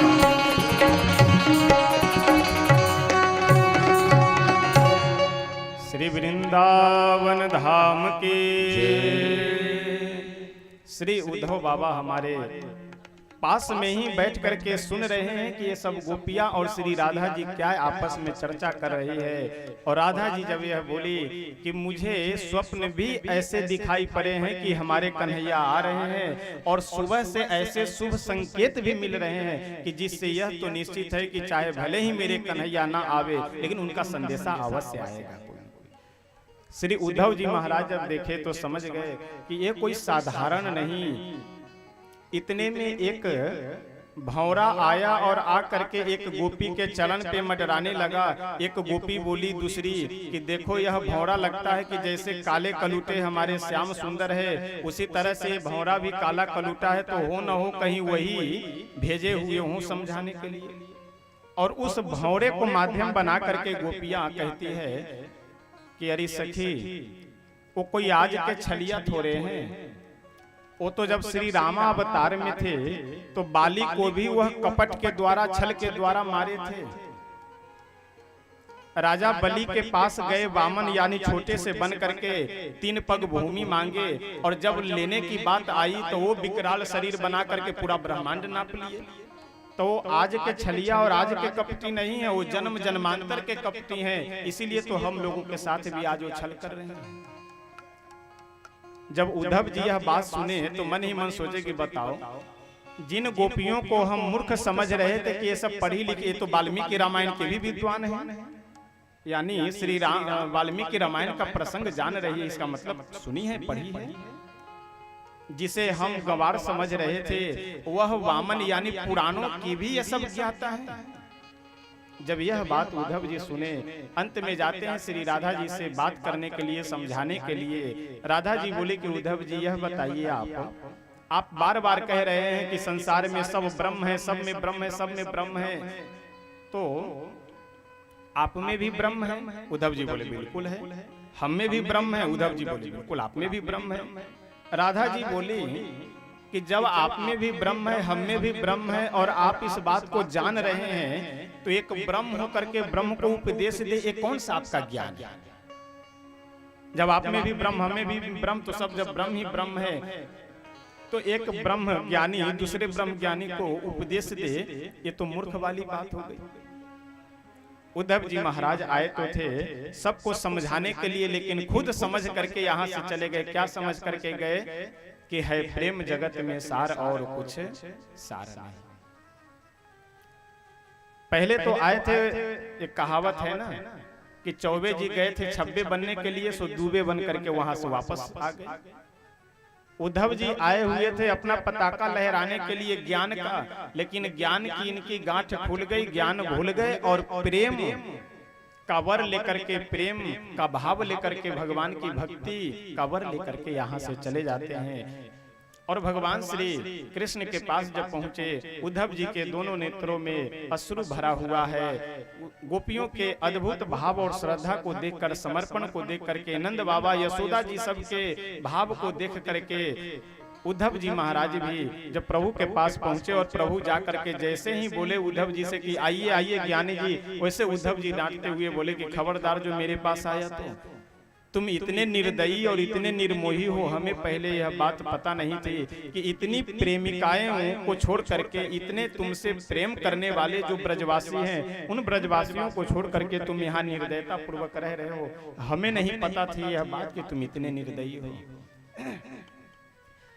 श्री उद्धव जी महाराज का प्रसंग वर्णन करने के बाद भागवतकार बहुत सुंदर प्रसंग वर्णन करते हुए कहते हैं कि ऐसा है कि द्वारिकापुरी में अपने सभी यदुवंशियों के साथ प्रभु रहने तो लगे। एक दिन की बात है, सबसे पहले बलराम जी बड़े हैं, इसलिए बलराम जी का विवाह होता है। एक आनर्त देश के राजा थे, नाम था रैवत। इनका जन्म सतयुग में ही हुआ था, और इनकी एक बेटी थी जिसका नाम था रेवती। तो रेवती का विवाह करने के लिए एक कोई अच्छा वर, अच्छा कोई दुल्हा लड़का ढूंढ रहे थे, नहीं मिला। तो यह अनर्त देश के नाम राजा जो थे रैवत ब्रह्मा जी के पास गए पूछने के लिए कि आप कोई हमारी बेटी के लिए अच्छा वर बताइए। तो वहां पे कुछ उत्सव मनाया जा रहा था, तो राजा अनर्त सोचे कि उत्सव में विघ्न डालना ठीक नहीं है, तो वहां कुछ देर ठहर गए।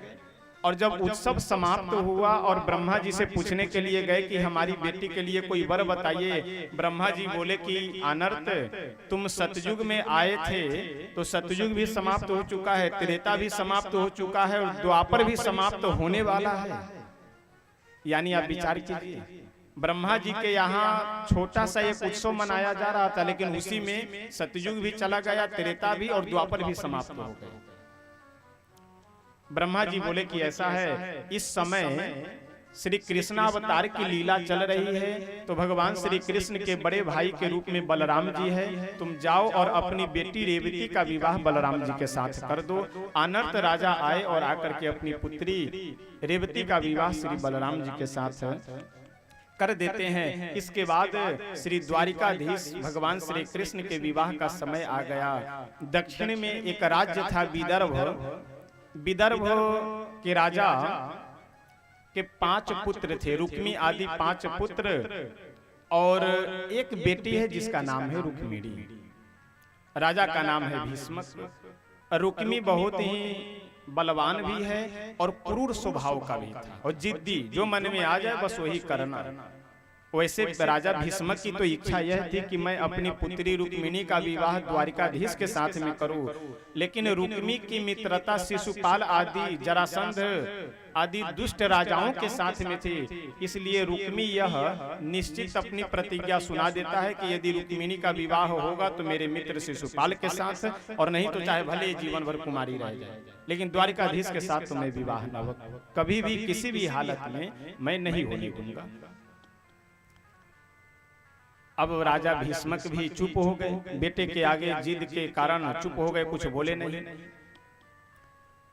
बढ़िया दिन आदि निर्धारित कर करके विवाह का समय रख लिया जाता है। इधर रुक्मिणी जी को जब यह सूचना मिली कि मेरा विवाह शिशुपाल के साथ होने वाला है, तो वह अपने कुल पुरोहित पंडित जी को बुलाई और उनसे एक निवेदन करती हुई बोली कि गुरुजी ऐसा है कि मैं आपको एक पत्र लिख करके दे रही हूँ, उस पत्र को जितनी जल्दी से जल्दी हो सके आप लेकर के जाइए और द्वारिकाधीश तक पहुँचा दीजिएगा। और कुल पुरोहित जी भी पत्र को लिए और बिल्कुल किसी से पूछ जांच नहीं, तुरंत भागे दौड़े द्वारिका आए और द्वारिका में आकर के श्री द्वारिकाधीश भगवान को जाकर के पत्र दिए। पत्र में लिखा हुआ है कि हे श्री द्वारिकाधीश भगवान, मैं आपको अभी तक देखी तो नहीं हूँ, लेकिन मैं आपके विषय में सुन करके ही मैं अपने आप को आपके चरणों में समर्पित कर चुकी हूँ, लेकिन मेरा भाई हठात मेरा विवाह शिशुपाल के साथ करना चाहता है। इसलिए मेरे कुल की यह परंपरा है कि विवाह से पहले कन्या अपने कुल देवी के मंदिर में जाती है पूजा करने। आप वहीं कुल देवी के मंदिर में आकर के मेरा हरण कर करके ले चलिए, और यदि आप ऐसा नहीं करते हैं तो मैं अपने आत्महत्या कर करके मर जाऊंगी, लेकिन शिशुपाल के साथ मैं विवाह नहीं करूंगी। आपकी दासी रुक्मिणी। जैसे प्रभु यह पढ़े, तुरंत आज न सारथी लिए और न किसी सैनिक आदि की कोई आवश्यकता नहीं, तुरंत घोड़े रथ में लगाए और रथ पे बैठ करके तुरंत लगाम पकड़े अपने हाथ में और चल पड़े। अब जैसे द्वारिकापुरी से प्रभु निकल ही रहे थे कि बलराम जी कहीं गए थे, वहां से लौट करके आए। द्वारपाल से पूछे कि क्यों द्वारपाल, द्वारिकाधीश कहाँ गए हैं? द्वारपाल बोले कि अब दाऊ जी हमें तो बताए नहीं है, लेकिन हाँ विदर्भ देश के एक पंडित जी आए हुए थे। बलराम जी समझ गए ओहो क्या मामला है, तुरंत अपनी नारायणी सेना को आदेश दिए कि जल्दी से तैयार हो सकता है वहां युद्ध करना पड़े विदर्भ देश में चल करके। और सभी सैनिकों को तैयार कर करके बलराम जी पीछे से प्रस्थान कर रहे हैं। आगे द्वारिकाधीश भगवान जहां का पता लिखा हुआ था पत्र में, वहां पहुंच गए। उधर जरासंध शिशुपाल से बोला कि देखो शिशुपाल, द्वारिकाधीश सब पे विश्वास कर लेना, लेकिन द्वारिकाधीश से पे विश्वास मत करना, वो बहुत छलिया है, कहीं ना कहीं तुमको धोखा दे सकता है। शिशुपाल बोला कि मित्र तुम झूठे द्वारिकाधीश कह करके अपने आप को घबराए रहते हो और दूसरों को भी घबराते रहते हो। अरे कुछ नहीं बिगाड़ सकता है, यहाँ विदर्भ देश में हमारी सेना, हमारा प्रशासन चारों तरफ बिल्कुल चुस्त दुरुस्त है, कहीं कोई समस्या नहीं, कहीं परिंदा पैर नहीं मार सकता है, बस इतना समझ लो। द्वारिकाधीश भगवान अपने रथ पे बैठ करके कुलदेवी के मंदिर के पास पहुंचे। इधर रुक्मिणी जी अपनी सभी सखियों के साथ मंदिर में गई, जा करके कुलदेवी की बड़ी ही श्रद्धा भाव के साथ आराधना करती है। मंदिर से बाहर जब निकली तो बीचों बीच रास्ता बना हुआ है, दोनों तरफ पहले तो विदर्भ के सैनिक खड़े हैं, उसके बाद शिशुपाल के सैनिक खड़े हैं, यानी कई सुरक्षा के घेरे हैं। और उसके बाद नगर के नगर निवासी स्त्री पुरुष खड़े हैं और उन्हीं के साथ भगवान द्वारिकाधीश भी खड़े हैं। और रुक्मिणी चारों तरफ देखने लगी कि द्वारिकाधीश आए हैं कि नहीं आए हैं। इतने में द्वारिकाधीश भगवान हाथ हिला करके बोले कि मैं आ गया हूँ। और रुक्मिणी जी यह देख करके प्रसन्न होकर जैसे मुस्कुराई, वैसे जितने वहां सैनिक थे सब भूल गए कि हम काहे के लिए यहाँ खड़े हैं। प्रभु आए, रुक्मिणी का हाथ पकड़ करके अपने रथ में बिठाए। अब ये सब सैनिक आपस में चर्चा कर रहे हैं, एक दूसरे से बोल रहा है देखो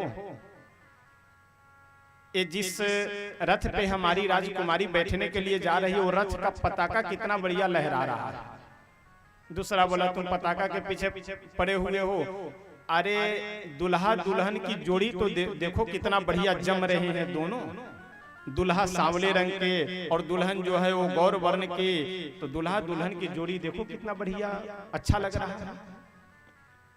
दूसरा बोला कि तुम दुल्हा दुल्हन के रंग के पीछे पड़े हो, अरे रथ का पहिया तो देखो कितना बढ़िया घूम रहा है, चारों तरफ स्वर्ण बिल्कुल चमचमा रहे हैं, हीरे जवाहरात आदि जले गए हैं। अब इतने में प्रभु रथ पे बिठा करके वहां से चल दिए। जब कुछ दूर आगे बढ़ गए तो ये सब सैनिक आपस में विचार किए कि अरे भाई साहब, हम लोग यहाँ काहे के लिए खड़े हैं। दूसरे बोले कि अरे हम उन्हीं की सुरक्षा के लिए खड़े हैं जिसे रथ पे बिठा करके कोई लेकर जा रहा है, अब दौड़ो भागो। तब तक लेकर के निकल गए आगे।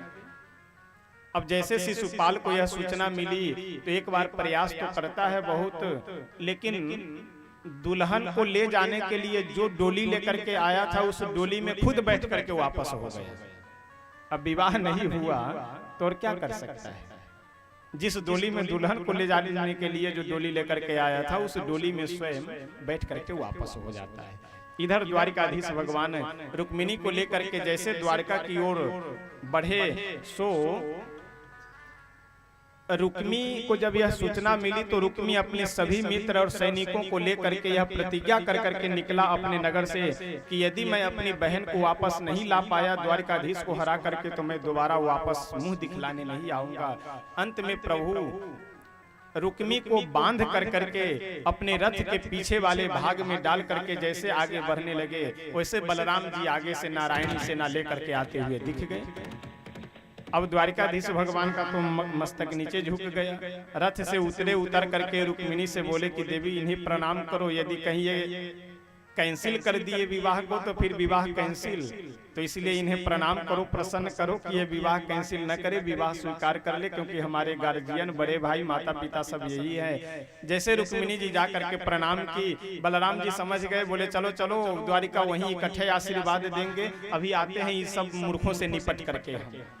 द्वारिकाधीश भगवान को वहां से द्वारिका भेज देते हैं और बलराम जी अपना हल मुसल संभाले। अच्छा, मारने का तरीका भी बलराम जी का बढ़िया है। जो कोई आता है हल से उसे तुरंत गले में फंसाए और मुसल हाथ में ऊपर से एक बार ठोके, सो अंदर जमीन के अंदर से। ज्यादा युद्ध करने की और गदा तलवार चलाने की जरूरत ही नहीं, रथ से उसे पकड़े और मुसल से ऊपर ठोके, बस बात खत्म। समझते शिशुपाल आदि जितने दुष्ट राजा थे सबको मार करके वहां से भगा दिए। बलराम जी पुनः वहां से लौट करके वापस आते हैं श्री द्वारिकापुरी में बड़े ही धूमधाम के साथ, आनंद के साथ भगवान श्री द्वारिकाधीश का विवाह महोत्सव मनाया जाता है। तैयारी आचार्य जी व्यवस्था देखिए। आइए हम सब एक भजन के माध्यम से अपने मन को श्री द्वारिकाधीश भगवान के चरणों में लेकर के चलते हैं। और विवाह प्रसंग है तो विवाह प्रसंग में हम सब एक निवेदन मैं करना चाहूंगा, वह निवेदन कर करके तब हम सब भजन श्रवण करेंगे। और हम सब आज झांकी भी श्रवण करेंगे। और देखिए कितनी अच्छी बात है कि हमें भी कुछ गर्मी लग रही थी, तो इसलिए हमें पता लग रहा था कि आप लोगों को भी गर्मी लग रही है। कई लोग देख रहे हो गमछा और अपना हाथ चला रहे थे, लेकिन भगवान श्री द्वारिकाधीश की कृपा से देखे कितनी अच्छी हवा चलने लगी। अब प्रार्थना यही है कि अभी वर्षा आदि न हो, क्योंकि अभी कृषि के काम भी बहुत बचे हुए हैं और यज्ञ भी अभी कई दिन बचे हुए हैं। तो इसलिए निवेदन यही करेंगे कि वर्षा न हो, बाकी हवा चल रही है तो ये अच्छी बात है। और हम सबके मन को आनंदित करने के लिए और शांत करने के लिए हवा की व्यवस्था है, क्योंकि सभी देवता सूक्ष्म रूप से इस यज्ञ के परिक्षेत्र में बैठे हुए हैं और आज पंडाल में बैठ करके वो सब भी कथा सुन रहे होंगे, वह भी आकर के अपने जीवन को धन्य कर रहे होंगे, कथा का आनंद लेंगे। और आज हम सब श्री द्वारिकाधीश और रुक्मिणी मैया के सुंदर परिणय की झांकी हम सब दर्शन करेंगे। लेकिन उससे पहले एक निवेदन करूंगा मैं कि विवाह वास्तव में गृहस्थ जीवन का एक सबसे बड़ा पर्व है। आजकल विवाहों में मैं कई जगह पे देखता हूं कि लोग अपने को बड़मनई बनाने के चक्कर में, बड़ा आदमी दिखने के चक्कर में तमाम जीवों की हिंसा करना, मांस मदिरा आदि का सेवन करना एक कदापि उचित नहीं है। आप स्वतः विचार कीजिए कि जो आप कार्ड छपवाते हैं, कार्ड पे क्या लिखा जाता है कि आप अपनी गरिमामयी उपस्थिति से वर वधु को आशीर्वाद देकर के सुखी जीवन की कामना करें। तो कोई व्यक्ति किसी को आशीर्वाद कब दे सकता है? जब होश में होगा तभी तो आशीर्वाद देगा। और जब बोतल की कृपा से आदमी बेहोश पड़ा है, जब उसको खुद होश नहीं है, तो किसे आशीर्वाद देगा? आशीर्वाद देना चाहिए वर को तो आशीर्वाद देने लगेगा उसके पिताजी को, आशीर्वाद देना चाहिए बहू को तो आशीर्वाद देने लगेगा उसकी माँ को। तो इसलिए जब व्यक्ति होश में ही नहीं होगा तो आशीर्वाद क्या खा के देगा वो। तो इसलिए विवाह में कम से कम यह प्रयास अवश्य होना चाहिए कि एक मांगलिक कार्यक्रम है, ये कोई ऐसे वैसे नहीं, नौटंकबाजी विवाह नहीं है। तो इसलिए विवाह में तो विशेष कर करके होली आदि पर्वों में विशेष कर करके हम लोगों को मांस मछली आदि का प्रयोग तो बिल्कुल ही नहीं करना चाहिए। और आज कहीं न कहीं वैवाहिक जीवन परेशान होने का, वैवाहिक जीवन बिगड़ने का कारण यही है कि जो विवाह के समय जीवों की हत्या होती है, यह सबसे बड़ा कारण है। विवाह की बात चल रही है, एक मिनट, विवाह की बात चल रही है तो आज जो सबसे बड़ा हमारे समाज में एक कुरीति व्याप्त है, जो सबसे बड़ी विडंबना है दहेज की, इस पे भी चर्चा करना आवश्यक है। क्योंकि आज विवाह नहीं हो रहे हैं, आज सौदागिरी हो रहा है। विवाह कहाँ तय होता है? लड़की पक्ष वाले, उनके पिताजी, मामा, चाचा ये सब आए लड़के को देखने के लिए, सारी बातें हो गई, सब देखा सुनी हो गई। उसके बाद में अब ये हुआ कि कुछ चर्चा हो जाए, लड़के के पिताजी कुछ चर्चा हो जाए। तो क्या चर्चा हो जाए? लड़की पक्ष वाले बोले तो आप ही बताइए क्या। तो अब आपसे पहले जो आए थे वो 15 दे रहे थे, इससे आगे बढ़िए तो कुछ बातचीत हो। अब वो बोले कि अब नहीं हमारी, हम 12 से हम ज्यादा नहीं, 12 का मतलब 12 लाख।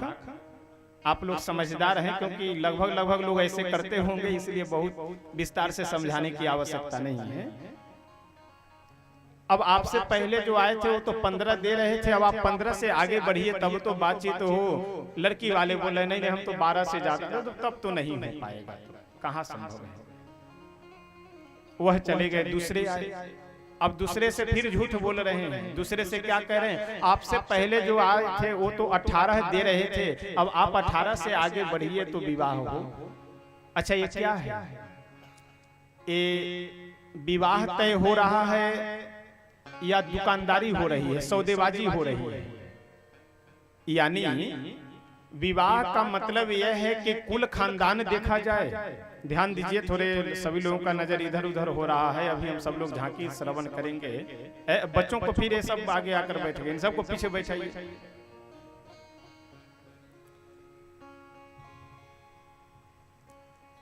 नहीं ऐसा कीजिए, सुनिए सुनिए, एक डंडा लेकर के यहीं बैठ जाइए, सबसे बढ़िया। कोई आवाज नहीं, आप यहीं बैठिए, रहने दीजिए, सबको जाएंगे नहीं, रहने दीजिए वहीं। और एक डंडा लेकर के आइए और आप बैठ जाइए कि कोई एक शब्द बोले नहीं। इनके माता पिता अगर बाद में पूछेंगे तो बोल दीजिएगा कि महाराज जी का आदेश था। अब बहुत विशिष्ट और बहुत आवश्यक मैं बात निवेदन कर रहा हूं, इसलिए थोड़ा ध्यान दे करके 2 मिनट आप सब श्रवण कर लीजिए। प्रयास कीजिए कि इसे जीवन में अगर उतर जाए तो आपके लिए बहुत ही अच्छा होगा।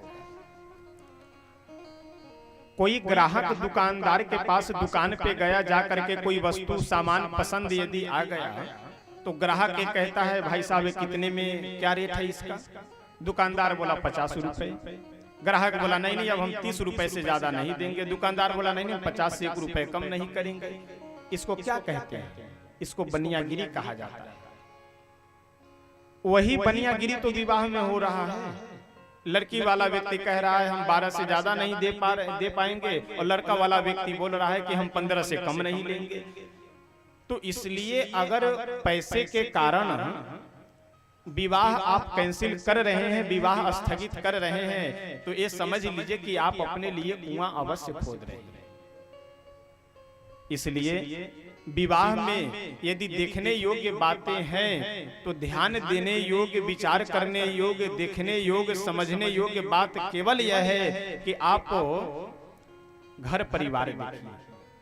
आचरण देखिए, व्यवहार देखिए, तभी संभव है कि आप यदि विवाह अपने बेटे का या बेटी का कर रहे हैं तो उसका जीवन सुखी संपन्न रह सकता है। बाकी अगर पैसे के कारण ही आप सारे विचार व्यवस्था बदल रहे हैं तो यह समझ लीजिए कि आप अपने लिए कुआं खोद रहे हैं अपने घर में। इसलिए मैं निवेदन करूंगा कि कभी भी पैसे के कारण विवाह न कभी कोई स्थगित होना चाहिए। पैसे की कोई बात ही नहीं, जो व्यक्ति अपनी बेटी को पाल पोस करके बड़ा किया है, जो विवाह कर रहा है, आपको दे रहा है, वो आपको कुछ देगा नहीं। तो जो वो स्वेच्छा से दे दे। और यदि आप स्वयं अपने मेहनत से कमा करके पैसे वाले नहीं होंगे तो क्या दहेज के पैसे से आप पैसे वाले हो सकते हैं? यह कभी भी संभव नहीं है। और आजकल तो कई ऐसे समाचार सुनने को, ऐसे न्यूज सुनने को मिलते हैं कि पैसे के कारण, दहेज के कारण प्रताड़ित करके लोग कई बार महिलाओं के देह में आग लगा देते हैं। कई बार ऐसी सूचना मिलती है। मैं तो यद्यपि देखिए थोड़ा एक कटु बात है, व्यासगद्दी से बोलना उचित नहीं है, लेकिन मेरा तो विचार यह है कि अगर जो व्यक्ति दहेज के कारण, पैसे के कारण किसी दूसरे घर से चल करके आई हुई अगर कन्या को, लड़की को अगर जला करके मार दे रहा हो तो ऐसे नालायकों को भी गोली मार करके मार दिया जाए तो कोई अपराध नहीं है, कोई अपराध नहीं होगा। इसलिए अगर हम मानव हैं तो कम से कम मानवता इतनी होनी चाहिए। अगर हम मनुष्य हैं तो कम से कम मनुष्यता तो इतनी होनी चाहिए कि एक मनुष्य का मानव का क्या क्या है। तो इसलिए दहेज आदि की जो व्यवस्था है, इन सब चीजों से यदि आप बच करके रहेंगे तो आपका भी जीवन सुखी संपन्न व्यतीत होगा और आपके बेटे का भी जीवन सुखी संपन्न व्यतीत होगा। तो इसलिए आज भी देखिए, विवाह का मतलब यह है कि जिसके बाद जीवन में वाह वाह बनी रहे वही विवाह है, और नहीं तो विवाह दो तरह का होता है, एक विवाह और एक बियाह। जिसके बाद वाह वाह बनी रहे वह है विवाह, और जिसके बाद आह आह बनी रहे वह है बियाह। तो अगर दहेज आदि के चक्कर में पड़ करके विवाह कर रहे हैं तो फिर विवाह नहीं, वो बियाह होता है। आप भी जीवन भर आह आह करते रहिए और बेटा भी आह आह करते रहे कि कैसे घर संभाले, कैसे पत्नी को संभाले। तो इसलिए अगर आप सुखी संपन्न परिवार चाहते हैं तो इन सब मांस मछली आदि का उपयोग, दहेज आदि की जो कुरीति है, इन सब से बच करके रहिए तो आपके लिए लाभ होगा। मेरा तो कहना काम है कह करके अब कल परसों 2 दिन है, 2-3 दिन बाद फिर चले जाएंगे। यदि सुन करके आप अपने जीवन में धारण करेंगे तो आपको बहुत अच्छा लगेगा, और बाकी नहीं धारण करेंगे तो कोई बात नहीं, जबरदस्ती तो किया नहीं जा सकता। आइए हम सब प्रेम से अब अपने मन को लेकर के चलते हैं द्वारिकापुरी, और द्वारिकापुरी में चलते हैं और श्री द्वारिकाधीश भगवान के चरणों में अपने मन को लगा करके और प्रेम से हम सब एक भजन श्रवण करते हैं। उसके बाद हम सब झांकी भी श्रवण लाभ प्राप्त करेंगे।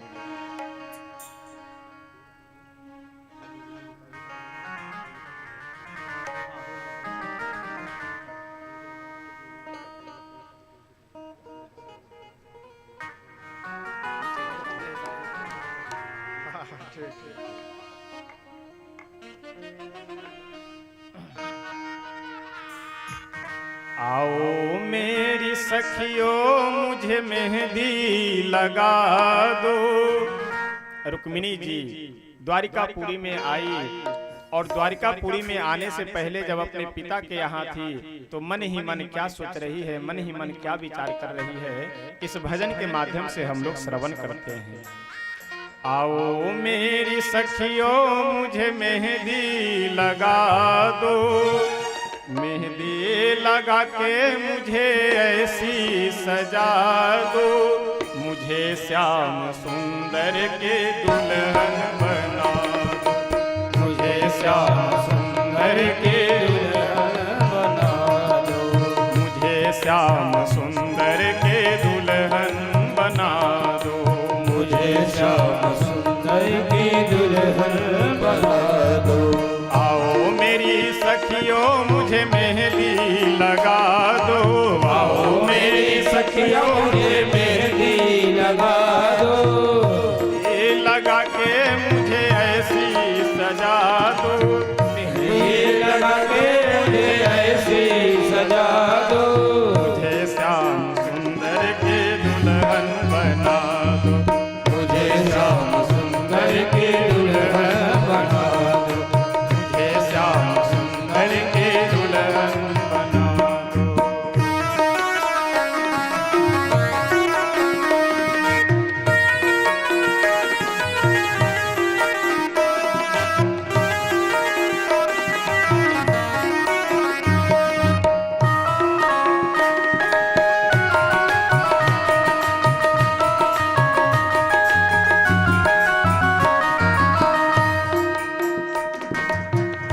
सदगुरु ने मेरे बात चलाई, सदगुरु ने मेरे बात चलाई, सदगुरु ने मेरे बात चलाई, सदगुरु ने मेरे बात चलाई, सत्संग में मेरे बात चलाई, सतगुरु ने मेरी बात चलाई, सदगुरु ने मेरे कीनी सगाई, सतगुरु ने मेरी सगाई, सदगुरु को बुला के हथ लेवा तो करा दो, सतगुरु को बुला के हथ लेवा तो करा दो, उनको बुला के हथ लेवा तो करा दो, सतगुरु को बुला के हथ लेवा तो करा दो, मुझे श्याम सुंदर के दुल्हन बना दो,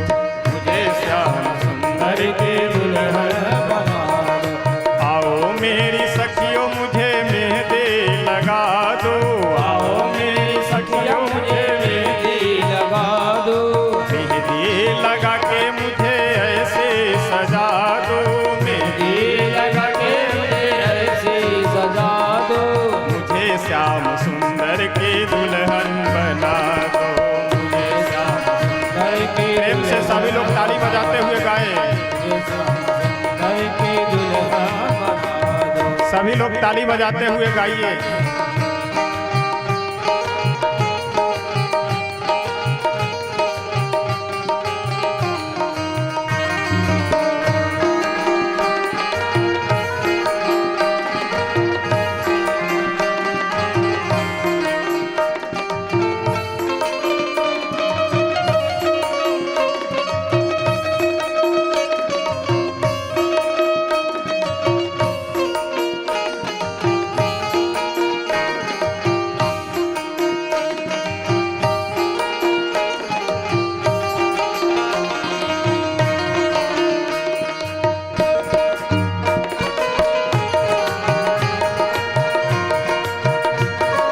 हरि बोल।